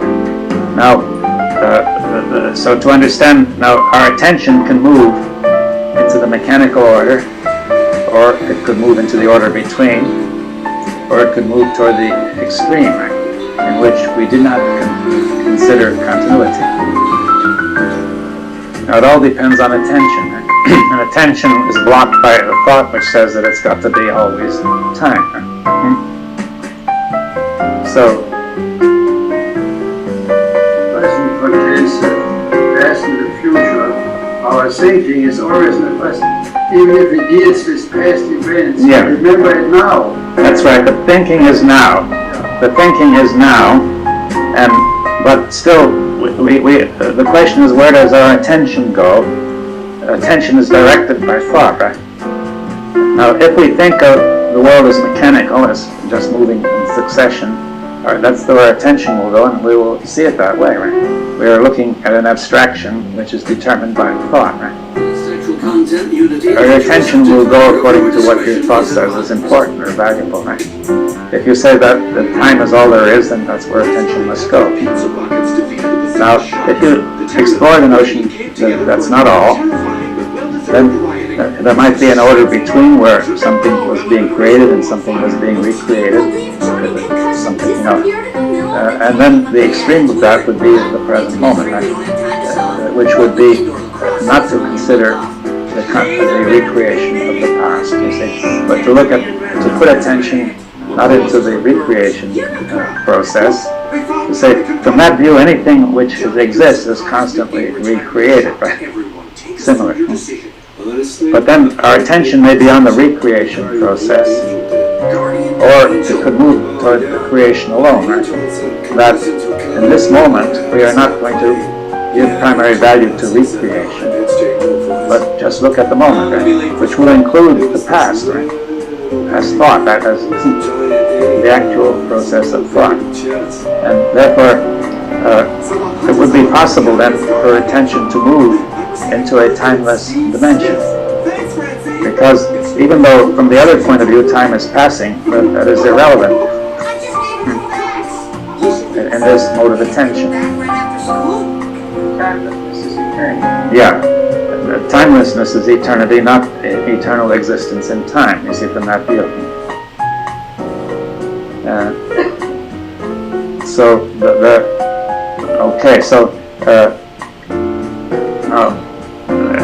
that would mean, see, however, our attention consciousness have to move into time in order to do all sorts of things, right? Or to move in between to do some other things. And so we have to have this freedom of attention, which is now captured and restricted by thought, right? By limitation. And you see, attention can do almost anything. It has no restriction, right? That's what I say. But it can be nevertheless restricted because the brain won't allow it, right? Because it's a thought going in a certain way. And now this needs to be explored. You see, we're suggesting the purpose of bringing this out is to show something else is possible. Now that is of crucial importance, right? If we say nothing else is possible, you've got absolute necessity, unyielding feeling, and you're stuck, right? So merely to show, although we're using thought, we are showing within thought that something else is possible. Eternity is not infinite time. No. It is timelessness. Timelessness, yeah. And it's in the present moment, here and now. Yeah. Be any other time. If eternity was some other time, how could it be eternity? Past or future. Yes, you see, if we put it in all the time, then that's not it. If we put it into the future, saying we're going to achieve it, that's not it. You see, that becomes a false process. Small things, like love. Yeah. You see, and values and so on, the proper perception of what is really important and so on, what really should have priority and all that. The perception of what isn't. Yeah. All the false perceptions we have are also. Yes, it contains, it puts the things in the right order, you see.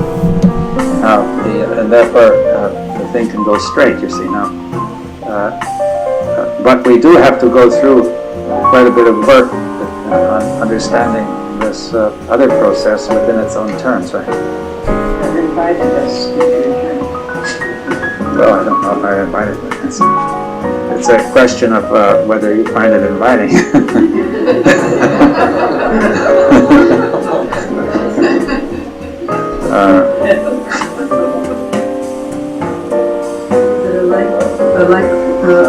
Likened to the analogy of the symphony. The symphony before it gets on the train. Well, you see, that's the confusion. If you say the movement of a symphony is movement through space, then you would put the orchestra on the train, right? Say the symphony is in movement. But you see, that is not what is meant by the movement of a symphony, right?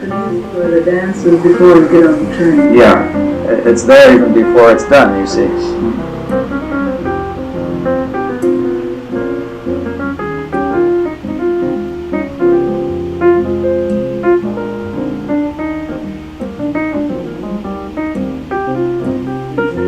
And coexistence of all things.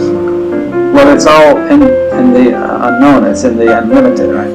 All limited things are in the unlimited. So we don't deny the reality of these things, but we say they have a certain kind of reality. We thought can abstract them, and this will be a correct representation, right? But the mistake is to say that is all there is, which makes them the unlimited.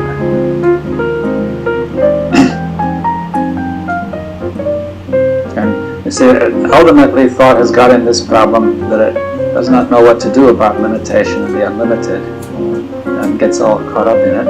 And there is a genuine need of human beings to come to contact to the unlimited. And you see, the attempt to just say we're hard-headed people who we know our limitations and we'll stick to them, it never can work.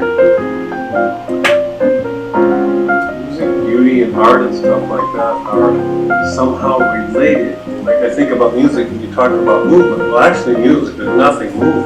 Oh, that's right. But there's a sense of sense of something. And that sense, the reason music seems to be so profound for everybody is because it's coming out of that same source. And same with art, when you talk about art, truth, or beauty, it has that quality that isn't limited by thought. And there's no movement, there's nothing happening in music. You get just this great sense of something. Physiologically, there is a type of movement, though, that exists in music because by nature and by definition, any vibration has... But that's not the movement we sense. No, that could be just noise. The sound, whether it's noise or music or whatever, the sound that you sense, if you have just the diaphragm in your ear at a given point in space and time in terms of a sequential event, that's not music. Music is made up of a sequence of those, whereby you hear the... But it's not music, I'm talking about the response to it. Yeah, well, suppose we say that that's the meaning of the music. You see, meaning is not in the sphere of ordinary movement, right? But ultimately, not ultimately. Value, meaning, whatever you want to call it, you see, and significance. And I say that listening also is not of time. yeah, you listen for the meaning, right? You could also say perhaps that observation or attention is not. Yeah, so I tried to say attention is not of time, though it can be restricted to time by thought, but it's not fundamentally of time. And even in the television set, you see all this movement going on, but it's not moving, right? I mean, if you can see an automobile crossing the screen, but nothing crosses the screen. And you can see a clock turning, but there's no time in that clock, right? Right? You watch the clock in the television image, but it isn't really time. It's not really moving. That hand, the image of a hand is moving in an image of time, right? You say there's a deeper movement, you see, which builds it all up, and that provides a sort of an image. Say there's a movement we cannot grasp, you see, out of which this movement may perhaps come, but the movement which underlies it is of a totally different quality from the movement that you experience through space, you see, and so on. So that's the suggestion. Now the question is, can attention turn toward that? You see, include that, and we can't really, in this short time, do justice to it.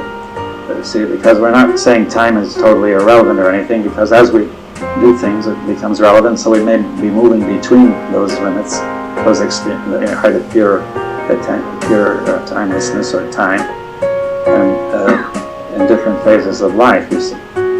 See, we couldn't live if we stayed entirely in the timeless, right? You see, because then we wouldn't pay any attention to time, and we wouldn't do the things that have to be done. You see, so we are always moving between, right? But our civilization has tended to move us toward time as the main thing, right? As the primary value, and in that way it's distorted. Say time is of the essence. They say time is money. Don't waste time, and so on. Right? It has very high value. And that means that we are moved by the notion of time. You see, so. What? You have to have chronological. We have to have that, and we have all kinds of time. Yeah, we have to pay attention to time, but we can't live in all the time, always at time. When I put it that way, and that really is the point. Now, I don't know if we can get very much further in this now. You see, we must not over-define it, because we will get it back into the sphere of the limited. And you see, there's nothing we can use this for. It won't solve any problems. And, any more than a great work of art would solve problems. You see, or music. The thing is that, nevertheless, I think that if we pay serious attention to this, it will work, right? Unlimited says no division. No, there's no. We're saying, yeah. Yes, and it has to be no division, because division is limitation. Intelligence here after attention? Well, this intelligence eventually, its source, its origin is the unlimited. That's what I'm saying. Insight, yeah.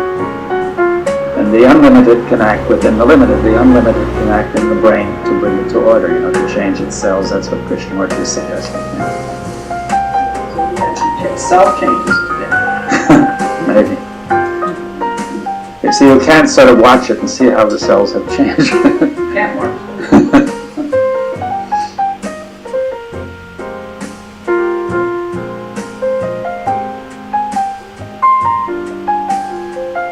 The essence of all division is love.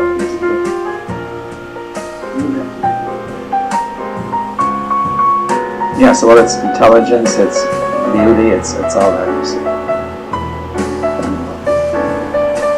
Causes already division.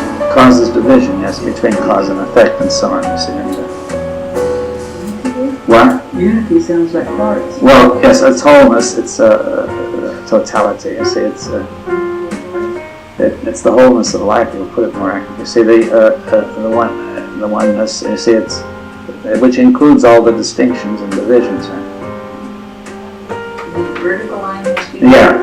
And then, would you give us an example of, did you say there was a line in the middle? Yeah, well, somewhere in between, you might be working where something new is creative is coming in, but some repetition is coming in too, some recreation.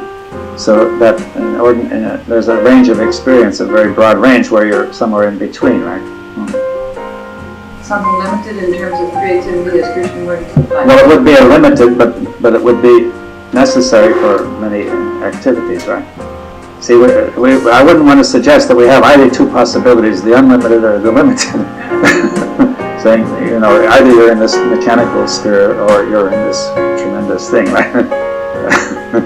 How we combine. That's our in between, right? Would that be something like limited creation if they spoke of it as in thinking? It would include that, yes. It would include all sorts of things. If we're making a better school or a better society, you can't be in the mechanical altogether, nor can you be in this totally unlimited. You have to be cognizant of time and purpose and all that, right? We even make that separation. That's what I'm trying to say. There's no separation. You're in between always, and you can move toward one the other.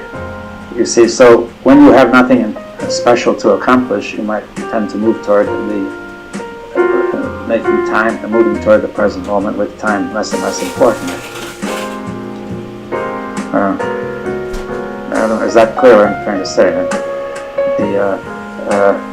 That we don't want to establish this sharp separation between the unlimited and the limited. The unlimited is the limited, and the limited is the unlimited. She's the barrier for unity. Yeah, but we're generally, if we want to make that distinction, we will find that we're generally somewhere in between. But when we're doing it, why should we bother to make it, right?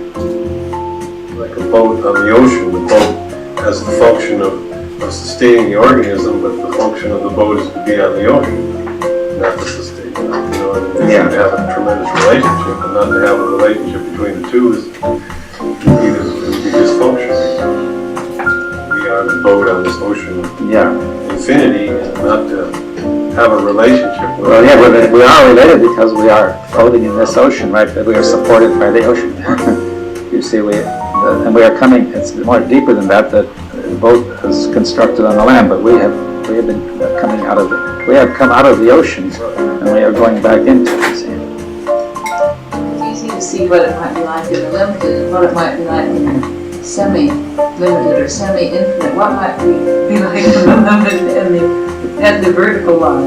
Well, I think we have to be careful not to over-define it, but we're really suggesting this, which I think will if we take this seriously, it will change our approach to the limited as well, right?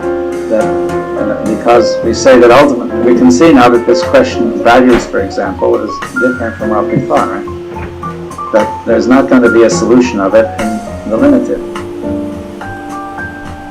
So even when we set aside our don't function value limitations, value judgments, we might then be operating in this limited tension on the vertical axis. Yeah. Then our perceptions are pure. What are we seeing then? We're not even involved with spatter. And what? We're able to essentially bypass the spatter. Yeah. Yeah, they don't penetrate that, you see. Actually, because that's sort of the personal happening. What? That's sort of what has happened in a personal happening for me. I won't call it an experience, but where there's just a specific action, and it's not my action. This thing is being operated by what I would call life. So I have no knowledge of what's going to be said. My voice says something, and it happens to be psychological. Good night, Melly. And good night, Jinky. And good night, everybody else. There are no errors made, and there's no hurt. It's impossible for anybody to say anything to this person, this non-person. Yeah, the hurt can only be in the sphere of thought, in the sphere of the image and the value.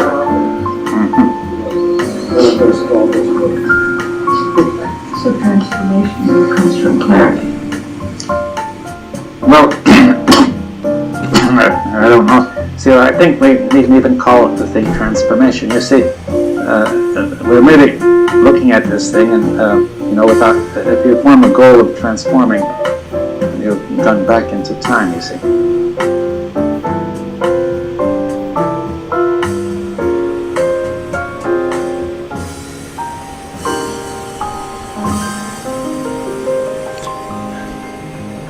A wonderful evening, good morning, and good afternoon.